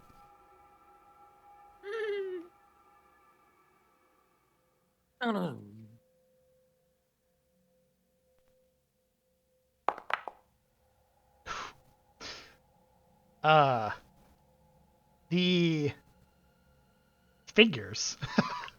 figures at your table, as you look up and stare, one of them looks up and sees you, immediately stands up and tries to move to another, like tries to sit down next to the gray-haired figure. After being forced away from the table, the gray-haired figure immediately stabs the sort of grinded wooden spoon into the table beside him. You hear the figure scream as they very frantically Scramble. Oh no! I fucked up. You can see the sort of grayed-haired, younger-looking man sort of baring his teeth, almost very feral-like, sort of grind the wooden, effectively wooden shank across the surface back to himself, and then sort of curl in and start grinding it again. Sildaril's eyes, as soon as he stabs the table, her eyes would gleam over to him, just with this like half-lidded sharp eyes as she watched him. He sort of... It's two figures, actually, sort of looking over his left to see Marana staring holes into his back, and then looking right and seeing you staring at him. And you can not understand what he's saying, but can hear the murmuring that comes from underneath his breath. I was gonna say, while I catch like a glimpse of his glare as he's like sitting back down and settling back down, kind of under the guise of fiddling with my spoon, Marana is going to try and use the sign language as kind of a hail to see if he recognizes it at all. Because he seems like a shifty ass type. Roll me a... You're using the sign language, right? You're not using Thieves' Cant. I don't know Thieves' Cant. Remember we traded that? Yeah. Go ahead and roll me a... given who he is, go ahead and roll me a persuasion with disadvantage. Fair enough. But it's just like a hail or a hello. Mm-hmm. I will post the... Here is Toreg. Alright, and then disadvantage. Ugh. Only I had gotten... Well, not too much. The stare after being on Sildaril returns, but he gives you maybe like a few seconds longer of staring at you. Doesn't seem to acknowledge your hand gestures or anything before going back. I think after that outburst, Alric also would have snapped his vision to him, exactly when he stabbed that spoon on the wood, just to see him grit his teeth at the guy. Would he be able to make the connection that he's looking at her because he'd be thinking that he's looking at him, right? Technically. God. You fucking staring me down! Machismo Yeah, like- bullshit. Would he see it? Would it come off as a sort of threat? The person is very threatening to begin with.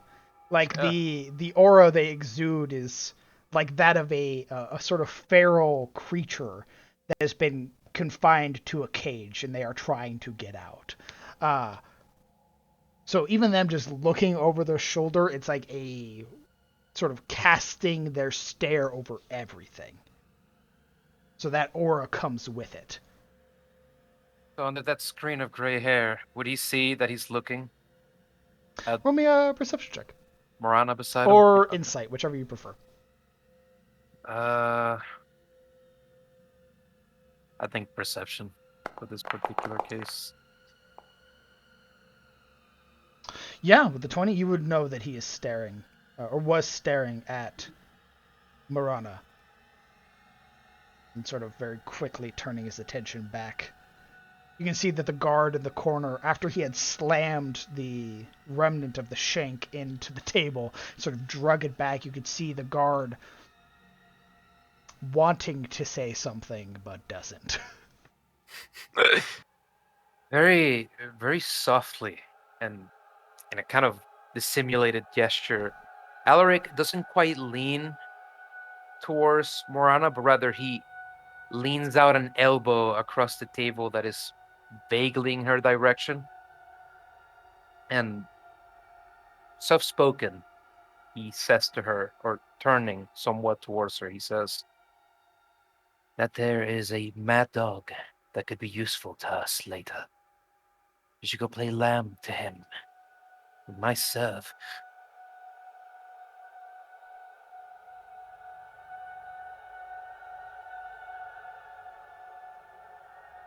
Sorry. She kind of gives Alaric a sidelong look, capital L. Was that loud enough for the whole table, or were you just talking to her? No. And that would probably happen amidst your conversation with the Arcanist. Fair. Yeah, this is kind of simultaneous, simulcasting. And Alaric is also not looking at her even, like he's looking at the wall. Like he's very good at pretending. And she'll just kind of like lean back, almost not quite against Alaric, because well, he's cut to hell and back, and that would probably cause him to jump out of his fucking skin. Yeah. But she's like, trust me, I can see that. But if you expect me to be anything other than simply friendly, you're out of your mind. The Arcanist. Continue.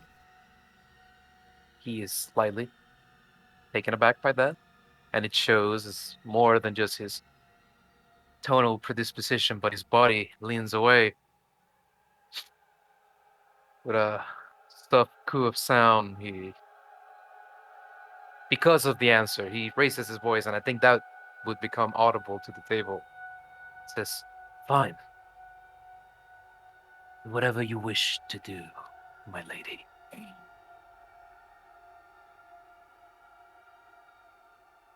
The Arcanist, whose attention had been on Sabine, hearing my lady, drifts his attention to the left to look at both of you.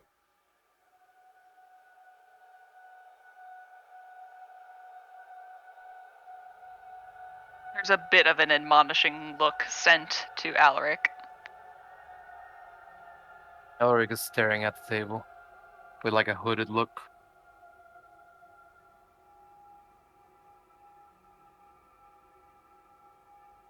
Right.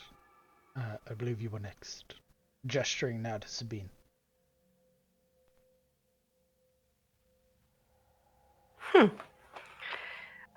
She's keeping her composure as she tries to eat the slop, like not letting anything show on her face. And she lifts her head and she looks and she gives a soft smile. I am Sabine Russer, courtesan of the Order of the Rose.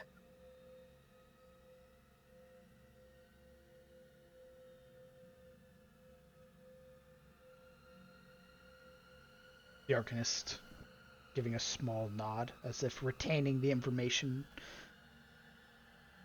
now turns to look at the hooded expression of Alaric.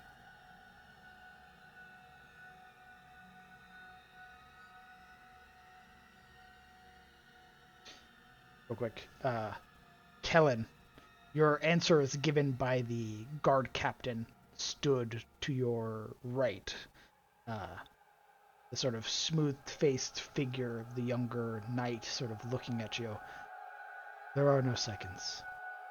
If you didn't eat your food, then you don't get any. Pity that. It was actually very well made. Have you tried it? No. Unfortunate. Whoever the cook is a very good job. Very well. Who are you? Don't look like the sour-faced rest of these lot. And your tongue.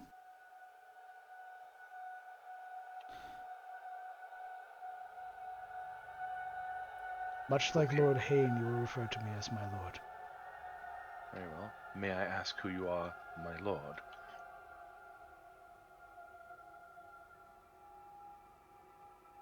I'm Guard Captain Kinsley. Guard Captain Kinsley.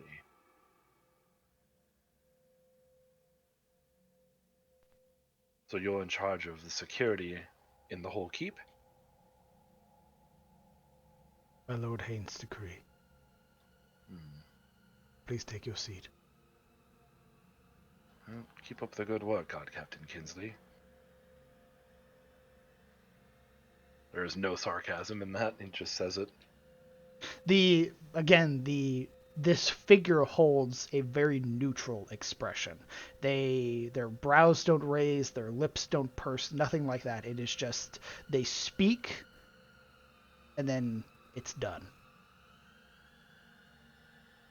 With that, he'll pop over here and flop down next to Silveriel.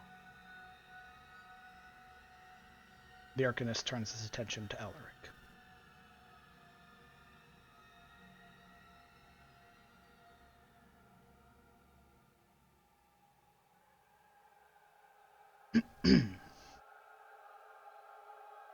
Unless you're not one for words, then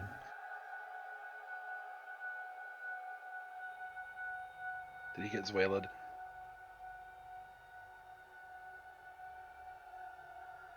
I think Foster? you might have. Hello, Alaric, you're up on deck. All right, everyone. Wow. Poke it is. Hey, Sorry, there it is. my noise dipped. And I think it is because my headset went down a bit. Uh-oh. Okay, I think I can hear you now again. Yay. The Arcanist has turned to look at you, sort of waiting for the introduction. It takes a long while. A little while for him to react, to look, to notice that he's been stared at. Oh, you do wish to know. Alaric. Alaric Crevain. My grandfather owns this keep. If you were to ask him, he'd tell you that Lord Hain owes him allegiance. And as though to tell a message of its own, Alaric's hands come up from the verge of the table and slump heavily on it, with the cuffs around his wrist. But I do not think that means much anymore.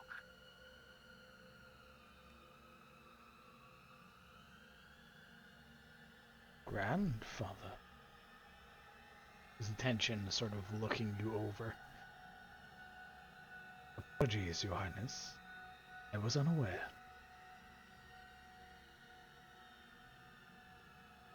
Does he say that with any sort of, like, vitriol? No. It's Oh, he said means it. Yeah, it's said with a, like, oh, my apologies, Your Highness. That's why his brow raised when titles were being given, when my lady was said. The Arcanist's politeness and adherence to protocol does not bring any loftiness to Elric. And it shows because he's been treated so poorly thus far that he's sort of given up the majesty of it all. You need not apologize. I just wish you to understand that if things are the way they are, we're in grave danger.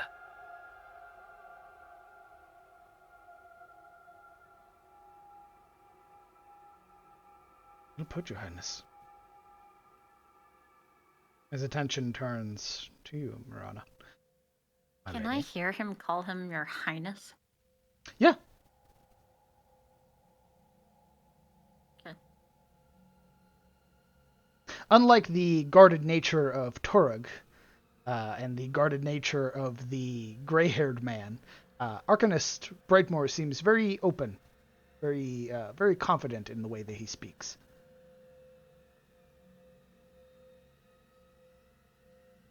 Also, not hidden knowledge. Like, Elric isn't hiding it. Well, depending who you are, I suppose.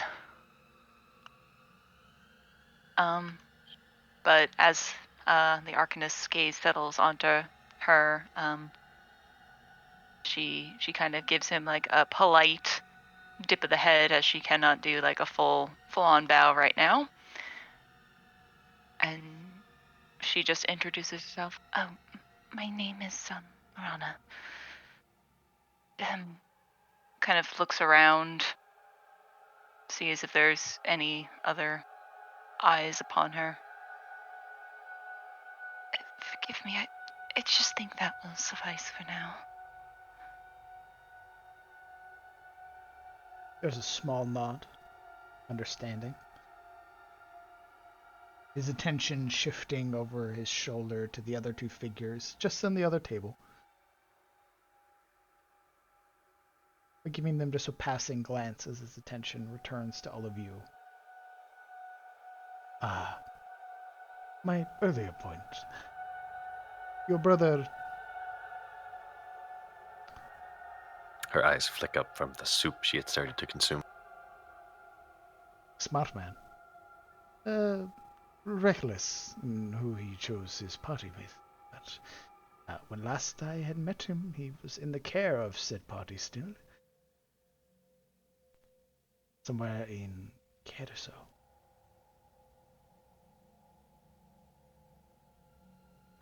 She pauses a moment. You said you met him at Summerhall? Indeed. From what he... But you left him in the company of others in Keriso.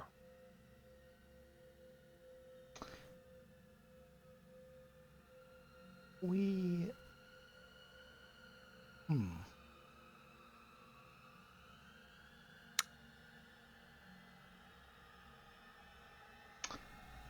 I suppose there's nothing to hide. I'm already here in prison. She tilts her head. Summerhall was, for lack of a better word, destroyed. Raided by brigands. Your brother was among the few that I was able to save from Summerhall. She lets out a long sigh of relief. Oh. No, don't be relieved just yet. We, through the blessing of Ayun... No, don't act happy. Through the blessing of Ayun and her infinite wisdom and guidance, we ended up in the Astral Sea. A realm between realms, as it were. What I know of the Astral Sea? Roll me an Arcana check. Here we go.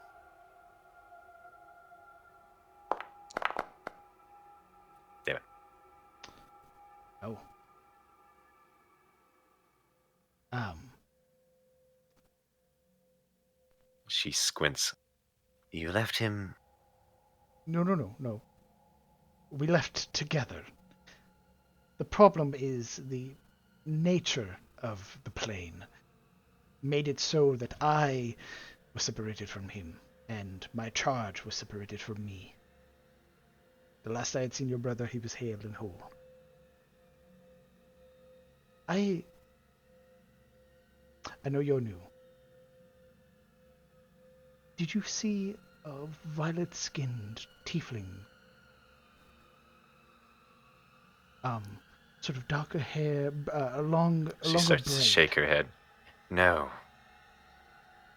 Not on the boat, or perhaps... No. The ones on the boat, the ones that are sitting around you, good sir. Her tone is somewhat cold. I see. Well,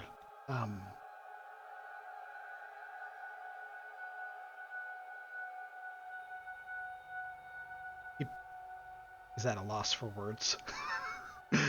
Just sort of. She is just staring at him, watching him squirm. He just sort of turns his attention back to his meal and begins eating his meal again.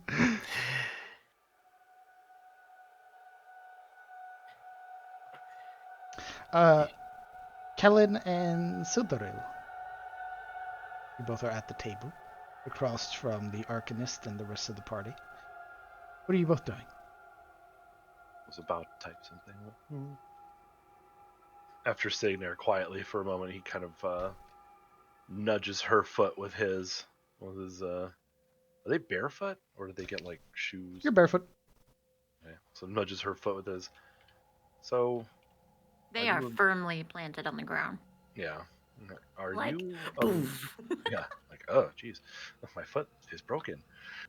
Are you a mute, or are you just sort of playing the quiet game? You haven't said a word even since the ship. She would turn her head, opening her eyes as she did, and open her mouth, showing she has a tongue. Oh, I've seen mutes who have problems in the throat, so a tongue you possess, but do you also possess a voice?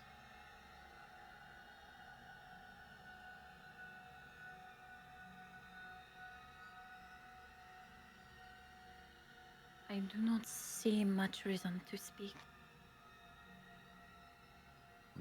There aren't words that will free us from a place like this. Words give birth to ideas. Ideas give birth to plans.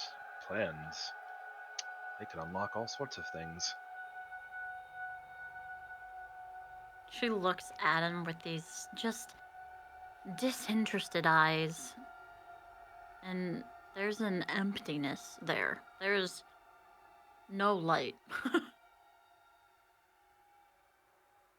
Ideas are worthless when they are in the hands and minds of fools. She looks at the table in front of her where these guys once were, and she just goes, closes her eyes again as she breathes in. So you think all of us are fools? If I believed you to be fools, I would have told you. That is fair. I do not even know you. No, Your but judgments have not passed mine eyes. But to be fair as well, we're the closest things to friends that you've got in here. I assure you, there are no friends in these halls. Well, maybe you should make some. That requires a little bit of effort on your part, however. You can't just, it's a two-way street, like any relationship.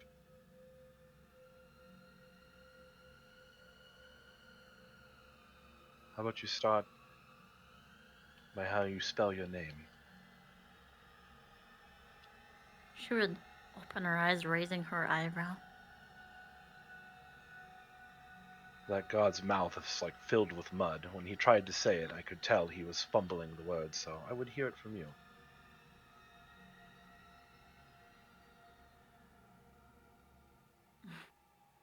I am not actually crapping on the GM. Just shitting on the card.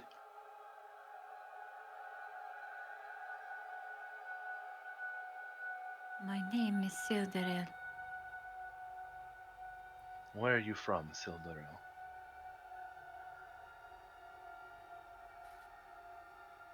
She would open her mouth with the formation of this, as if she was to say the sound, like the C sound, but her lips would purse.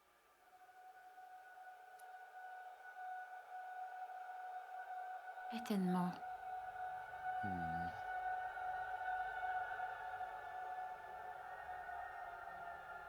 Well, you can call me Kellen. The It god, would be at this, like, closeness that you would see that the tattoos that are on her right arm bear the shimmering, almost metallic, coloring. In this dim firelight, you would be able to see the metallic hues that hinted down into them and the deep richness of the blues that stood next to them.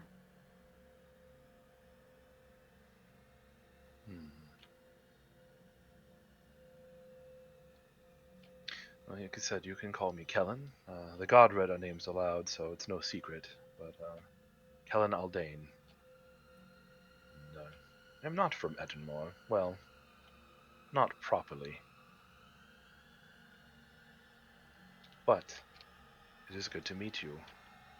And those are some fascinating tattoos. What do they mean?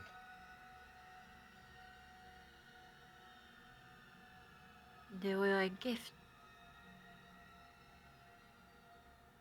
This whole time her shoulders are squared and she's sitting straight. Her very noble, and the only things that wouldn't come off that way would be like her hands that are tightly just crossed and laced in front of her next to a full bowl. You would hear from Guard Captain Kinsley as he sort of reaches up and chimes a bell once. You have 15 minutes remaining to finish your meals. If you don't, they'll be thrown away, and you'll go hungry. After this, it's to the mines. You'd see a frown in the corner of Syl's lips. You should try it. I actually ate all of mine. I gave the other half away to our orcish friend, though. It is quite good. And if we're going to be mining today, you probably need your strength. You would see this very coy little grin come from the right side of her mouth. I could lift tower shields, bro. Food does not sustain my strength. I want to know everything that enters my body. Well, it appears to be stew. Can't vouch for its That contents. it is. But whoever made it was a skilled hand, at least this time. A skilled hand could mince a rat into your food just as easily as it could a ham. Yeah, that tasted fine to me. I've eaten worse. Far worse, actually.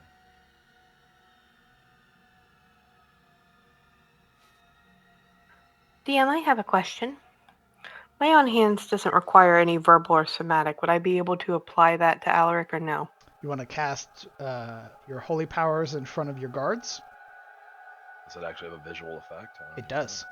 Nice. He's also fully healed, by the way. It just looks like shit. Yeah, the condition of his skin is more like rashes and things like that, Like discomfort more than pain. I'm not hurt, I just look like ass.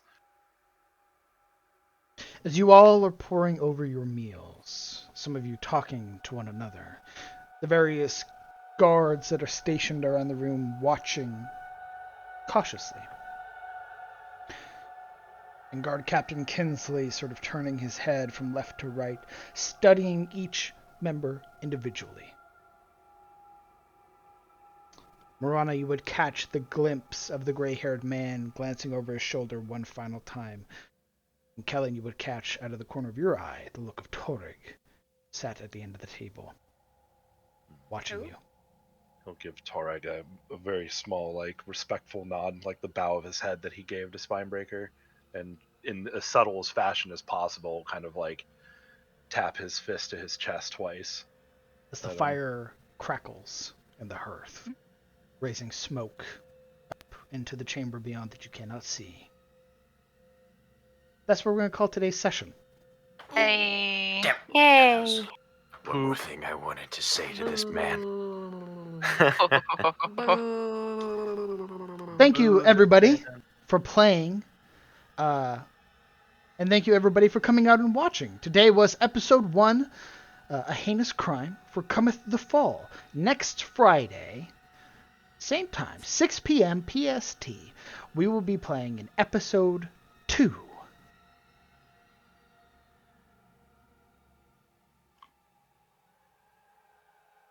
Keep going.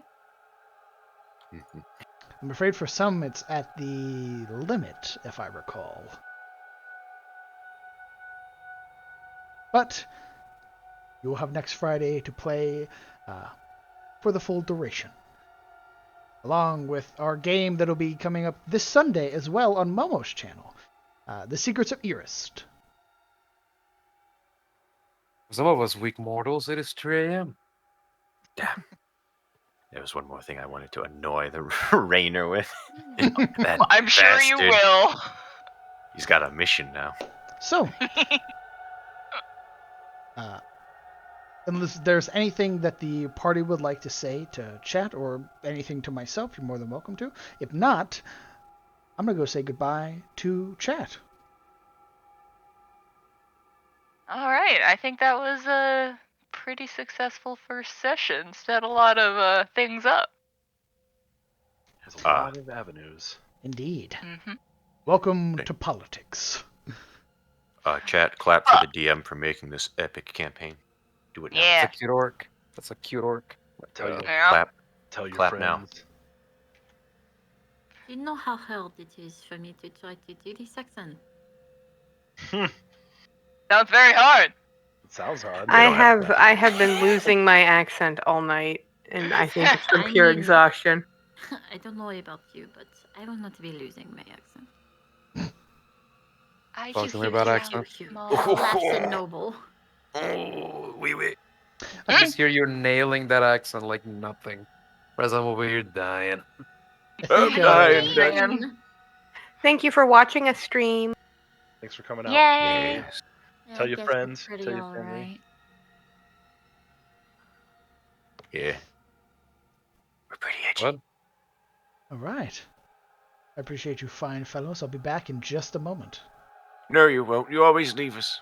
You'll give them kisses and hugs. All right. Thank you, everybody. Everybody who came out and watched and stayed and helped me through the first episode of the new campaign. I appreciate all of you guys. You guys are a great help and a great joy to stream for. If you guys have any questions or anything like that, I'd be more than happy to answer them for a little while longer. And then after that, I think I'll call it, because it's late, I'm starving, and I haven't eaten all day, because I'm a big brain.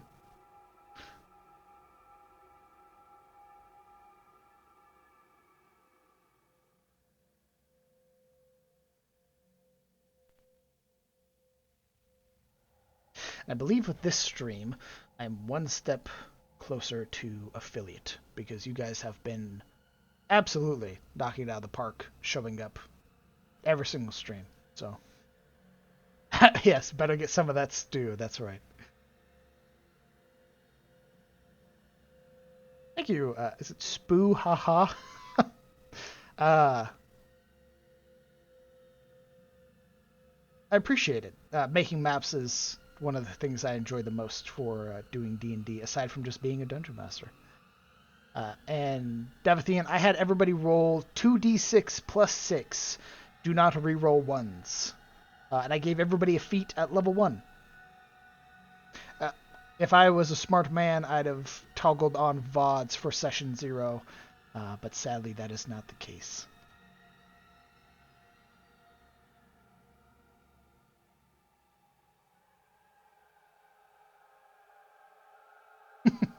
Yes, the dice anime.